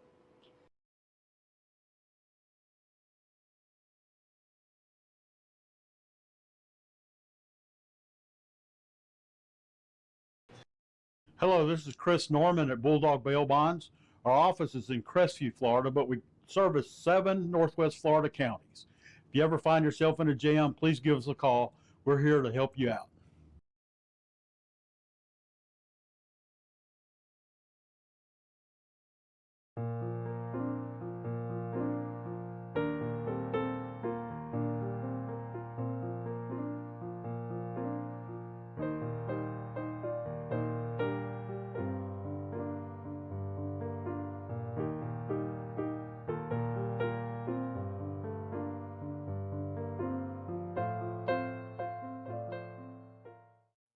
Congratulations, Crestview's very own Dixie Dan Powell of Powell Injury Law, for your recent jury verdict of $11.5 million for your client from a death and injury against an inflatable amusement company. Recognized in 2017 as one of the top 100 civil trial lawyers in the state of Florida, and Dixie is AV preeminent rated. Dixie Dan Powell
told the court, the linchpin here is working with the Agency for Persons with Disabilities for group home placement. That is something that we have been diligent and consistent in trying to line that up for Mr. Sargent, because it's a material part of the plea, that he go effectively into a group home type setting. We do not have that documentation ready to enter a plea today, but we are in near daily communication with the Agency for Persons with Disabilities. They've assembled effectively a team to try to find Mr. Sargent an appropriate placement. We are asking, and I know that his parents in the courtroom are also asking for local placement if possible, anywhere. And if we draw a circle from Pensacola to Panama City, that's what we're trying to do, and hoping that we do not have to extend that search past that. So that's what the agency is currently working on. Procedurally, in the court knowing that, I'm going to request a continuance. But given this type of a situation, I'm asking the court to certainly allow us time, if we have all the pieces fall into place, to get this done for Mr. Sargent, to get him moving from his placement in jail. Absolutely. And as you know, if I'm available, even if we don't have a docket, I'll make myself available to take the plea or to make that arrangement any time. All you need to do is contact my JA and we'll make arrangements to do that. Yes, sir, and I will certainly do that in this case as soon as I can. I know Mr. Sargent is ready to move forward in that fashion. And is there anything you need from the court to help with the APD, or you've got everything? They're just got to do their due diligence. APD is fully involved in moving forward at this point. I don't need any assistance from the court at this time. Given the limited resources that we face in our area, there's a very limited supply of group home space that I know that they are working diligently in trying to fashion a placement or to make sure that he's first in line so that we can get into a setting like that. All right. All right, very good. Thank you very much, Mr. McKinney. Thank you, Mr. Sargent. Next will be number 283, Brian Quinones.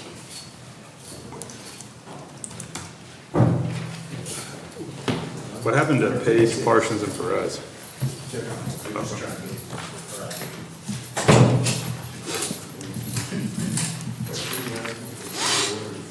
And Judge, this is Mr. Brian Quinones in 24 CF 2213. Just to update the court, Your Honor, after a first round of depositions, we completed with 2 of the alleged victims, 3 of the officers. This is Mr. Snell's case, but Ms. Sandler did cover those depositions. And speaking with her, there's still an outstanding ballistics report, gunshot residue, and another witness that's going to be amended to the state witness list that came up during the depositions, Your Honor. I'm seeking a continuance to the 5/12 date. Stay. No objection.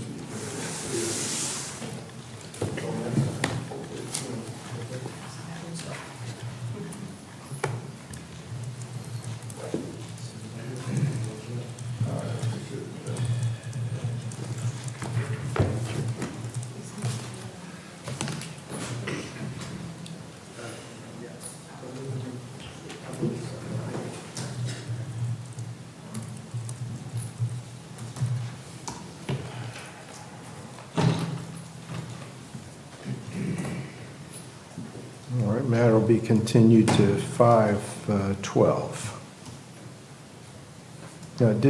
Did you do the depots on 3 that we discussed last time we were here? Correct, Judge. We did 2 on the 2 alleged victims and 3 of the officers. Yes, Judge. All right, all right. All right, very good. Thank you. Next will be Carlos Page.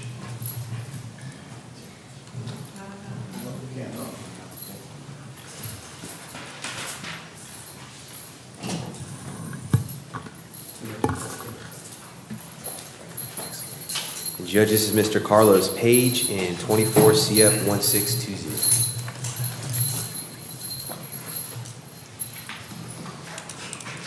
Yes, Your Honor.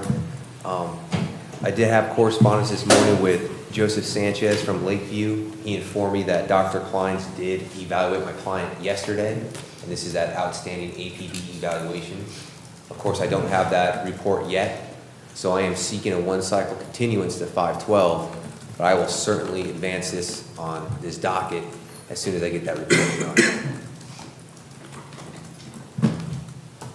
State?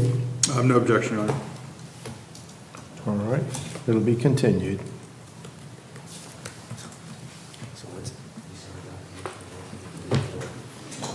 Next being Anton Parson. Yes, sir. Thank you, Mr. Page.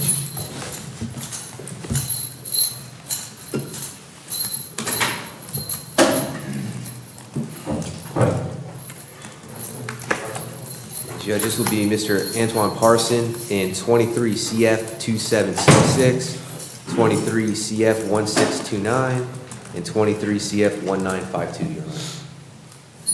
Judge, last time we were in court, we had an agreed upon offer that ultimately would send my client to 18.6 months. I did reach out to Ms. Major McDaniels at the jail regarding the calculation of time. Unfortunately, she said you'd have to plea the sentence, get sent over to processing in order for any gain time to, be calculated. So I am asking the court, well, I first want to say my client is still in the Emerald Coast Life Center, participating in that program.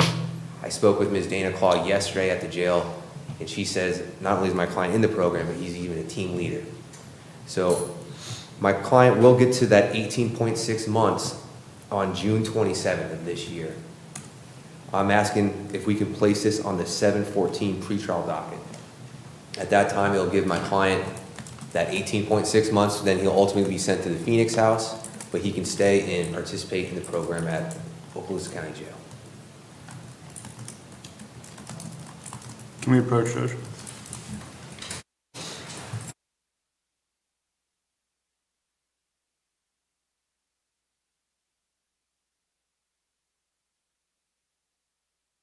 Works tirelessly for his clients, as is evident by this extraordinary verdict. If you're taking your case to trial, be prepared. Contact Dixie Dan Powell and Powell Injury Law, 850-306-2667. Back Home Bakery Cafe is 2 blocks from the courthouse on Crestview historic Main Street. We serve handmade pastries, espresso, and lunch items, and we're open Tuesday to Saturday from 7 a.m. to 4 p.m., serving lunch from 11 to 2. We hope to see you soon.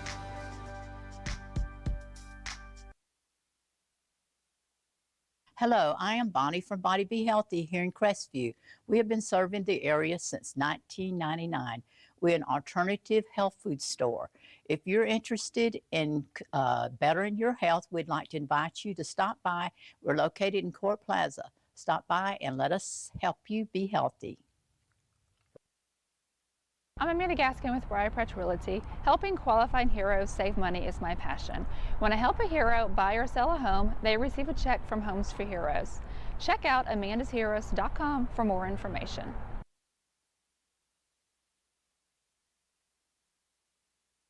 For more than 70 years, the sweet aroma of the Crestview Coney Islands burgers and hot dogs has permeated the downtown area. If you have not experienced the unique flavor of Crestview's Coney Islands burgers and hot dogs, then I encourage you to join us for lunch.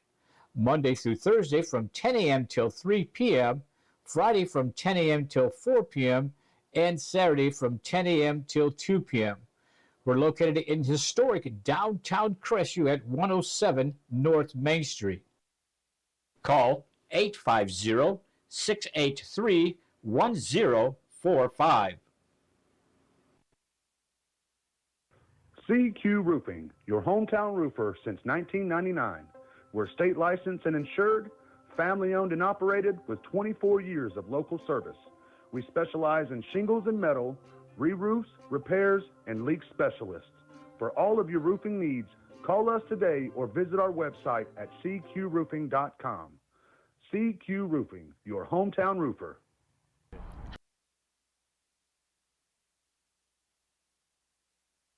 Hey, I'm David at Family Vision of Crestview.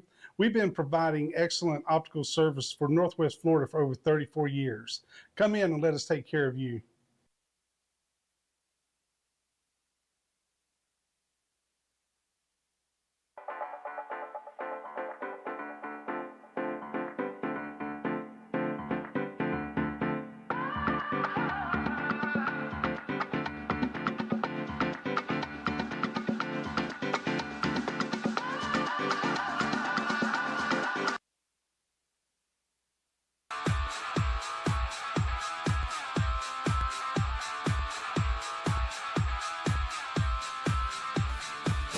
All right, we'll set it on docket day. See you in court Monday. Yes, sir. Yes, sir. Next will be Raul Perez.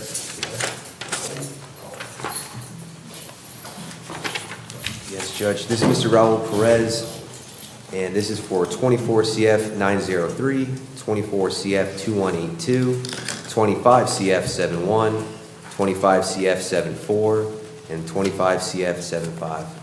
Judge, if I may have a brief moment.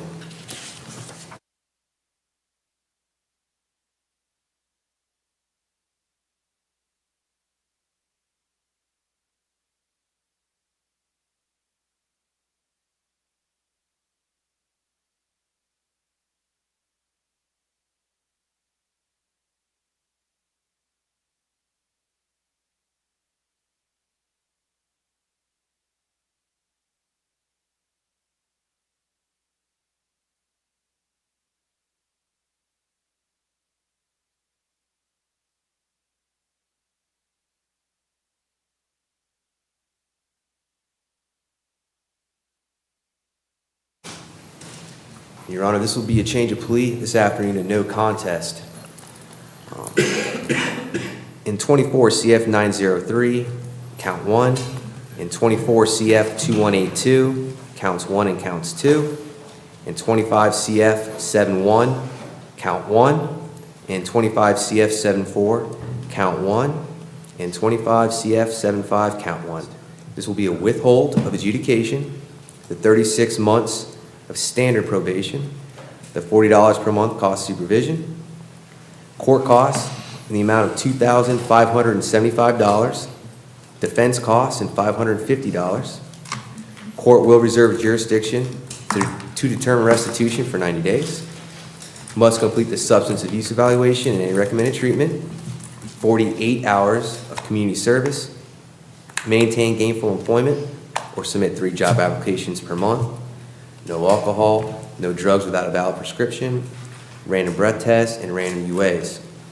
The remaining counts, 25 CF 71, count 2, 25 CF 75, counts 2 and 3, will be, these are the misdemeanors, adjudication of guilt, credit for time served. All cases and counts to run concurrent. If I may approach the signed plea form and no objection to this court sheet, Judge. All right, yes, sir.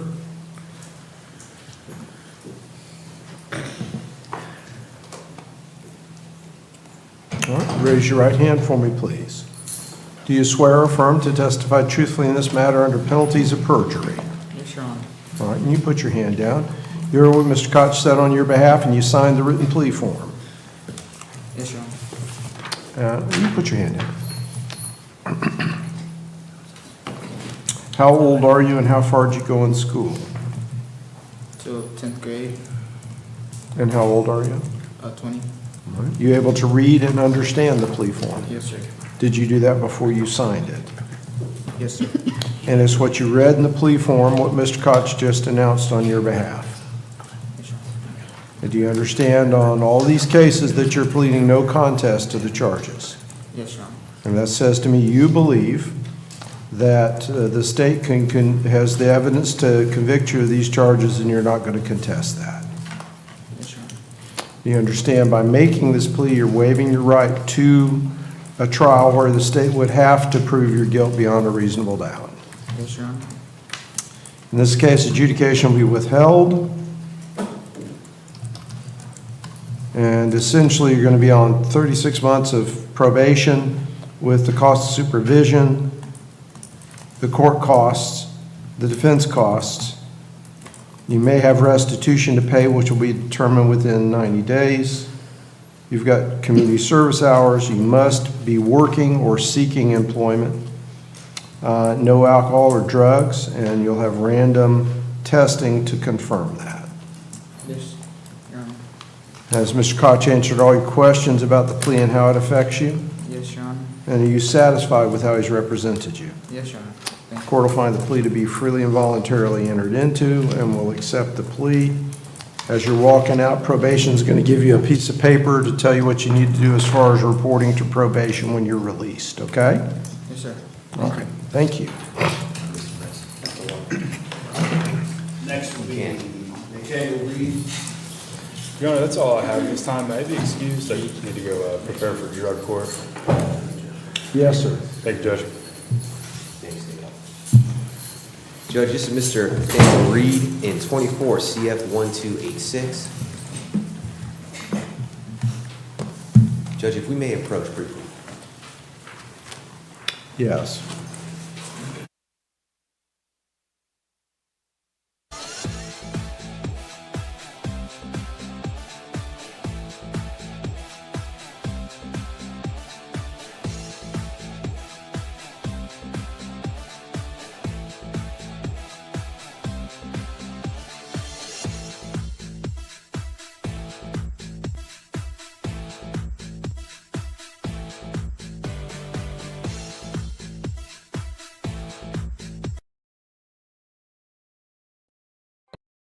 This is Tiffany Woodham, State Farm's newest agent in Crestview. I'd like to personally invite you to stop by my office for a no-cost policy review. Let me help you start saving today. Call in, walk in, or click in at yourcrestviewagent.com.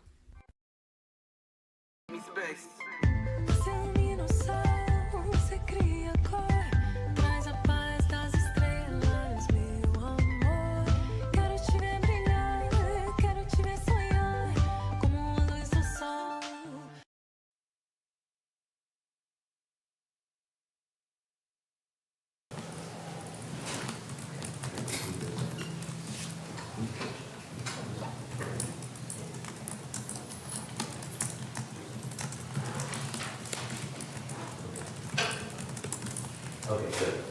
Okay. All right. Yep.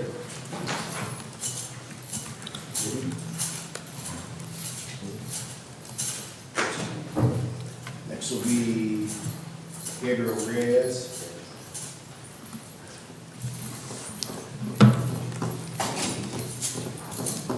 Judges, Mr. Gabriel Reyes in 24 CF 2929. It does require the assistance of the attorney. Go ahead, Mr. Koch. Judge, I did receive the score sheet and offer from the state attorney's office.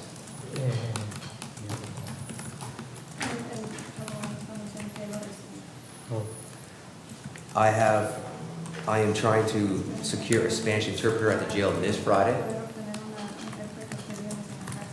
to discuss that offer in the score sheet. I'm asking to place my client on docket day without subs.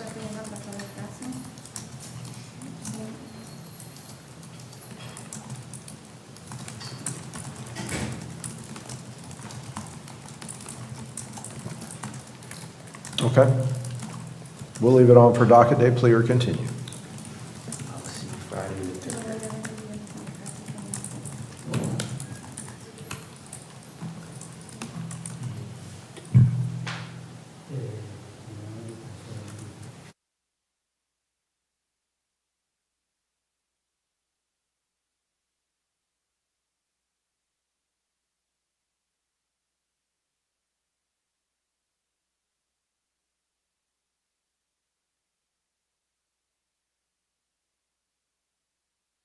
Yes, you will. Next will be Robert Riddle Jr.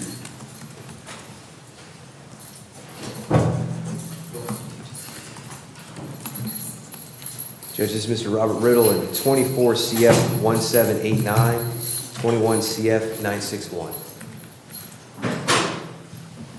Judge, speaking with the state, we are setting this on docket day without subpoenas. The alleged victim in the 24 CF 1789 case failed to appear for a deposition on February 26th.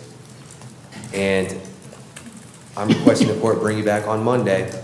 If they cannot make contact with the alleged victim, they will be dismissing that 24 case, and then we will be pleading out the 21 case, and you'll be getting released. So I'm requesting to bring you back Monday. All right, see you on Monday. Thank you.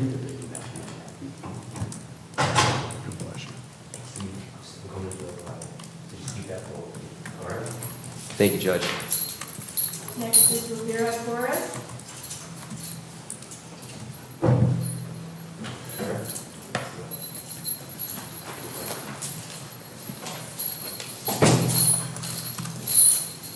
Judge, this is Mr. Eddie Rivera Torres in 23 CF 616. Judge, I did receive an offer and score sheet from the State Attorney's Office. I will be seeing my client this Friday with the translator to go over that offer. I'm requesting him be placed on Monday's docket without subpoenas.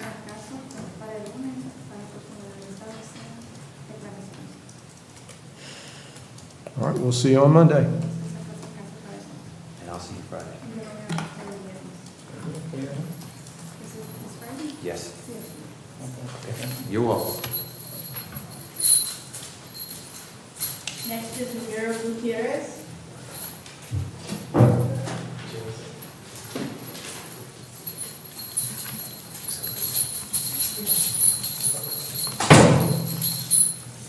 Judge, this is Wilfredo Rivero Gutierrez in 24 CF 2650.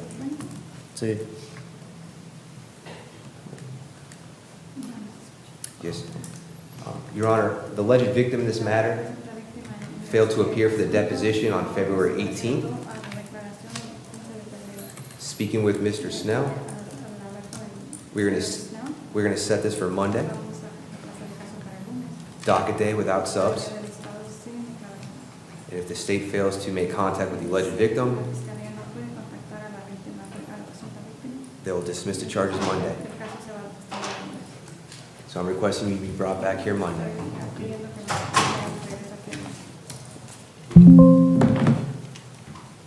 All right. See you Monday. You're welcome. You're welcome. De nada. Next is Rona Michael. And Your Honor, I believe that's all Madam Interpreter, we have for you.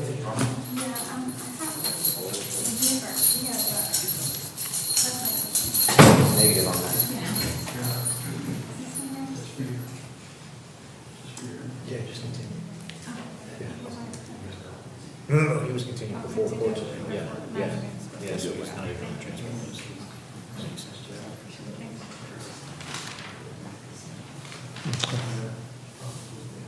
Okay, all right.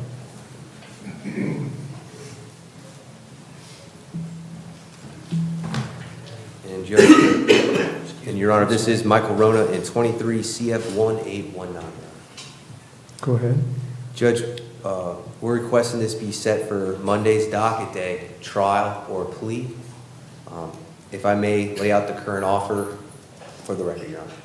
Go ahead. Yes, Your Honor. As charged currently, the max penalties is 10 years DOC. The current offer is 5 years Department of Corrections, followed by 5 years sex offender probation with all the statutory requirements. Currently, the score sheet, my client scores 25.05 months Department of Corrections, and my client is fully aware that after docket day, there will be no more negotiated pleas to the bench. It will be a plea as charged as an open plea. So we are requesting my client be brought on docket day to still have that opportunity.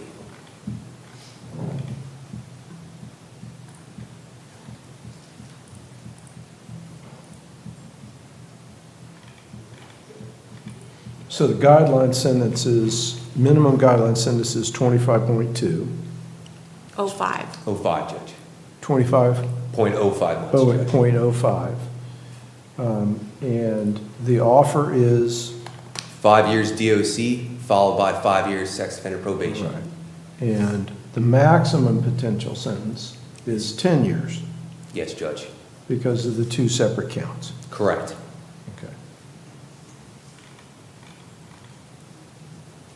And Judge, that offer will expire at docket day. State's ready for trial. We do believe this could be done in 1 day, independent of jury selection. We would request 60 jurors, given the nature of the charges. And I don't think there'll be any unusual jury instructions.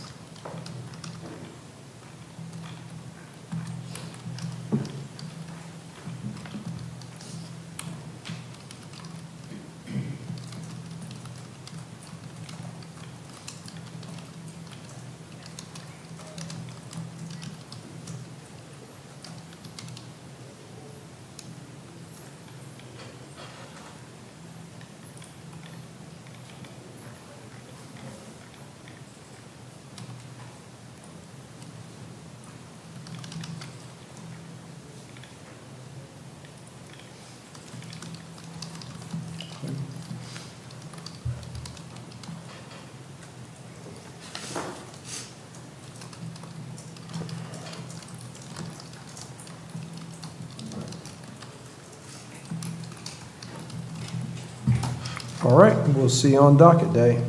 Thank you, Your Honor. Next will be Alex Sawyer.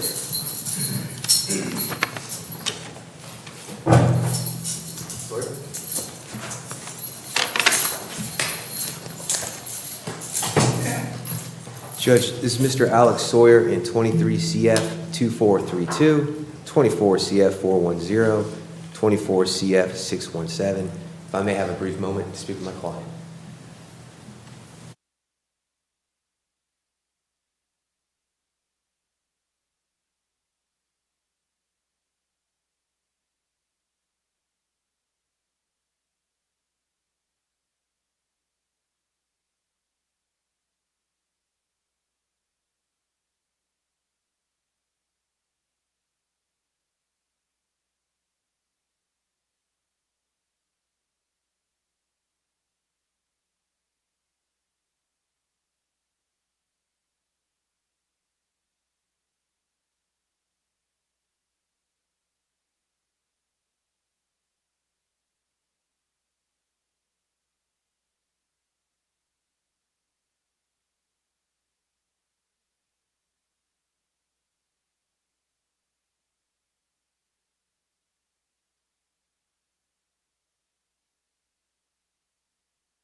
Your Honor, this will be a plea of no contest this afternoon.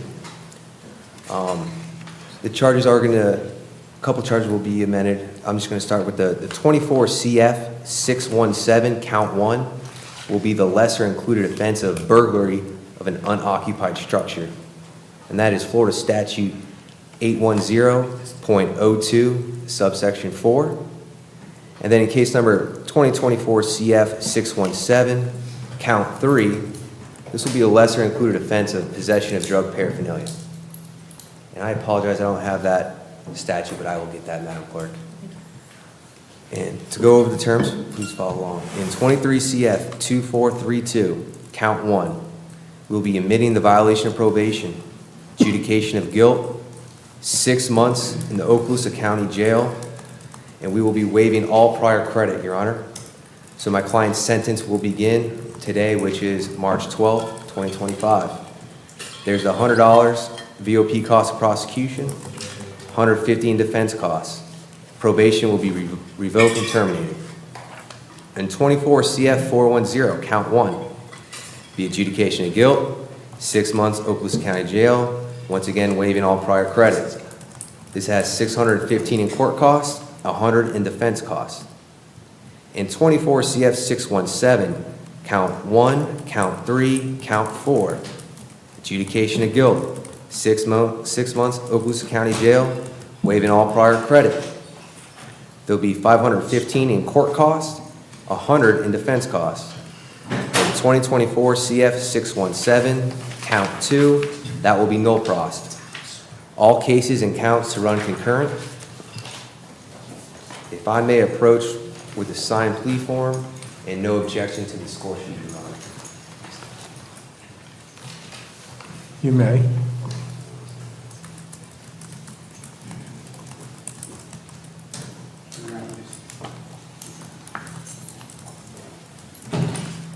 You good, Madam Clerk? Yes. Okay. All right. Raise your right hand for me, please. Do you swear or affirm to testify truthfully in this matter under penalties of perjury? Yes, sir. Okay, and you can put your hand down. You heard what Mr. Koch said on your behalf, Yes, sir. and you signed the written plea form. I did. How old are you and how much education do you have? I'm 34 and I have a 6th grade education level. You able to read and understand the plea form? Yes, sir. Did you do that before you signed it? I did. All right, is what you read in the plea form what your lawyer just announced to me? Correct. Do you understand by this plea arrangement that you're pleading no contest to the announced charges? I do. And that says to me that you believe the state could prove your guilt by evidence, and you're not going to contest that. No, but I don't even know how to answer that, but I just want to get it over with. Okay, well, let me ask it this way. Considering all the facts and circumstances of which you're aware, do you believe making this plea today is in your best interest to resolve the case?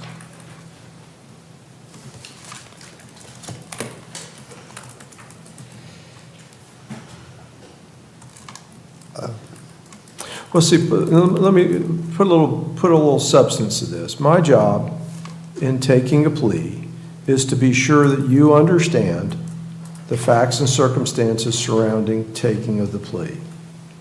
Part of that is to be certain that you either acknowledge that the state can prove your guilt, or you believe, given everything that exists, making the plea, voluntarily resolving the case, is in your best interest, even if you question whether the state could prove your guilt or not. So those are the two choices you have in voluntarily resolving the case.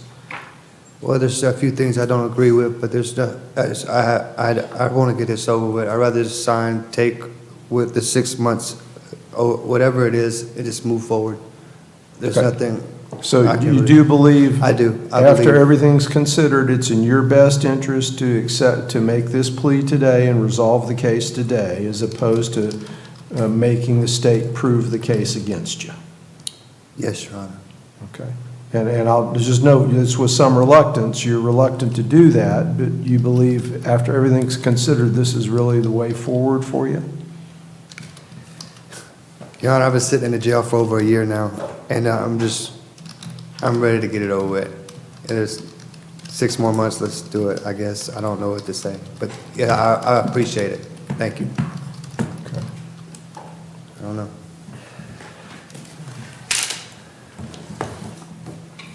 But, and I'm not trying to trick you or trap you or anything, but it's important that I understand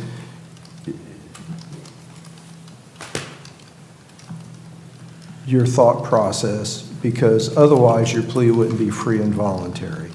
And so you really do believe doing this today, so you know what your sentence is and it's over with today when you serve the 6 months, is what you believe is in your best interest right now? Yes, Your Honor. Okay. And you understand by making this plea, you're waiving your right forever to force the state to prove your guilt at a trial. Yes, Your Honor. Okay. And in this case, part of the agreement is that you're waiving all credit for time served, and so it's a net sentence beginning today for 6 months on all the charges that haven't been dismissed by the state. Yes, Your Honor. Okay. And that includes the reduction of the one charge to the lesser included burglary of unoccupied structure, and the lesser included possession of paraphernalia.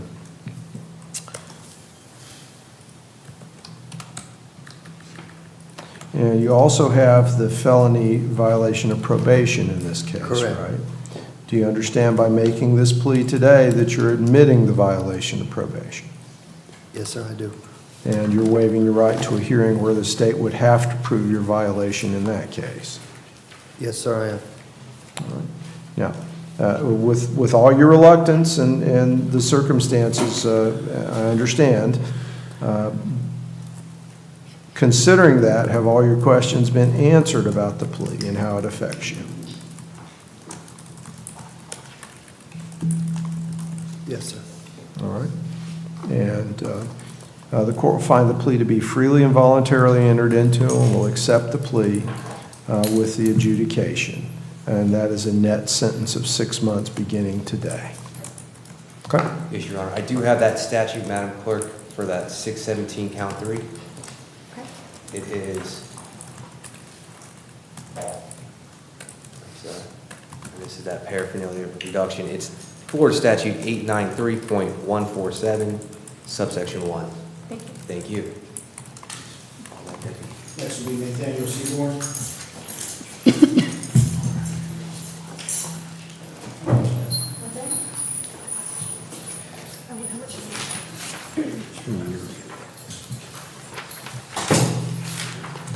Judge, this is Mr. Nathaniel Seaborn in 24 CF 2712. Seaborn? Yes, Judge. Okay. Judge, in this case, the alleged victim in this matter failed to show for the deposition on February 26th. Speaking with the state attorney, he wants to set this, and I agree, to Monday for docket day without subpoenas.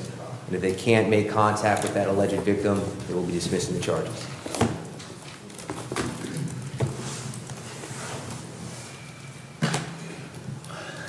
Okay. We'll see you on Monday. See you Monday. Next will be Okaloosa Seals.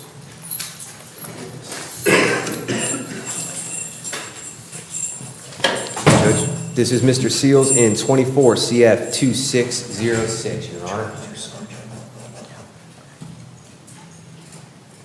All right. Go ahead.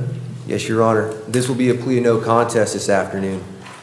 I first want to address count 1 will be the lesser included offense of felony battery, Florida Statute 784.03. That being said, this will be an adjudication of guilt, 8 months in the Okaloosa County Jail with credit for time served. There will be court costs, $150 in defense costs, order and reserve restitution for 180 days, all counts to run concurrent. If I may approach with the plea form and no objection to the score sheet, Judge. All right. Raise your right hand for me, please. Do you swear or affirm to testify truthfully in this matter under penalties of perjury? Yes. All right. Let me put your hand down. You heard what Mr. Koch said on your behalf, and you signed the written plea form? Yes. How old are you, and how far did you go in school? 44 and 12th grade. You able to read and understand the plea form? Yes. Did you do that before you signed it? Yes. And is what you read in the plea form what Mr. Kochan just announced to me? Yes, sir. Do you understand by this plea that you're pleading no contest to the announced charges? Yes. And that says to me that you believe the state could prove your guilt by evidence and you're not going to contest that.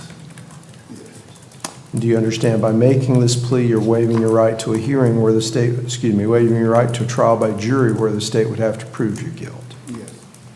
In this case, you'll be adjudicated guilty, be sentenced to 8 months in the county jail, credit for all time served, with some fees and costs that you'll have to pay. And you may have restitution that will be established within the next 6 months. And what are those fines, fees, and costs, Madam Clerk? Looks like $867 plus the PD fee. All right. And I'll give you a year to get those paid. Is that enough time? Mr. Koch answered all your questions about the plea and how it affects you. You satisfied with what he's done for you? Yes. In the 180 days, where does the restitution come from? Say again? If you said in 180 days there may be restitution, where does that restitution come from? I mean, Well, you're charged with a felony battery, so there may be some damages for the victim as a result of the felony battery.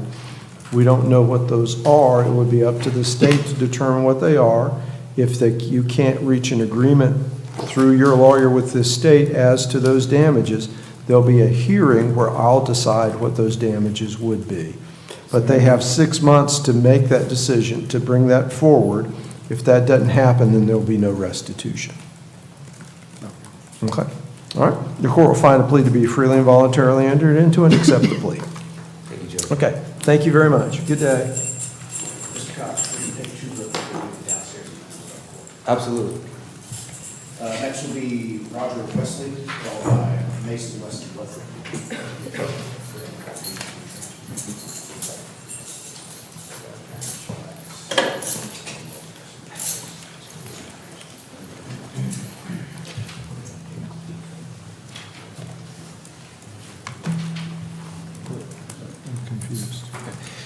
Judge, this is Mr. Roger Wesley before the court in 2 cases, 24 CF 2905 and 25 CF 140. He's also on the mental health court docket downstairs right now. And the intention is for us to walk right downstairs and enter a plea into mental health court today. So however, the court wants to set a status court date if necessary, but it's our intention to walk downstairs and enter a plea right now. All right. So we'll just set it on 5/12 and if 4 years probation. 4 years probation.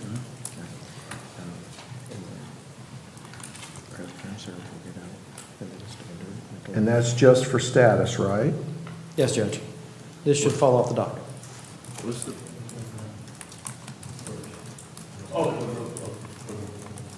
All right, so it's going to be a mental health course status on 5/12. Yes, sir. Okay. Thank you very much. I'll see you downstairs in probably Next 10 will be minutes. Mason Wesley. Thank you, Don. Good day, sir.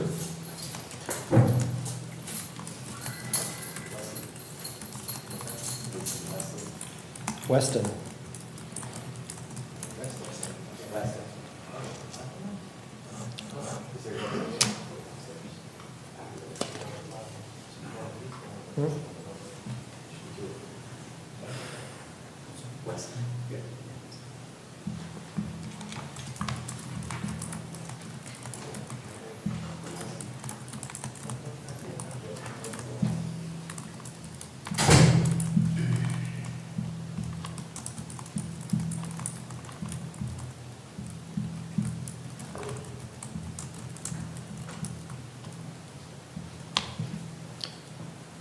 Judge, as we wait for Mr. Weston, he's previously observed in mental health court. I was with him in court for that. He's going to go back to mental health court on the 2nd of April with the intention of likely a plea in the mental health court at that time.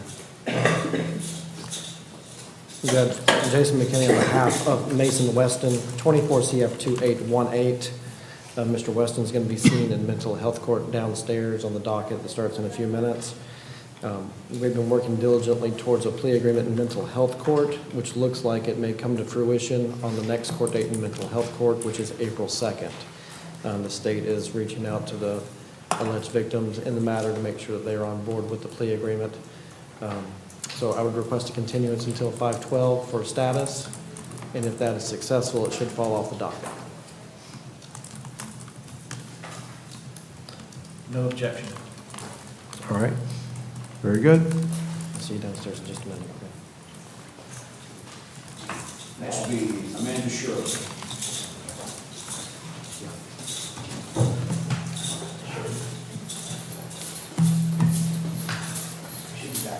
Judge, this is Miss Amanda Shirley in 24 CF 2913. Did you even drop the trespassers on your home?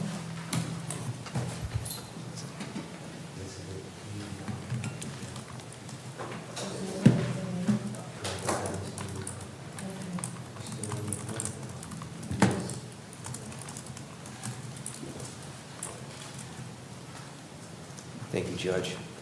This is Miss Shirley. I first want to point out that that court-ordered evaluation by Dr. Zeman was conducted. The report was given on February 15th of this year, and it did state that Dr. Zeman did state that my client is competent to proceed. That being said, I do have a signed plea form by my client, and this will be a change of no contest this afternoon, Your Honor. Okay. Count 1 will be the lesser included offense of criminal mischief, Florida Statute 806.13, subsection 1, subsection B Bravo 2, which will be a first-degree misdemeanor. This will be an adjudication of guilt, 90 days in the Okaloosa County Jail with credit for time served, court costs, $150 in defense costs, reserve restitution for 90 days, and then no trespass at 627 Oak Street Northwest. That's Fort Walton Beach, Florida, 32548. How long is that going to be on, the trespassing? How long? Okay. For how long?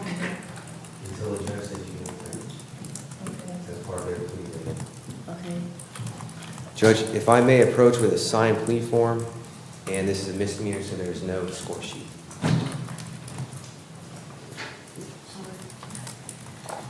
All right. And what? All right. The 627 Oak Street is the listed address for the defendant. And the alleged victim, speaking with the state, Your Honor, that's the alleged victim's residence, and part of that plea agreement is that my client cannot return to that residence. Okay.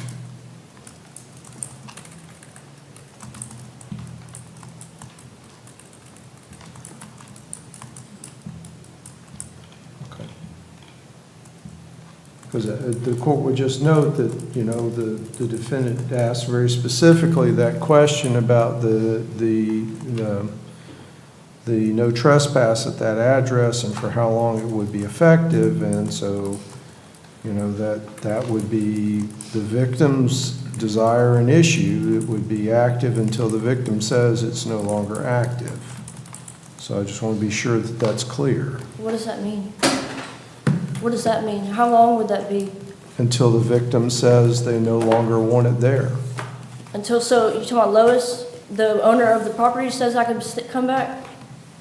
I don't know who the owner is, but the victim whoever the victim is has said that you're not welcome back at 627. And so until the victim says that they wish to lift the no trespass, you're not permitted to go back. Okay. All right?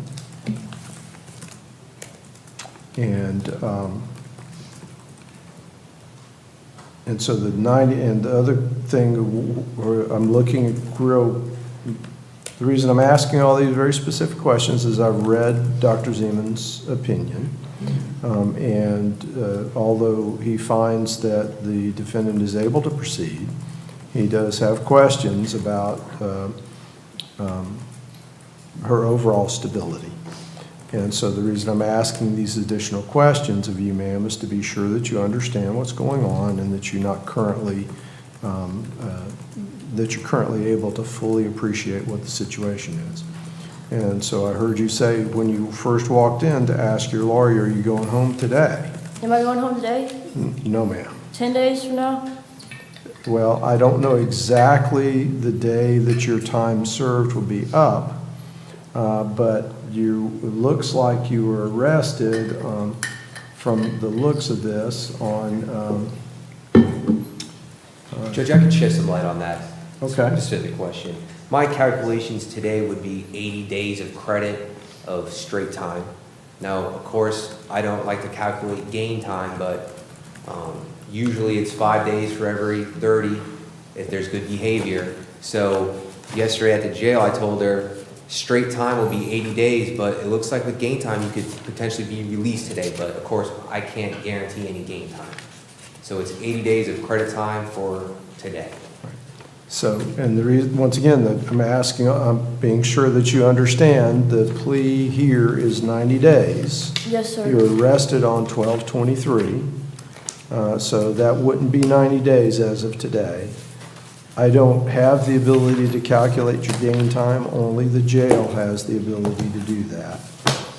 It's possible you could go home today, but it's also possible that you'd have about another 10 days of time to serve. Okay? So if you'd raise your right hand for me, please. Do you swear or affirm to testify truthfully in this matter under penalties of perjury? Yes, sir. Okay, you can put your hand down. Now, with all that discussion, you heard what your lawyer announced to me, right? Yes, sir. And then you signed the written plea form. Did I sign the plea form? From yesterday, that plea form. Yeah, I signed it. Okay. And how old are you? I think I'm 30. I'm not Okay. sure. I was born in 94. Okay. And how far did you make it in school? 12th grade. All right. You able to read and understand the plea form? Yes, sir. All right. And did you do that before you signed it? Yes, sir. Okay. Mr. Koch answered all your questions about the plea form. Yes, sir. And I know you're anxious now because of the circumstances, and I remember the last time you were here, you were anxious about being able to go home too. So I understand that. And you understand by this plea arrangement that you're pleading no contest to the offense that Mr. Koch announced to me, which is criminal mischief. Yes, sir. And by doing that, I understand you say that you believe the state could prove your guilt by evidence, and you're not going to contest that. Is that what you're saying? Yeah, yes, sir. Okay. Do you understand by making this plea, you're waiving your right to a trial by jury where the state would have to do that? Yes, sir. All right. And in this case, you'll be adjudicated guilty of this charge. You'll be sentenced to the 90 days in county jail that we're talking about. Mm-hmm. And you'll get credit for time served. One of the conditions is that you can't go back to the 627 Oak Street. All right? And as long as the person, the victim says you can't go back, you can't go back. Yes, sir. And if you do go back, that could be a separate charge against you for violating that provision. Do you understand that? Yes, sir. Okay. You also have some fees and costs, and what would those be, Madam Clerk? 270 plus the PD fee. All right. Now, do you think you'll be employed when you get out? No. Okay. Do you have any source of income? No, sir. Just my husband, Michael, who lives there with me at the address. He has money for the court costs. All right, well, is he still live at the 627 Oak? Well, you Yes. can't go back there, you know. I gotta see if they'll take the trespassing off. Well, yeah, but you can't go back, you understand If that? they take off the trespassing, can I go back? That would be up to them, Okay. right? But it's up to them. Because that's where I live. Right. But you understand what I guess I'm saying is, until that happens, until there's something in writing saying they've withdrawn the trespass, you can't go back. Okay, yes, sir. Because that would be a separate violation, because then these folks in the green uniform are going to come up and they're going to arrest you for trespass after warning and put you back in jail. Yes, sir. You understand? Yes, sir. Okay.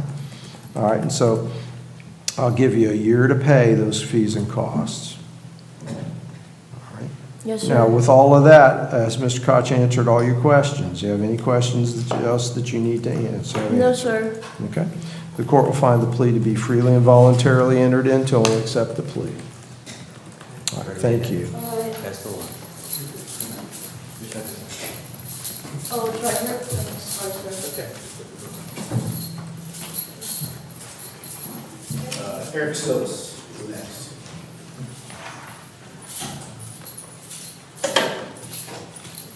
Judge, this is Mr. Eric Silvas in 24 CF 2717. Yes, sir. Judge, the alleged victim in this matter failed to appear for the deposition that was scheduled on February 17th, and she was served by subpoena. We're requesting this case be set for this Monday docket day without subpoenas, and the state attorney stated that if they cannot reach out to her, they will be dropping the charges.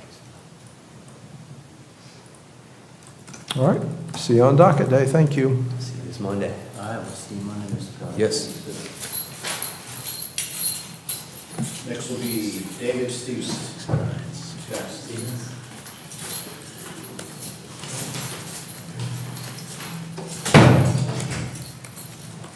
Judge, this is Mr. David Stevens in 24 CF 2740, 24 CF 2743, 24 CF 2744, 24 CF 2778.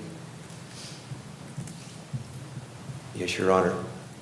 I just want to state we had some outstanding discovery. The State Attorney's Office did send all the discovery for all 4 cases, and I did receive a score sheet reflecting 122 months DOC. So they satisfied by giving us our discovery. I'm seeking a continuance to the 5/12 date so we can go over that discovery together. State. No objection.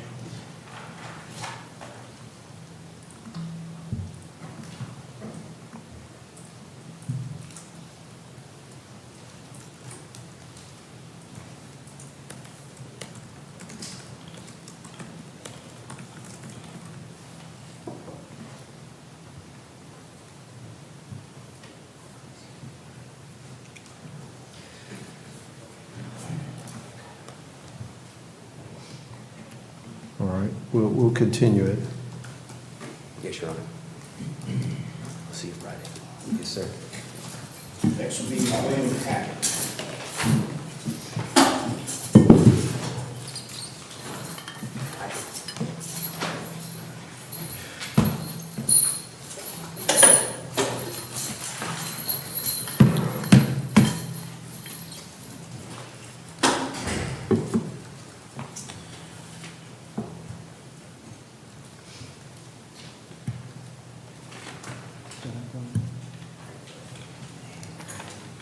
Judge, Mr. Hackett is before the court in a number of case numbers, I think 3. And it would be appropriate to discuss this at the bench with the court.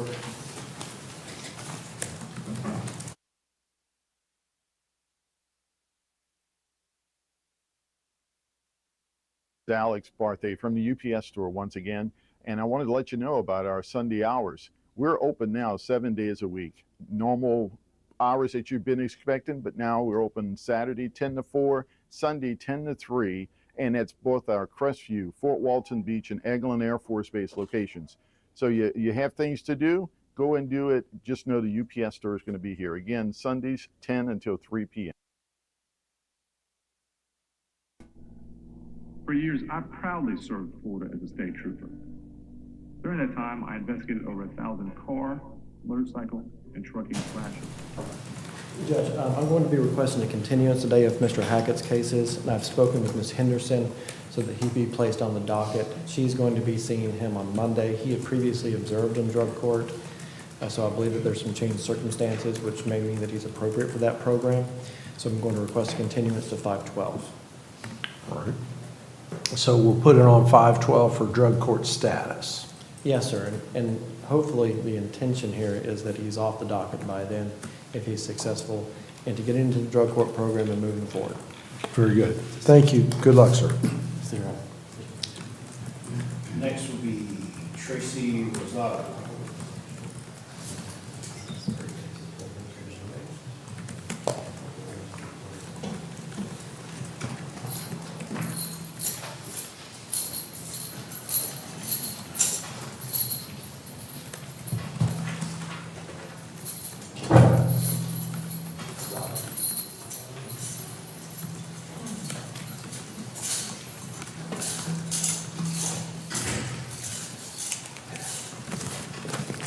Judge, this is Ms. Tracy Rosado before the court in 23 CF 457. May I have just a moment, Judge? Yes.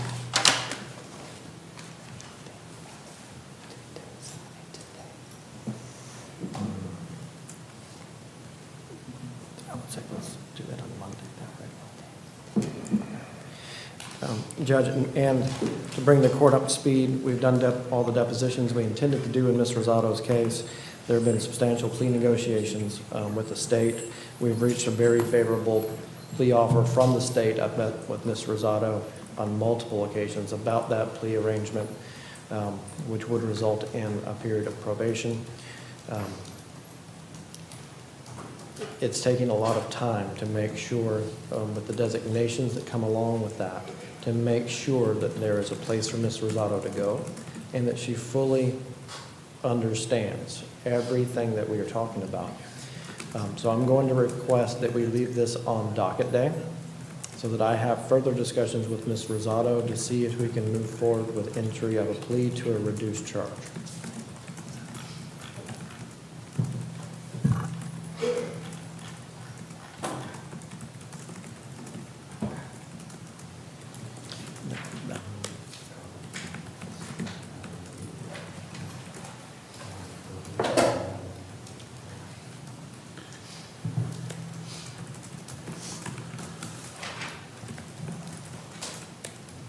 All right, so we believe it will be a plea on docket day?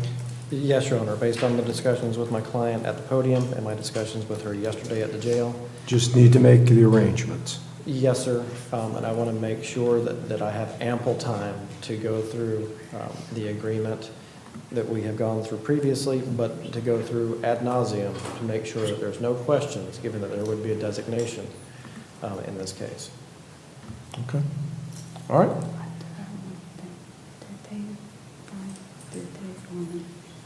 Did that happen?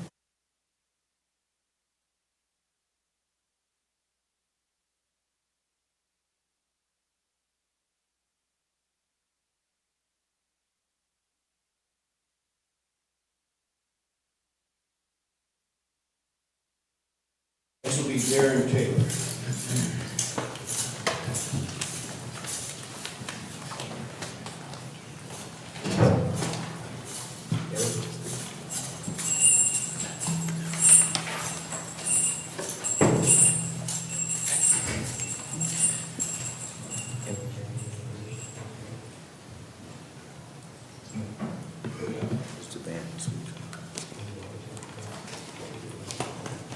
Judge, Mr. Taylor is before the court in 25 CF 100, and there are also 4 violations of probation that we're tracking along with. I've had extensive discussions with Mr. Taylor. To make a good record, I did receive the discovery from the state on Friday. I reviewed it in full on Saturday. I reviewed it in full with Mr. Taylor yesterday on Tuesday. And I make record of that because my client in reviewing that discovery with me, wishes to move forward with the trial as quickly as possible. And as quickly as possible for Mr. Taylor means that he wishes for me to demand for speedy trial. There have been no depositions taken in the case. It is a brand-new case. So I wanted to make record of that prior to filing, that was Mr. Taylor's intention, that is what he wishes to do, and he understands that we are not going to have time to complete or do any depositions if we file a demand for speedy trial.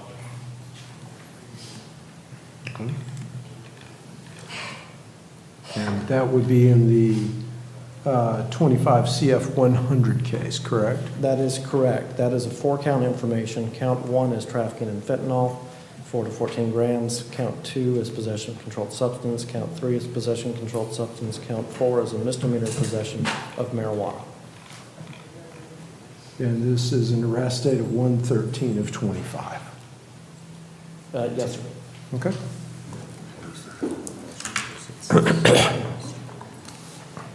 So at this point, Mr. Taylor wishes to announce that we're ready for trial. Okay. State? Well, there is, I know, outstanding discovery still that was just ordered, that you haven't had a chance to review either, Mr. There was a search warrant for a phone. I'm aware of the search warrant. I have not seen the search warrant, nor have I seen the contents of the phone download. I've discussed that I have not received or reviewed that with my client. My client wishes to move forward anyhow in the direction of a speedy trial. So I know that we sent off the request for the analysis of the drugs on 117. We received confirmation of that from FDLE on 129. I don't have the results back yet. I can reach out to them with the state would request, would go ahead and try to schedule the violation of probation hearing first and move forward there. But right now, I don't know when. I can't convey to the court the date that I'm going to get the lab results back, but I will reach out to FDLE, so I don't know that I could be ready in 2 weeks for a trial. But so I guess I don't want to ask for a continuance right now until I can know for sure. But I would be happy to oblige Mr. Taylor to having a trial as soon as possible. And Judge, for the record, and based on the record that we just made, I did file the demand for speedy trial right now, which obviously will take time to process through the system, but would kick in a 5-day hearing. I believe docket day would be within that 5-day hearing time. So it was filed? I filed it okay. right now.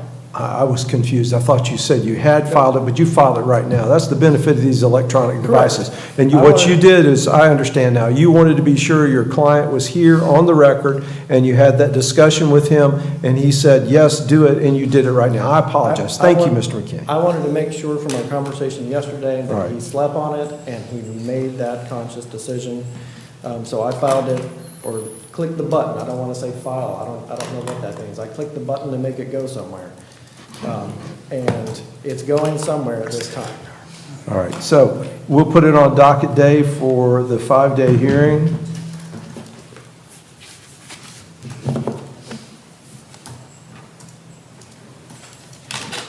And we'll see where we are. Yes, sir. You're going to come back on Monday. All right, see you then. Yes, sir. Marcus Thompson.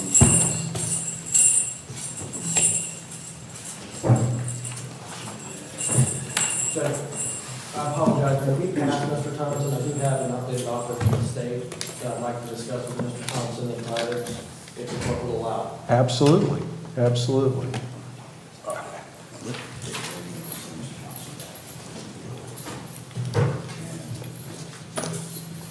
Sean Tillman's next. Tillman. Judge, this is Mr. Sean Tillman. Mr. Tillman is before the court in two case numbers, 24 CF 2443 and 24 CF 2183. We have completed the depositions in the 2183 case. However, there are two outstanding depositions of the homeowner and the primary witness in 24 CF 2443 that we have rescheduled.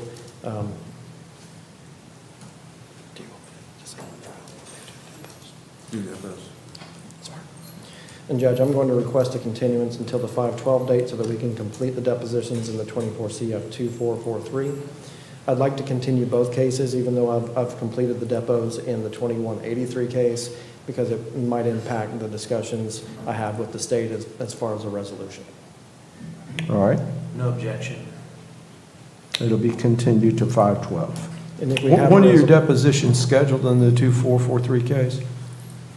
Do you know, Mr. McKinney? The depositions are scheduled for the first day after the second trial week, whatever day that is. I know it's the very first day that we can get.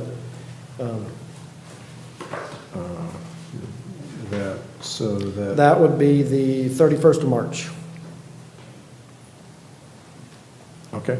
Are the resets for the two witnesses that I discussed. Okay, perfect.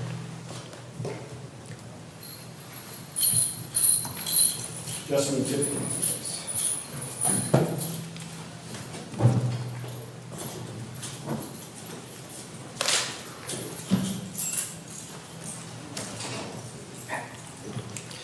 Judge, this is Mr. Justin Tipton before the court.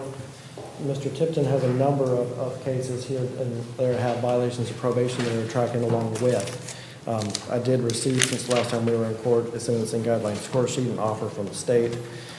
I discussed some of this with Mr. Tipton yesterday, but I wanted to make a record that the score sheet as provided by the state right now does reflect 84.3 sentencing points, which is equivalent to a 42.2 month Department of Corrections sentence, which from discussions with the state yesterday, that is the global offer for Mr. Tipton, which is the 42 months. There may be some further discussions on the score sheet, but we wanted to get to a global offer before we proceeded forward with continuing to do depositions and such.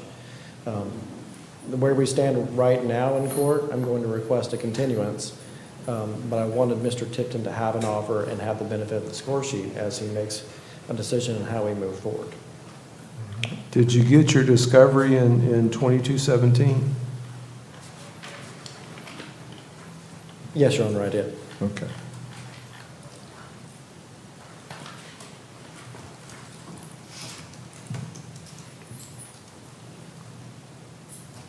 Anything else that you need other than the chance for you to digest all that and help your client understand what the situation is in the cases? We do need to do one round of depositions, which we have reached out for that time. I think that that's something that can be completed before the 5/12 date. That may not be necessary if we reach the agreement and my client wishes to move forward with entry of a plea. Okay. But at this point, I would request a continuance so that I can have an additional discussion with Mr. Tipton. This might be a case that we're able to massage the score sheet a little bit and perhaps come back with the entry of a plea. All right. All right. State? No objection. All right, it'll be continued to 5/12. And the reason, Mr. Tipton, I'm being a little pushy on that is because one of the cases is fairly old. You've got the other cases that are traveling along, I understand, but one of them is fairly old. And so I just want to try and keep things moving, and that's the reason I'm sort of being pushy on that. But now with your global offer and the score sheet and all that information, I want to be sure that Mr. McKinney's got what he needs to be prepared to represent you adequately and also to describe for you the plea that's being offered in any areas he believes that he might be able to negotiate. All right, so you understand? Yes, sir. Okay, good. All right, see you then. Jason Turner.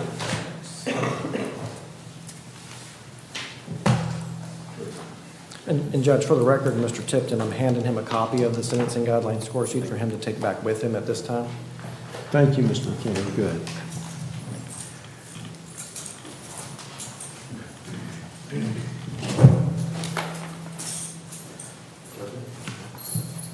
This is is Jason Turpin before the court in 24 CF 2720 and 24 CF 1594. We've reached an agreement. Mr. Turpin signed a plea agreement yesterday with me that handles both cases. So that's a plea of no contest and admission to a violation of probation. He would be adjudicated guilty, placed on, he would be 6 months Okaloosa County Jail with credit for time served. That would revoke and terminate his probation. It would be a concurrent sentence. Additionally, there would be $615 in court cost, a $100 VOP fee, and a total of $250 cost of defense. No objections to the score sheet, which reflects a total of 36.2 points. May I approach? Granted.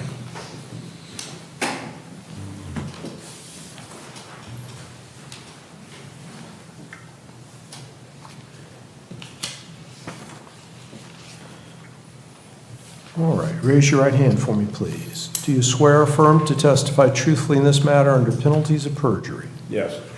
All right, you can put your hand down. You heard what Mr. McKinney said on your behalf and you signed the written plea form? Yes. How old are you and how far did you go in school? 45. I went to 11th grade. All right. You able to read and understand the plea form? Yes. Did you do that before Yes. you signed it? I did. And it's what you read in the plea form, what Mr. McKinney just announced to me. Yes.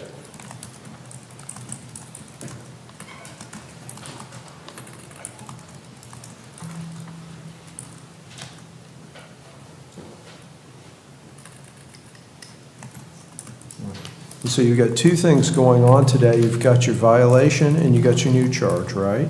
We're taking care of them today, but they're two separate things, right?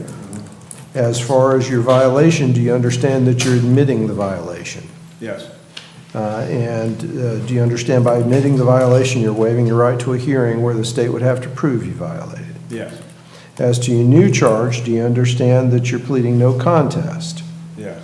And that says to me, you believe the state could prove your guilt and you're not going to contest that. Yes. Do you understand by making the plea, you're waiving your right to a trial where the state would have to prove your guilt in front of a jury? Yes. In this case, you're going to be, your probation is going to be revoked and terminated. You'll be adjudicated guilty. You'll be sentenced to 6 months in the county jail, credit for time served. And your sentence will be concurrent in both cases. You'll have whatever outstanding court costs you have in your violation or probation case, plus the additional cost of defense, plus the cost for the new charge. Okay? And were those correct, Madam Clerk? Yes, sir. And how much time do you think you'll need to pay those once you get released? Would 2 years be? No, so that's fine. I'll give you 24 months. And as long as you're making payments, if you need more time, just ask and I'll give you more time. As long as you're making payments, I'll give you more time to pay. Mr. McKinney answered all your questions about the plea and how it affects you. Yes. And are you satisfied with how he's represented you? I am. The court will find the plea to be freely and voluntarily entered into and will accept the plea with the adjudication. Thank you. And I did say revoke and terminate, I believe. Yes, sir. Next would be Kane Walker.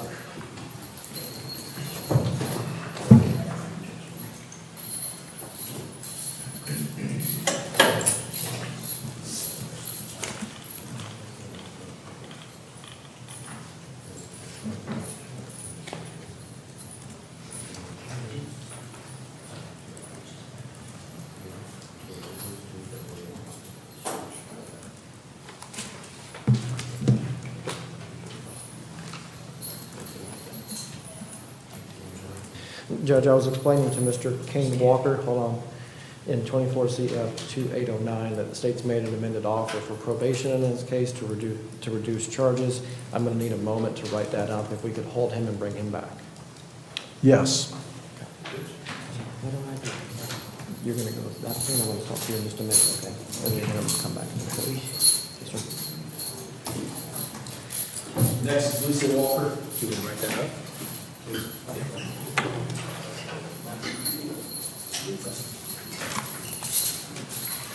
All right, I already started writing.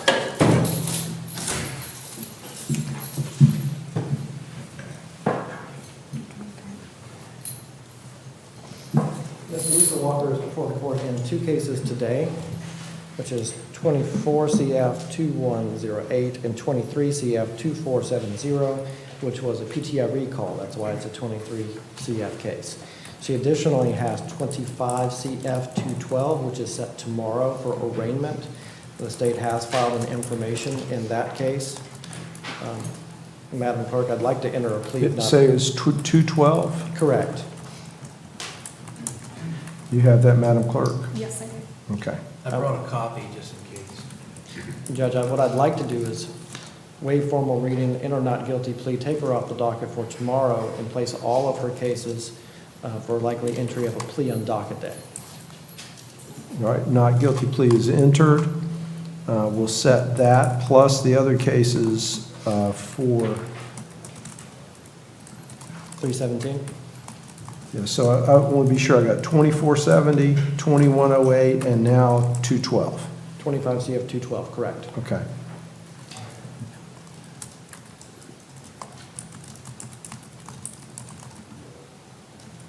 You on board, Madam Clerk? Yes, sir, thank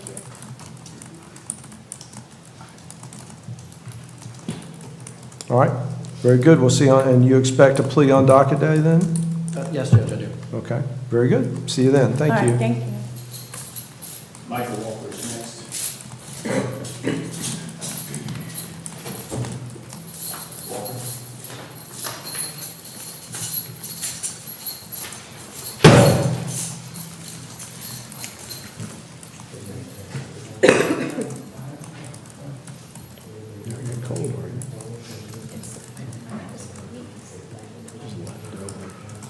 Yeah.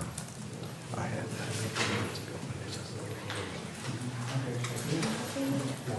and they're like, you like 7:30 at night, because all of a sudden you start getting a call back.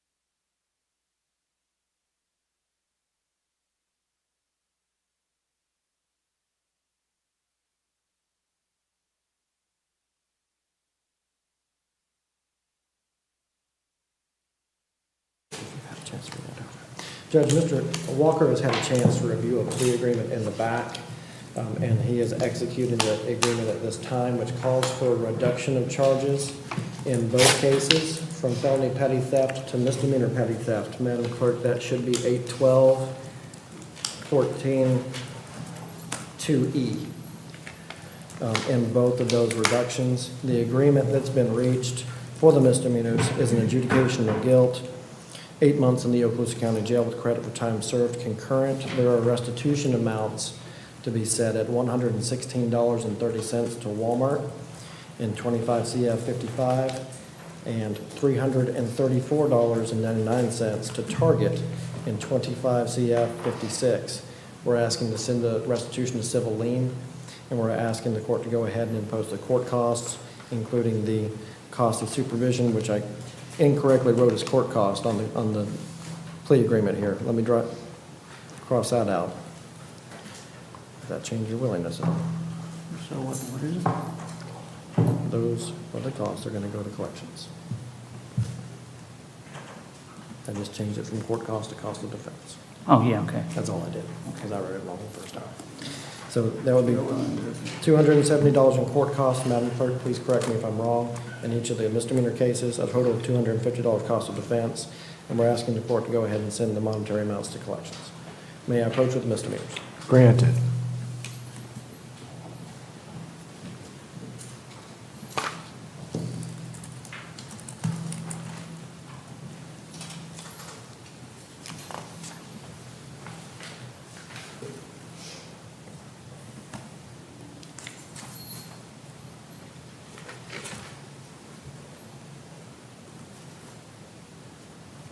Right, so essentially all of the monetary amounts are being sent to a lien instead of provision for payment. Correct. Okay. Raise your right hand for me, please. Do you swear or affirm to testify truthfully in this matter under penalties of perjury? Yes, I do. All right, you can put your hand down. You heard what Mr. McKinney said and you signed the written plea form? Yes. Okay. Do you understand that you're pleading no contest to the 2 lesser included offenses of petty theft? Yes, I do. And you're waiving your right to a trial where the state would have to prove your guilt? Yes. And you're going to have some court costs and some restitution to Walmart and Target. Those court costs and restitution will be sent to a civil lien and sent to collections, which may have some impact on you once you're released from jail. Yes, I understand. All right. And you're going to have 8 months in the county jail, credit for time served, concurrent in both cases. I understand. I'm sorry for speaking so softly. That's okay. You understand that? Yes, I understand. Mr. McKinney answered all your questions about the plea and how it affects you. Yes, it did. And you're satisfied with how he's represented you? Yes, I am. Court will find the plea to be freely and voluntarily entered into. I'll accept the plea to the theft charges with the adjudication. Thank you. Next will be John Wanamaker.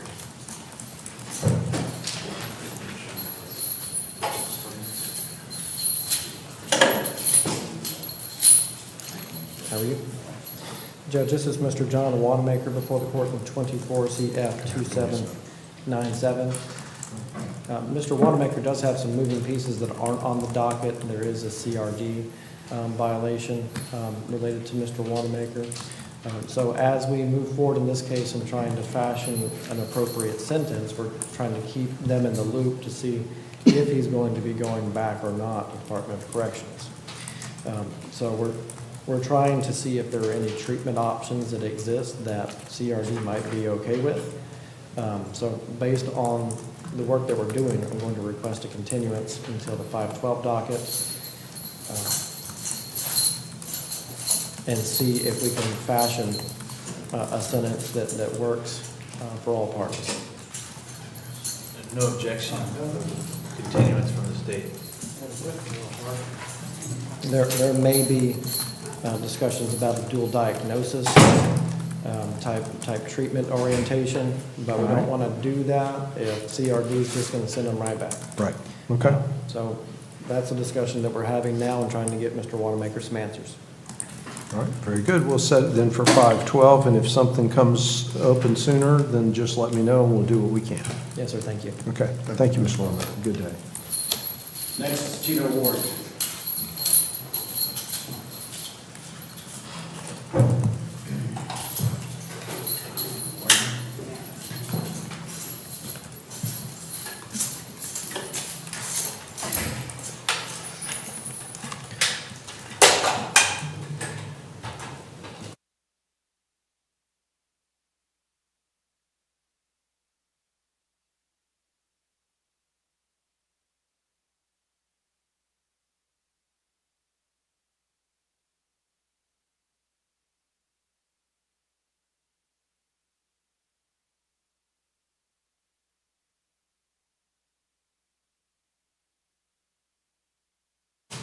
Judge, this is Ms. Tina Warrington before the court in 24 CF 2489.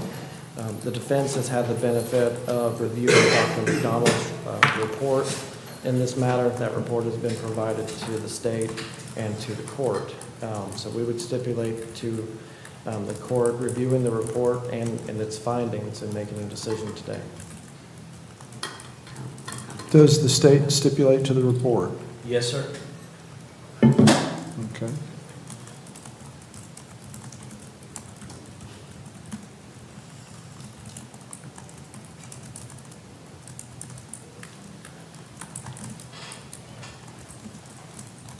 I'm just being certain that it's made a progress docket.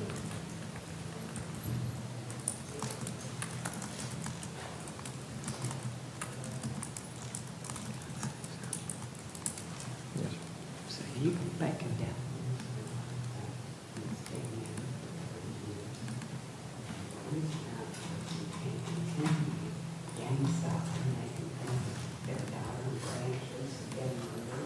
And we might have him down here, and I turned him against me.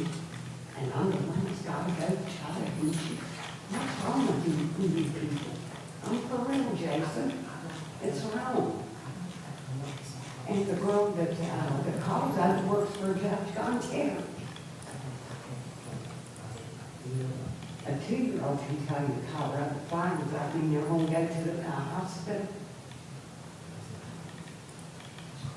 Well, I think it's wrong. These people been poisoned for 10 years in the hospital, and people know it. There's not a thing wrong with me. I'm gonna put a lawsuit on this county. Now, I mean, I ain't gonna try and kill and poison me to death. And get All right, away with Mr. it. McKinney, the only reason I was pausing for a minute is I didn't actually see the report having made it into the progress docket. I know that's been provided to the court, I know it's been provided to the state, but it hasn't made in the progress docket. I just want, it'll need to be in there. But based upon the report and Dr. McDonald's findings and the Dr. McDonald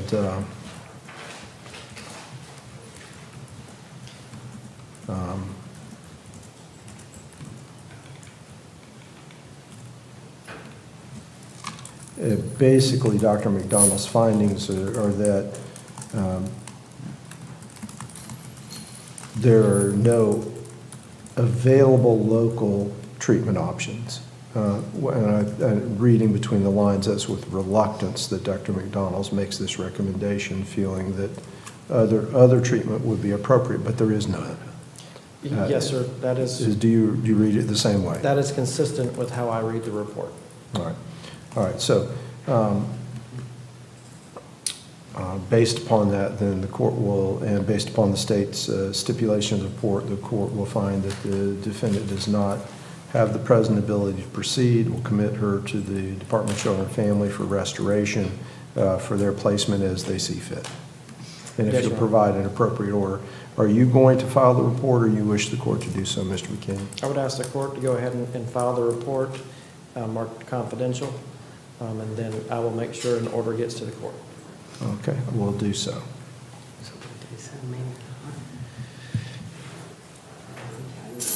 Next will be David Whitney.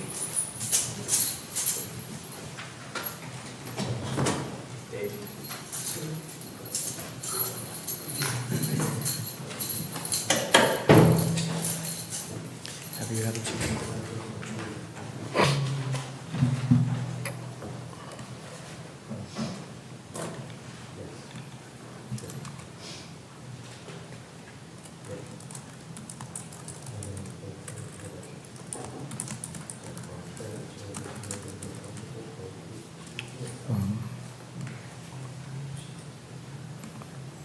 Mr. Snell, did you see Mr. Cobb's email about Ms. Wycheck? I'm going to look at it right now.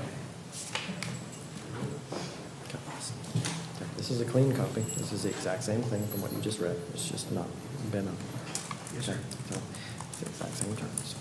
And then we just need to sign and complete it. Do you have any last minute questions from you?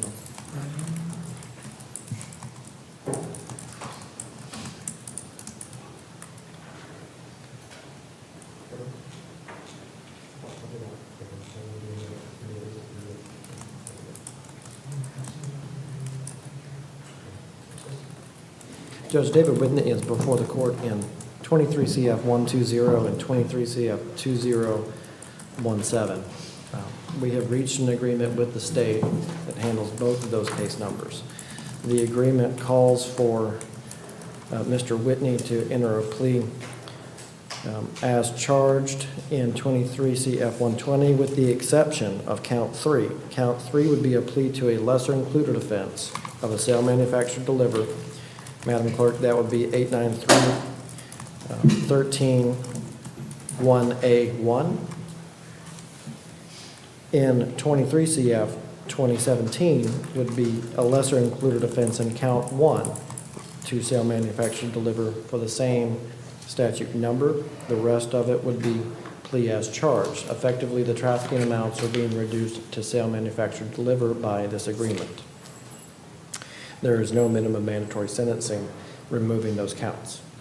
The agreement that's been reached with the state is for 1129 Okaloosa County Jail for the misdemeanors with time served, with the stipulation that he has served that amount of time already. In 23 CF 120, counts 2 and 4 would be an 18-month Department of Corrections sentence with credit for all time served. Once again, the state is going to stipulate that he has served the incarcerative portion in all of these. In 23 CF 2017, count 2 would be an 18-month Department of Corrections with credit for all time served. In 23 CF 120, count 3, and in 23 CF 2017, which are the two S&D counts, one in each case number, he is going to be sentenced to 18 months Department of Corrections, followed by 8 years of probation concurrent between those two cases. Once again, there is the agreement that he has served that amount of time. So he would be eligible for release to Phoenix House, which is a special condition of this plea agreement, bars to bed. That would include the program and any aftercare at Phoenix House. He must complete a substance abuse evaluation and any recommended treatment. There is $44.96 restitution to Walmart, and no trespass at any Walmart. Random urinalysis. $615 in court costs in each case, a total of $250 cost of defense. Given that he is going to a treatment program, we are requesting that the court consider waiving the cost of supervision.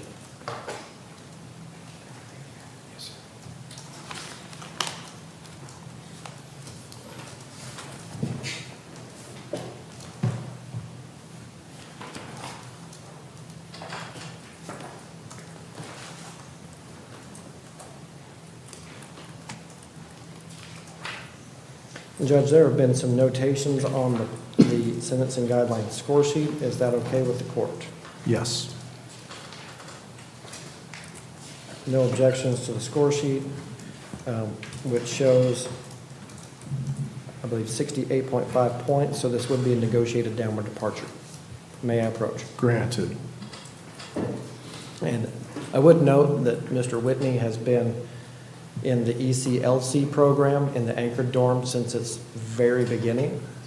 He's graduated that program last December, and he has been absolutely stellar in the work that he's doing there and leading that group. May I approach?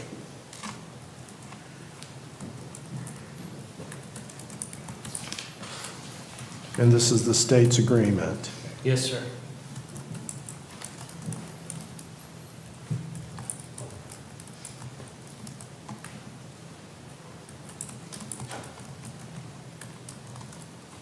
All right.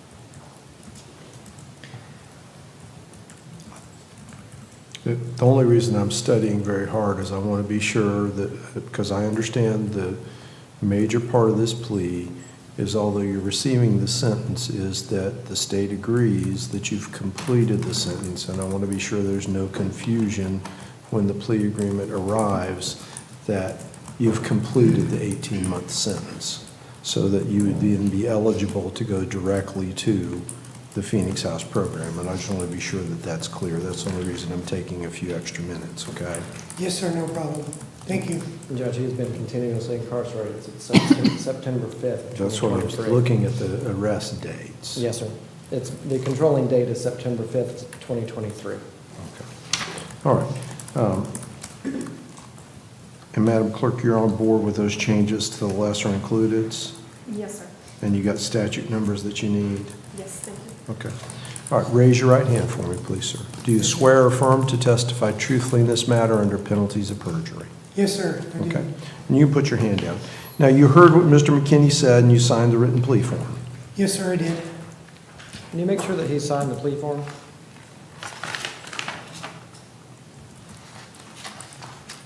I know we talked about it here at the podium. Yes. And how old are you and how far did you go in school? I graduated from high school in 1998, and I'm 45 years old. All right. You able to read and understand the plea form? Yes, sir, I sure am. Did you do that before you signed it? Yes, sir, I did. Do you understand by this plea arrangement that you're pleading no contest to the announced charges, Yes, sir, I do. which includes the lesser included charges that Mr. McKinney went through detail by detail? Yes, sir, I did. And that says to me that you believe the state could prove your guilt to the jury by evidence, and you're not going to contest that. Yes, sir. Do you understand by making this plea, you're waiving your right to a trial by jury where the state would have to prove your guilt? Yes, sir, I do. And in this case, you will be adjudicated guilty of the charges, and you'll get credit for time served on all the charges, and you'll be sentenced to 11 months, 29 days on the misdemeanors, 18 months Department of Corrections, followed by 8 years of probation on the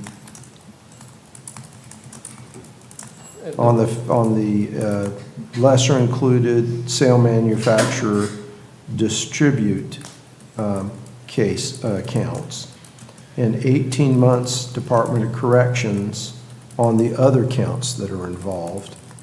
And the state with credit for time served, and the state stipulates that your Department of Corrections sentence has already been served in the county jail. Yes, sir. All right. And so and the special conditions of the probation are that you're going to stay in jail until your bed's available at Phoenix House, and then you're going to go to Phoenix House and complete that and any aftercare, which would include the substance abuse evaluation recommended treatment. You'll have the restitution, can't go back to Walmart, and you'll have testing and everything to assure your compliance with the no substances provisions. Yes, sir. All right. And then you'll have the court costs that were discussed, which will be paid as part of your supervision. And I'll waive the cost to supervision so long as he's in Phoenix House and until he is out and is being gainfully employed. Thank you, Judge. Yeah. Has Mr. McKinney answered all your questions about this plea and how it affects you? Yes, sir, he sure has. And you're satisfied with how he's represented you? Absolutely. All right. The court will find the plea to be freely and voluntarily entered into and will accept the plea with the adjudication. Thank you. Randy Williams is next. Thank you, Judge.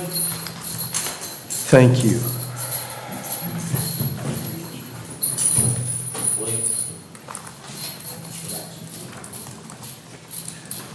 Judge, this is Mr. Randy Williams before the court.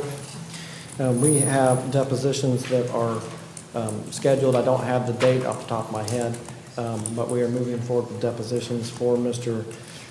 Williams. We have received the discovery that we needed in Mr. Williams' cases to move forward.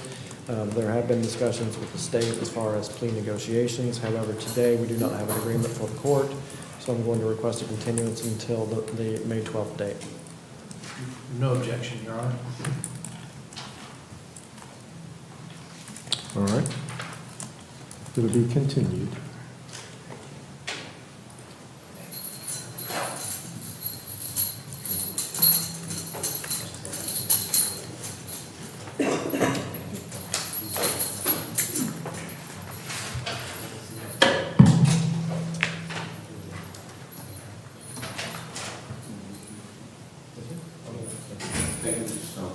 Good day, sir. Okay, middle high court. One more, and then I'll hustle downstairs. Thank you. Next will be Christopher Warren. So this is Mr. Christopher Warman. He's with us today in 24 CF 1982. He's with us tomorrow in 25 CF 270, which is a new case on the arraignment docket. I did not see an information filed in that case, so I request that we just add this case on for tomorrow so that the cases link up and travel together.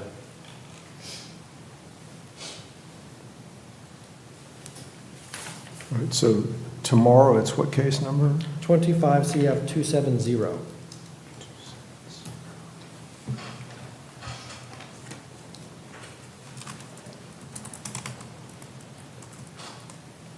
Okay. And so we have that for arraignment and just hook this one up to it and then, Yes, sir, and to bring the court into the discussion a little bit, we were trying to get drug court on the first case. Since the first case did involve effectively constructive possession of a firearm, they wanted us to do some depositions. And then this second case has come in while we were trying to do that. I don't know how that's going to impact drug court at this point, but that's what we were trying to do originally. So I do anticipate a continuance and an arraignment tomorrow for the new case. okay. So do the arraignment and then continue it for drug court status, is what Correct. we're saying, okay. And All right, if we link them so, up tomorrow, just in case we reach some sort of a resolution, I'd like to do that. okay, so we'll move this case to arraignment tomorrow to travel with the new case, and then we'll see what we're doing too. Yes, sir.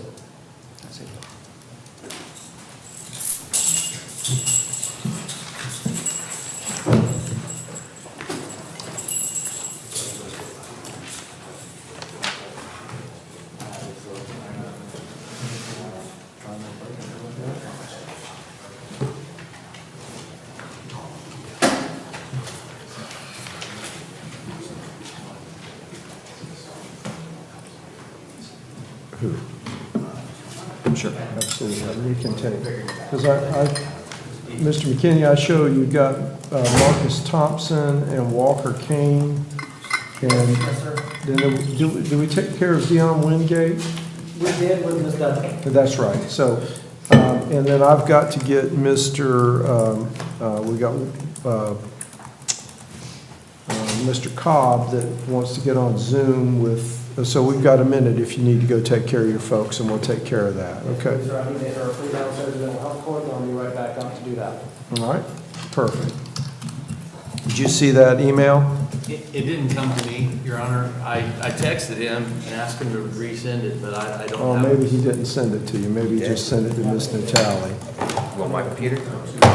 Just again? He says, something's come up between probation and Freedom House I need to address You guys. with the judge and Mr. Snell sooner than later. Well, here he is, so we'll just let him tell you. Okay. Your Honor, can I be excused for today? Yes, Mr. Pines, good day.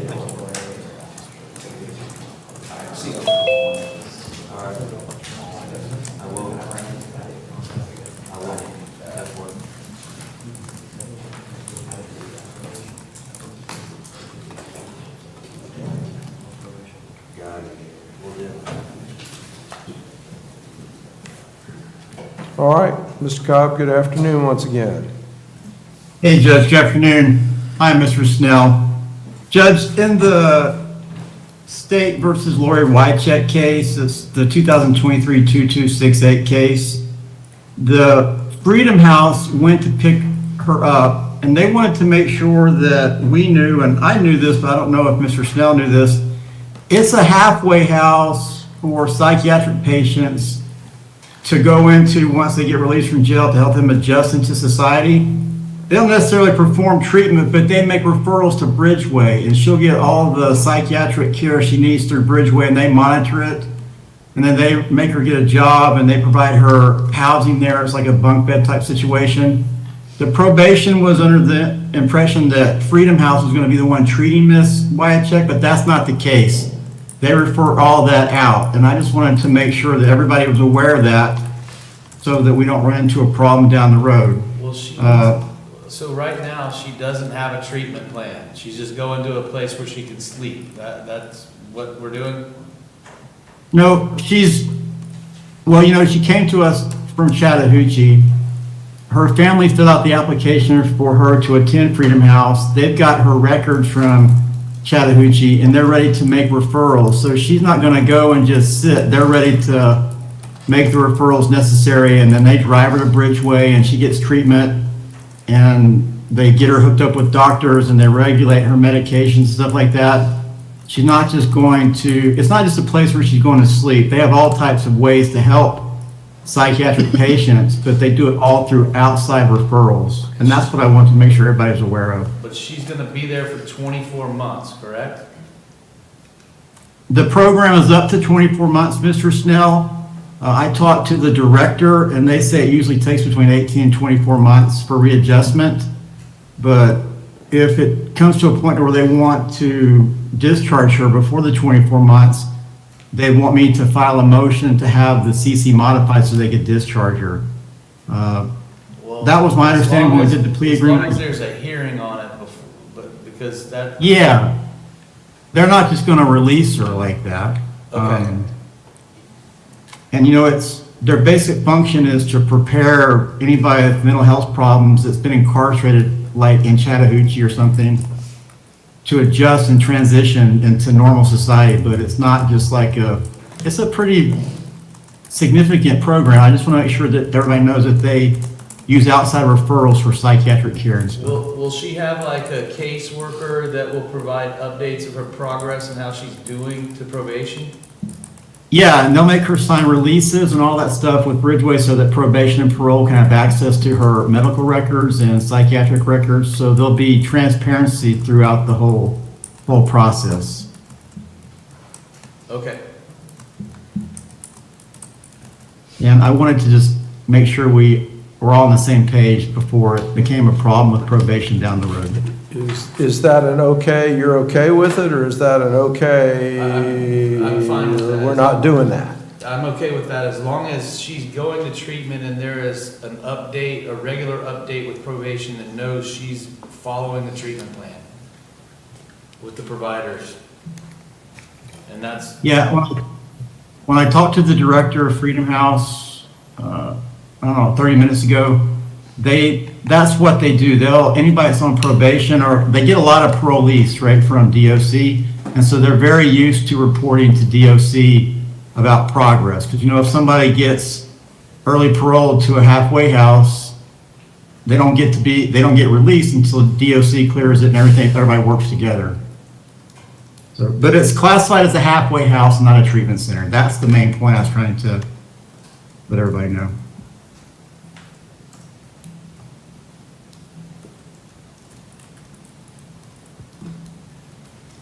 Okay, so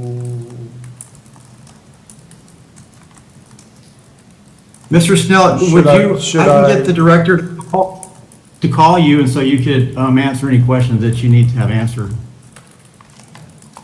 That would be ideal, yes. All right.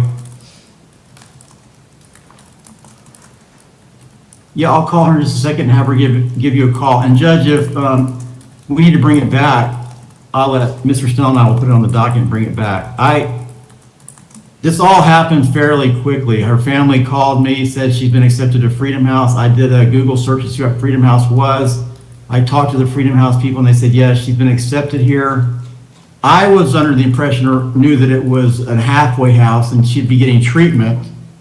But when I found out today that they'd be referring her to like Bridgeway and stuff like that, that was the first time anybody had told me anything like that. And this is the first time I've ever pled anybody out from Chattahoochee to the Okaloosa County Jail and then into the Freedom House. I've never even heard of the Freedom House until I got appointed to do this case. So I'm not trying to hide anything from Mr. Snell or the state. I just found out this information, and as soon as I found it out, I wanted to get up with David and let him know.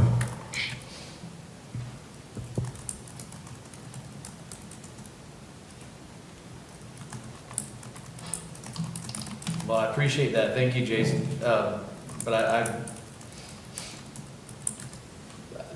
I need to talk to them. Because I've got victims in this case. So yeah, I thought so. I would like to make sure it's all on the up and up too, and we're in the same mindset. And when you and I discussed it, I thought this was a treatment type facility where they had staff. Let me interrupt here. Let me cut to the chase. All right. All right. Do we have a plea or don't we have a plea? Because she's probably at the jail, going to head back to the jail shortly, expecting to get out of jail today. And so we need to do something if we don't have a plea that she doesn't get out of jail today. we don't have a plea.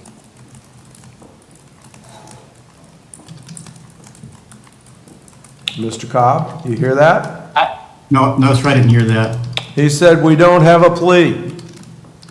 All right, then, I'd like to address it and bring it back as soon as possible. And what I'd like to do is have Mr. Snell talk to the... Well, I think Mr. Snell said he would. We can put it on docket day. So, Madam Clerk, annotate your notes. I don't think you've sent them to the jail yet, have you? Annotate your notes on Wycheck that based upon the information regarding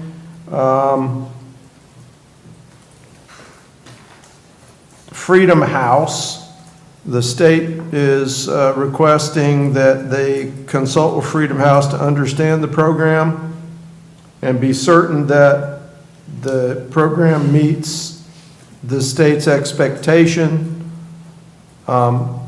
and for the state to consult with probation to be sure probation's comfortable as well, and that we'll have her back on docket day, and she's not to be released until docket day. Right, that's satisfactory. It's completely understandable, and it makes me feel more comfortable. Thank Okay. you, Judge, for clarifying it like that for us. All right? So, now, your client, and you know, I'm a little concerned having this discussion on Zoom because we discussed part of this at the bench based upon what we understood the circumstances were and the questions we had, right? Yes, So sir. you're going to need to get with your client immediately so that your client's aware of what's going on, because she was super anxious about getting this plea done with the opportunity to be out as soon as possible. And, you know, there were some questions about her continued... Judge, I'm going to get my card here right now. Okay? Her continued ability, right? Right. So you need to engage immediately. Yes, sir, I'm going to. I'll head up there right now to see her. Okay? All right. And Mr. Snell, get the director to call you immediately as well, okay? Okay, thank you. All right. Thank you very much. Thank you, Mr. Cobb. All right, thank you. Okay.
He's done.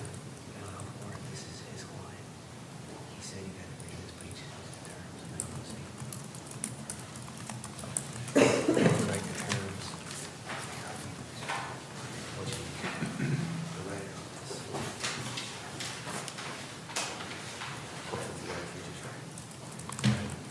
Yeah, and then I'll write it. Because that's his copy.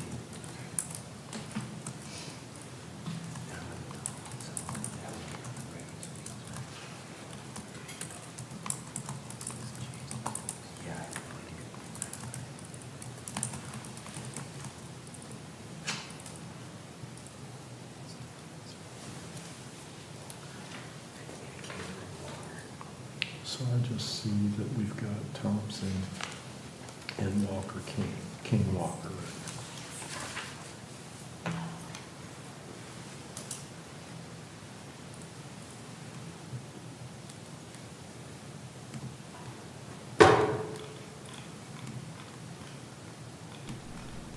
For years, I proudly served Florida as a state trooper. During that time, I investigated over 1,000 car, motorcycle, and trucking crashes. My mission was simple: to help the victims, Now, as an injury attorney, I can do even more to help accident victims. Hi, I'm attorney Coy Browning. If you've been injured in a car accident, I'd be honored to help you. Call or visit us at browninglawfirm.com.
Hi, I'm Wanda Roberts. For the last 20 years, I've been helping the residents of Northwest Florida buy and sell their properties. My office is just 1 block south of the courthouse in historic downtown Crestview. Give us a call at 850-398-5389. Hi, I'm Michael Gilbert, defense attorney with Warrior Law. I represent those accused in Santa Rosa, Okaloosa, and Walton County. If you or anyone you know has been accused of a crime, give us a call. We can help.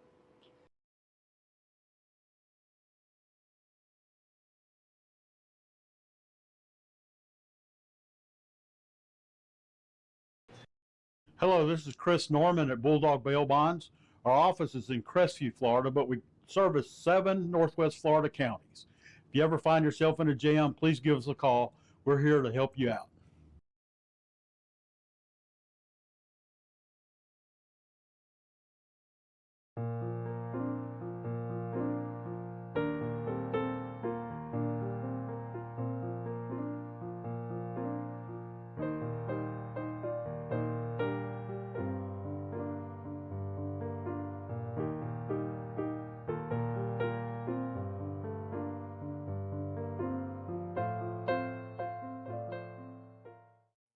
Congratulations, Crestview's very own Dixie Dan Powell of Powell Injury Law, for your recent jury verdict of $11.5 million for your client from a death and injury against an inflatable amusement company. Recognized in 2017 as one of the top 100 civil trial lawyers in the state of Florida, and Dixie is AV Preeminent rated. Dixie Dan Powell works tirelessly for his clients, as is evident by this extraordinary verdict. If you're taking your case to trial, be prepared. Contact Dixie Dan Powell and Powell Injury Law, 850-306-2667. Backroom Bakery Cafe is 2 blocks from the courthouse on Crestview's historic Main Street. We serve handmade pastries, espresso, and lunch items, and we're open Tuesday to Saturday from 7 a.m. to 4 p.m., serving lunch from 11 to 2. We hope to see you soon.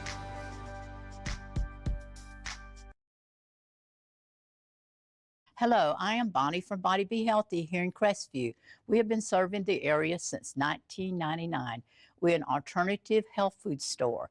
If you're interested in bettering your health, we'd like to invite you to stop by. We're located in Court Plaza. Stop by and let us help you be healthy. I'm Amanda Gaskin with Briarpatch Realty. Helping qualified heroes save money is my passion. When I help a hero buy or sell a home, they receive a check from Homes for Heroes. Check out amandasheroes.com for more information.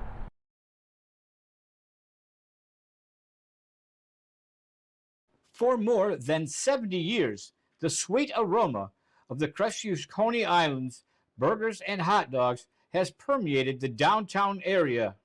If you have not experienced the unique flavor of Crestview's Coney Islands burgers and hot dogs, then I encourage you to join us for lunch. Monday through Thursday from 10 a.m. till 3 p.m., Friday from 10 a.m. till 4 p.m., and Saturday from 10 a.m. till 2 p.m.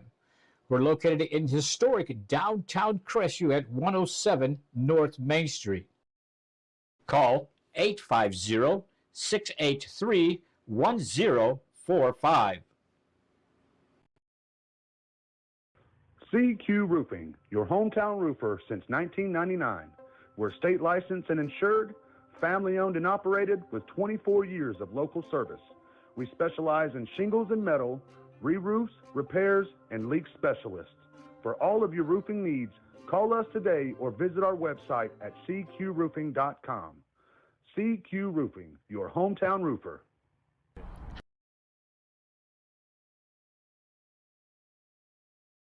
Hey, I'm David at Family Vision of Crestview. We've been providing excellent optical service for Northwest Florida for over 34 years. Come in and let us take care of you.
This is Tiffany Woodham, State Farm's newest agent in Crestview.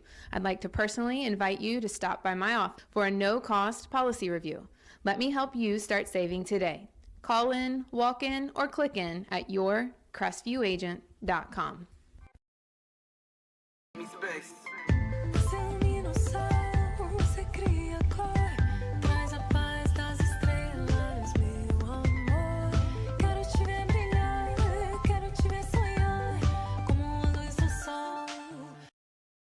Alex Barthay from the UPS store once again, and I wanted to let you know about our Sunday hours. We're open now 7 days a week. Normal hours that you've been expecting, but now we're open Saturday 10 to 4, Sunday 10 to 3, and it's both our Crestview, Fort Walton Beach, and Eglin Air Force Base locations.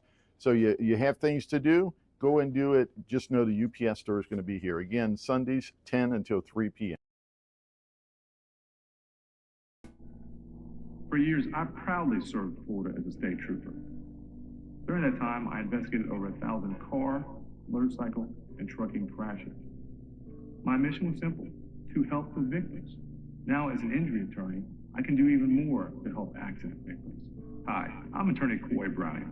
If you've been injured in a car accident, I'd be honored to help you.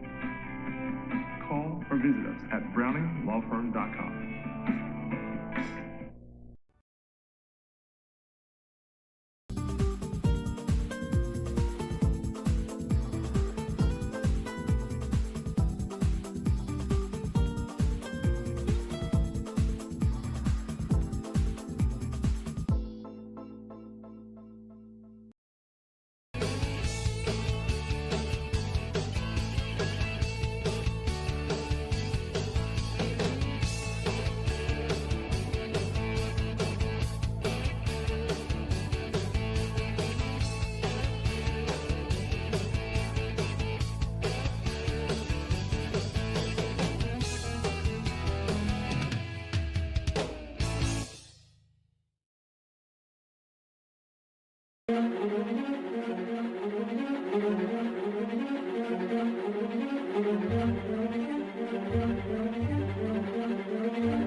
I'm Wanda Roberts. For the last 20 years, I've been helping the residents of Northwest Florida buy and sell their properties.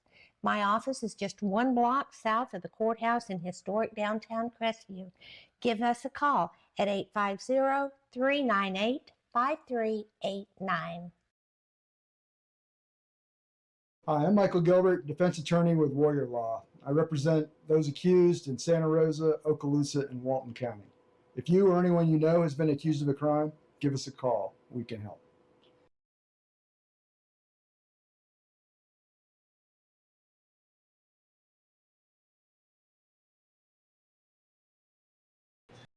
Hello, this is Chris Norman at Bulldog Bail Bonds. Our office is in Crestview, Florida, but we service 7 Northwest Florida counties. If you ever find yourself in a jam, please give us a call. We're here to help you out.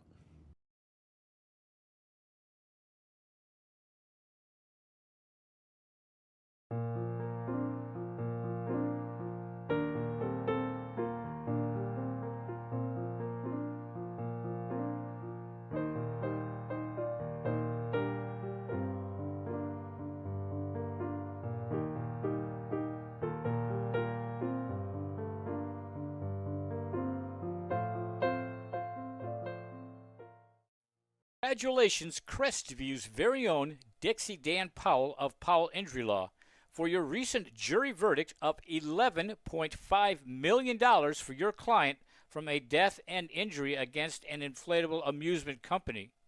Recognized in 2017 as one of the top 100 civil trial lawyers in the state of Florida, and Dixie is AV preeminent rated.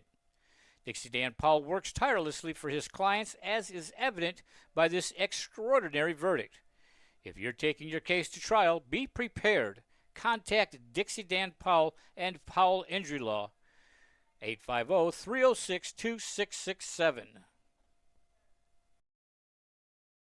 Back Home Bakery Cafe is 2 blocks from the courthouse on Crestview's historic Main Street. We serve handmade pastries, espresso, and lunch items, and we're open Tuesday to Saturday from 7 a.m. to 4 p.m., serving lunch from 11 to 2. We hope to see you soon.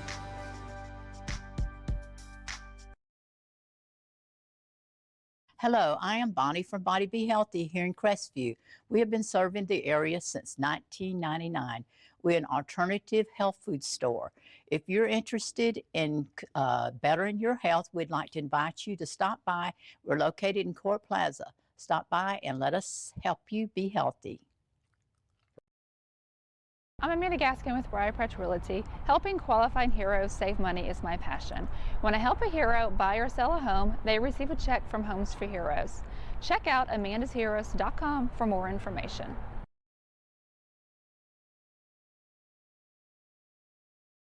For more than 70 years, the sweet aroma of the Crestview Coney Islands burgers and hot dogs has permeated the downtown area.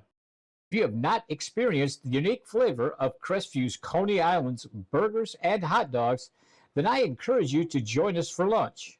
Monday through Thursday from 10 a.m. till 3 p.m., Friday from 10 a.m. till 4 p.m., and Saturday from 10 a.m. till 2 p.m. We're located in historic downtown Crestview at 107 North Main Street. Call 850-683-1045. CQ Roofing, your hometown roofer since 1999. We're state licensed and insured, family owned and operated with 24 years of local service. We specialize in shingles and metal, re-roofs, repairs, and leak specialists.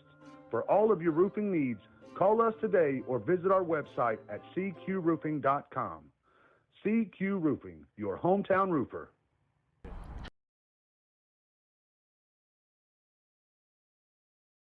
Hey, I'm David at Family Vision of Crestview. We've been providing excellent optical service for Northwest Florida for over 34 years. Come in and let us take care of you.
This is Tiffany Woodham, State Farm's newest agent in Crestview.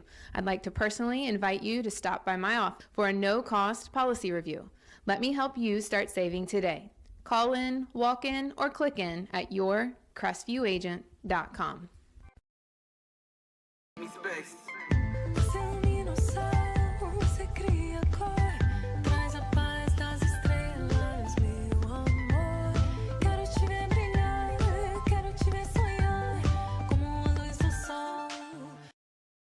Alex Barthay from the UPS store once again, and I wanted to let you know. Related to the credit. So at this point, I wanted to put that on the record so that we can see exactly where we're at. I know that the credit is an issue that Mr. Thompson may want to address the court about. Yes, sir. Hold on.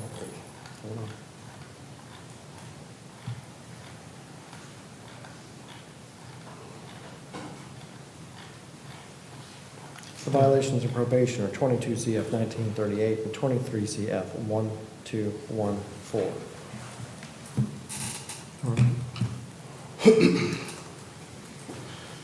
So let me be sure I understand. The state's willing to give up the suspended sentence in return for this plea arrangement, which he waives the credit and gets 1129. Yes, sir. Okay. All right. So that was the piece I wasn't clear on. Correct. Okay. All right. Could I speak now?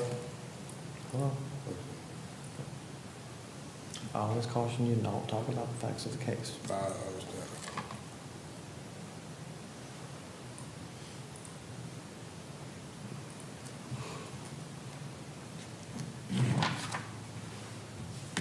Yes, sir. It just, like I said,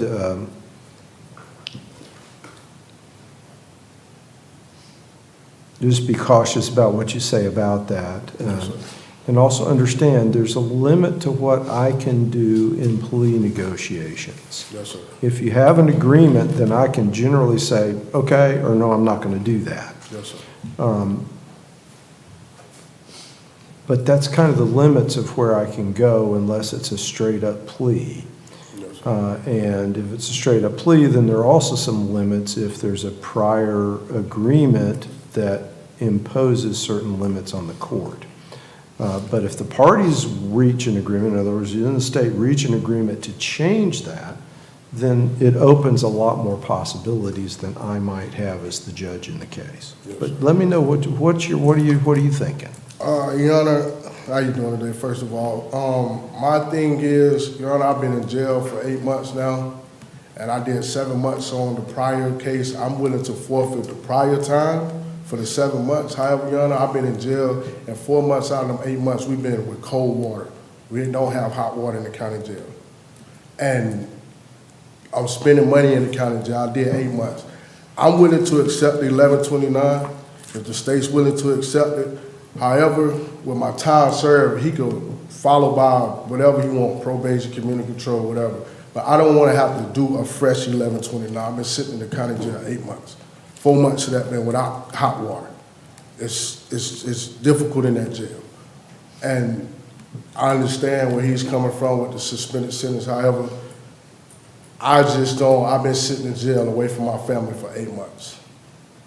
And I don't think it's fair, which life is not fair, about me forfeiting my time I've been sitting in jail. It's hell sitting in that jail.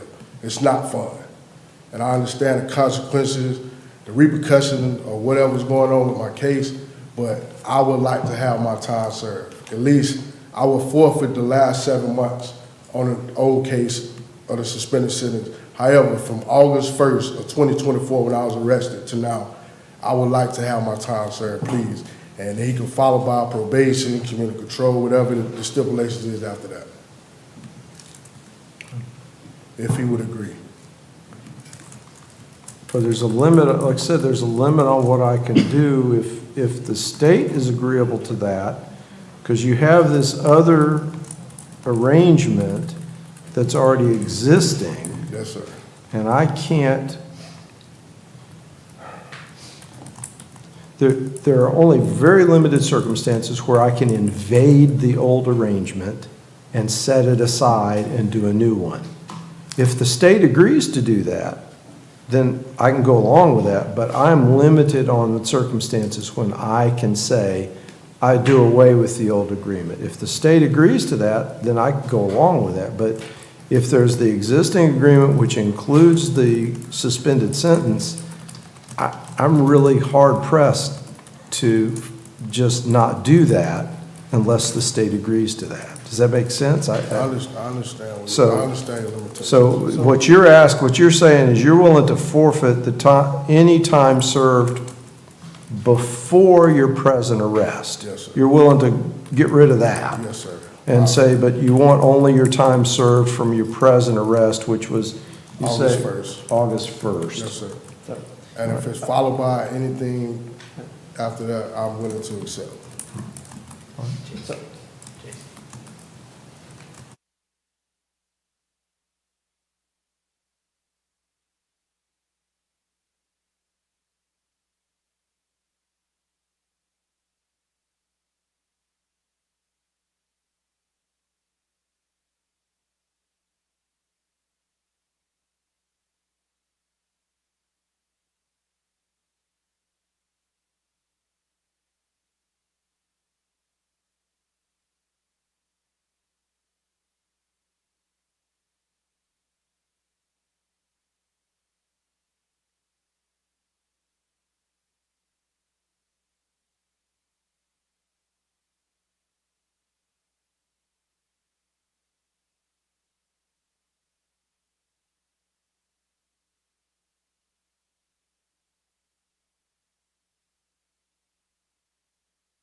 Reach an agreement, but I need to write that up. If we have Mr. Thompson go back, I'll write that up real quick, and then we can enter a plea today.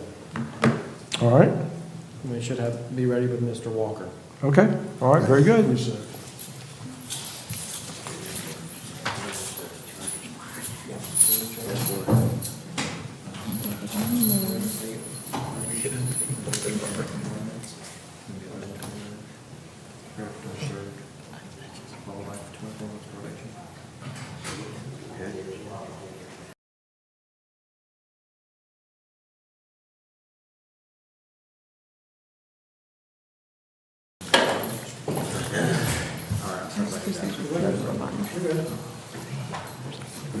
Judge, this is Mr. Kane Walker before the court. Did you have a chance to read this? Yes, sir. Okay, sure this is what you want to do. Yes.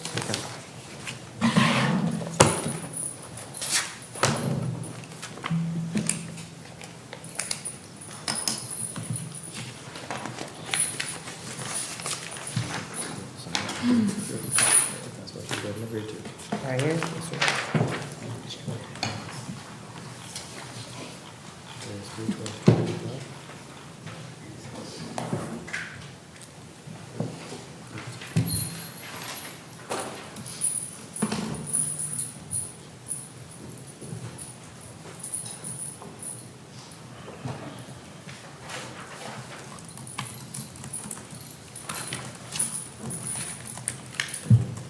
Okay.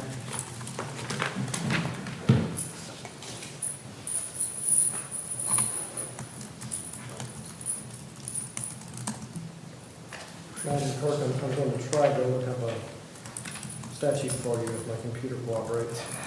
Right now, it is not.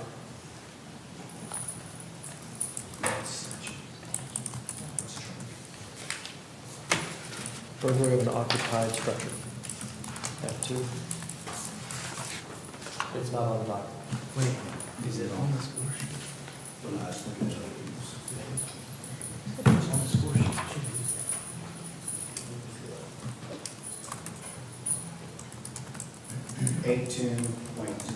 18.023C, burglary of occupied structure.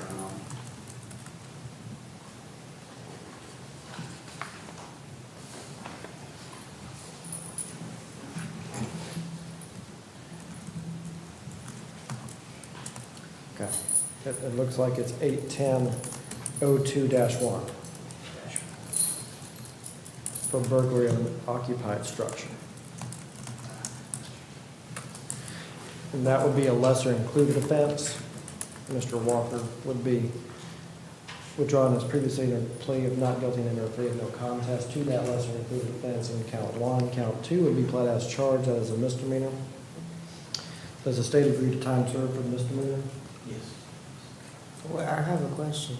What's your question? Which one was the misdemeanor? The criminal mischief. Okay, because I had told somebody that.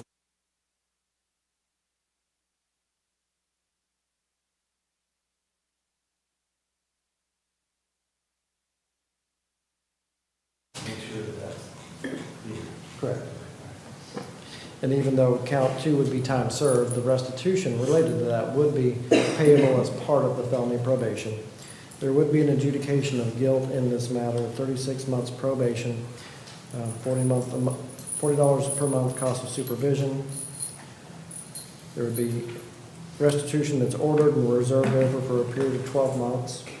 No trespass at 41 Cactus Road, Mary Esther, Florida. No contact with Shane, S-H-A-N-E, Jaghab, J-A-G-H-A-B. Substance abuse evaluation and any recommended treatment. No alcohol, no drugs without a valid prescription, random breath testing, random urinalysis, 24 hours community service work, and Mr. Walker must maintain gainful employment or complete 3 job applications per week. He's reviewed that agreement and the score sheet as provided by the state, which reflects that reduction does show 40.6 points. May I approach? You may.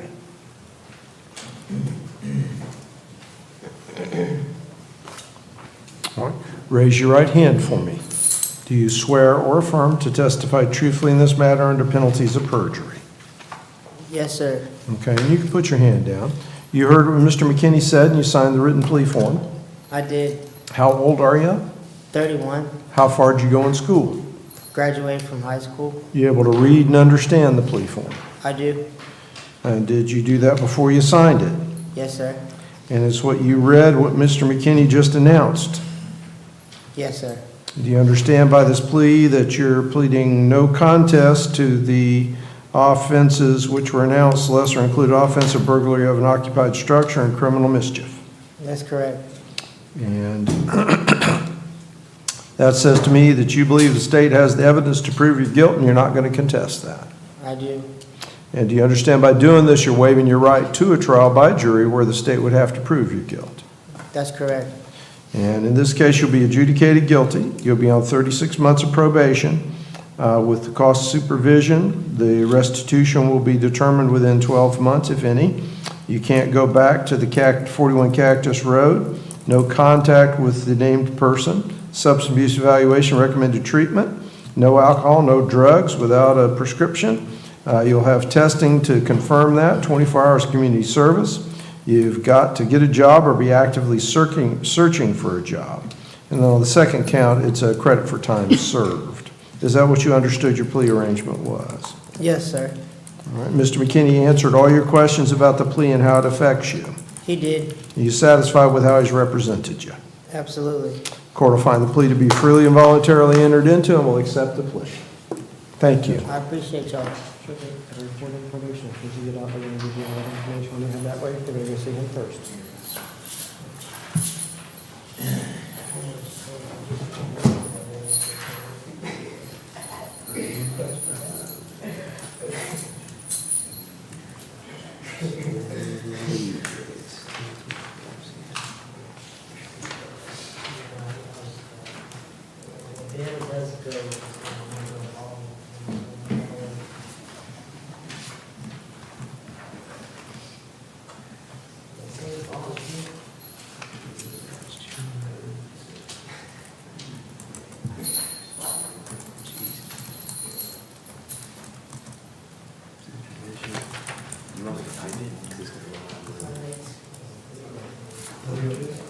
I got the new piece up top and the new one, it's 4 counts. Want me to type that up real quick?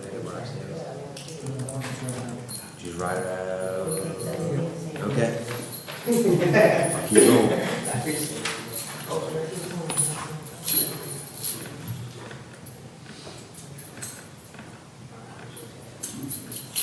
Two VOPs and then the new one. They'll hand it over to it.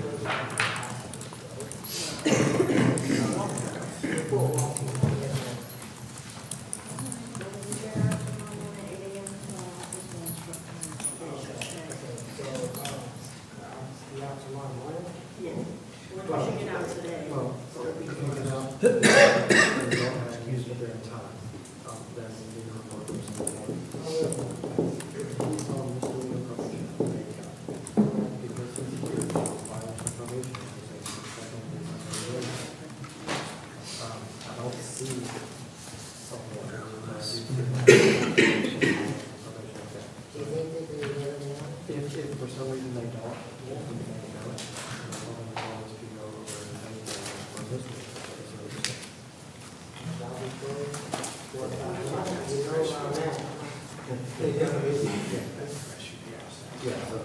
so I'm assuming that C of one, you should be able to get out.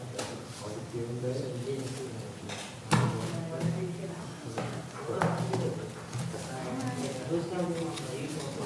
I'm gonna hand this over to you in a second.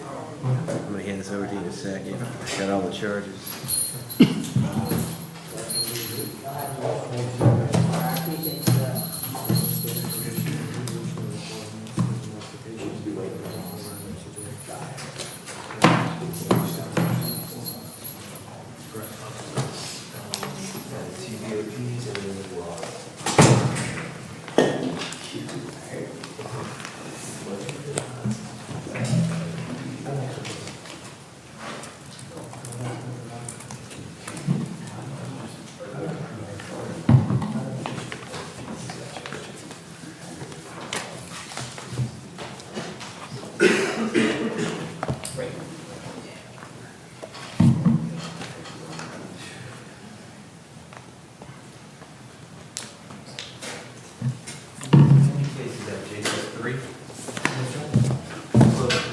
Yes, sir.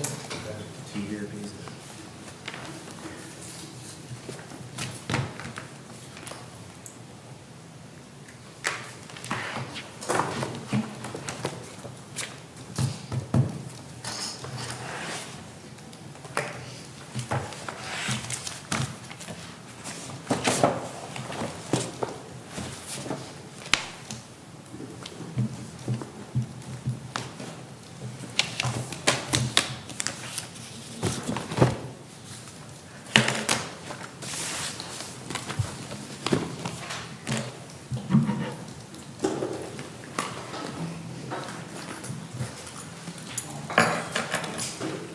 Judge, I don't have anything further if I could be excused.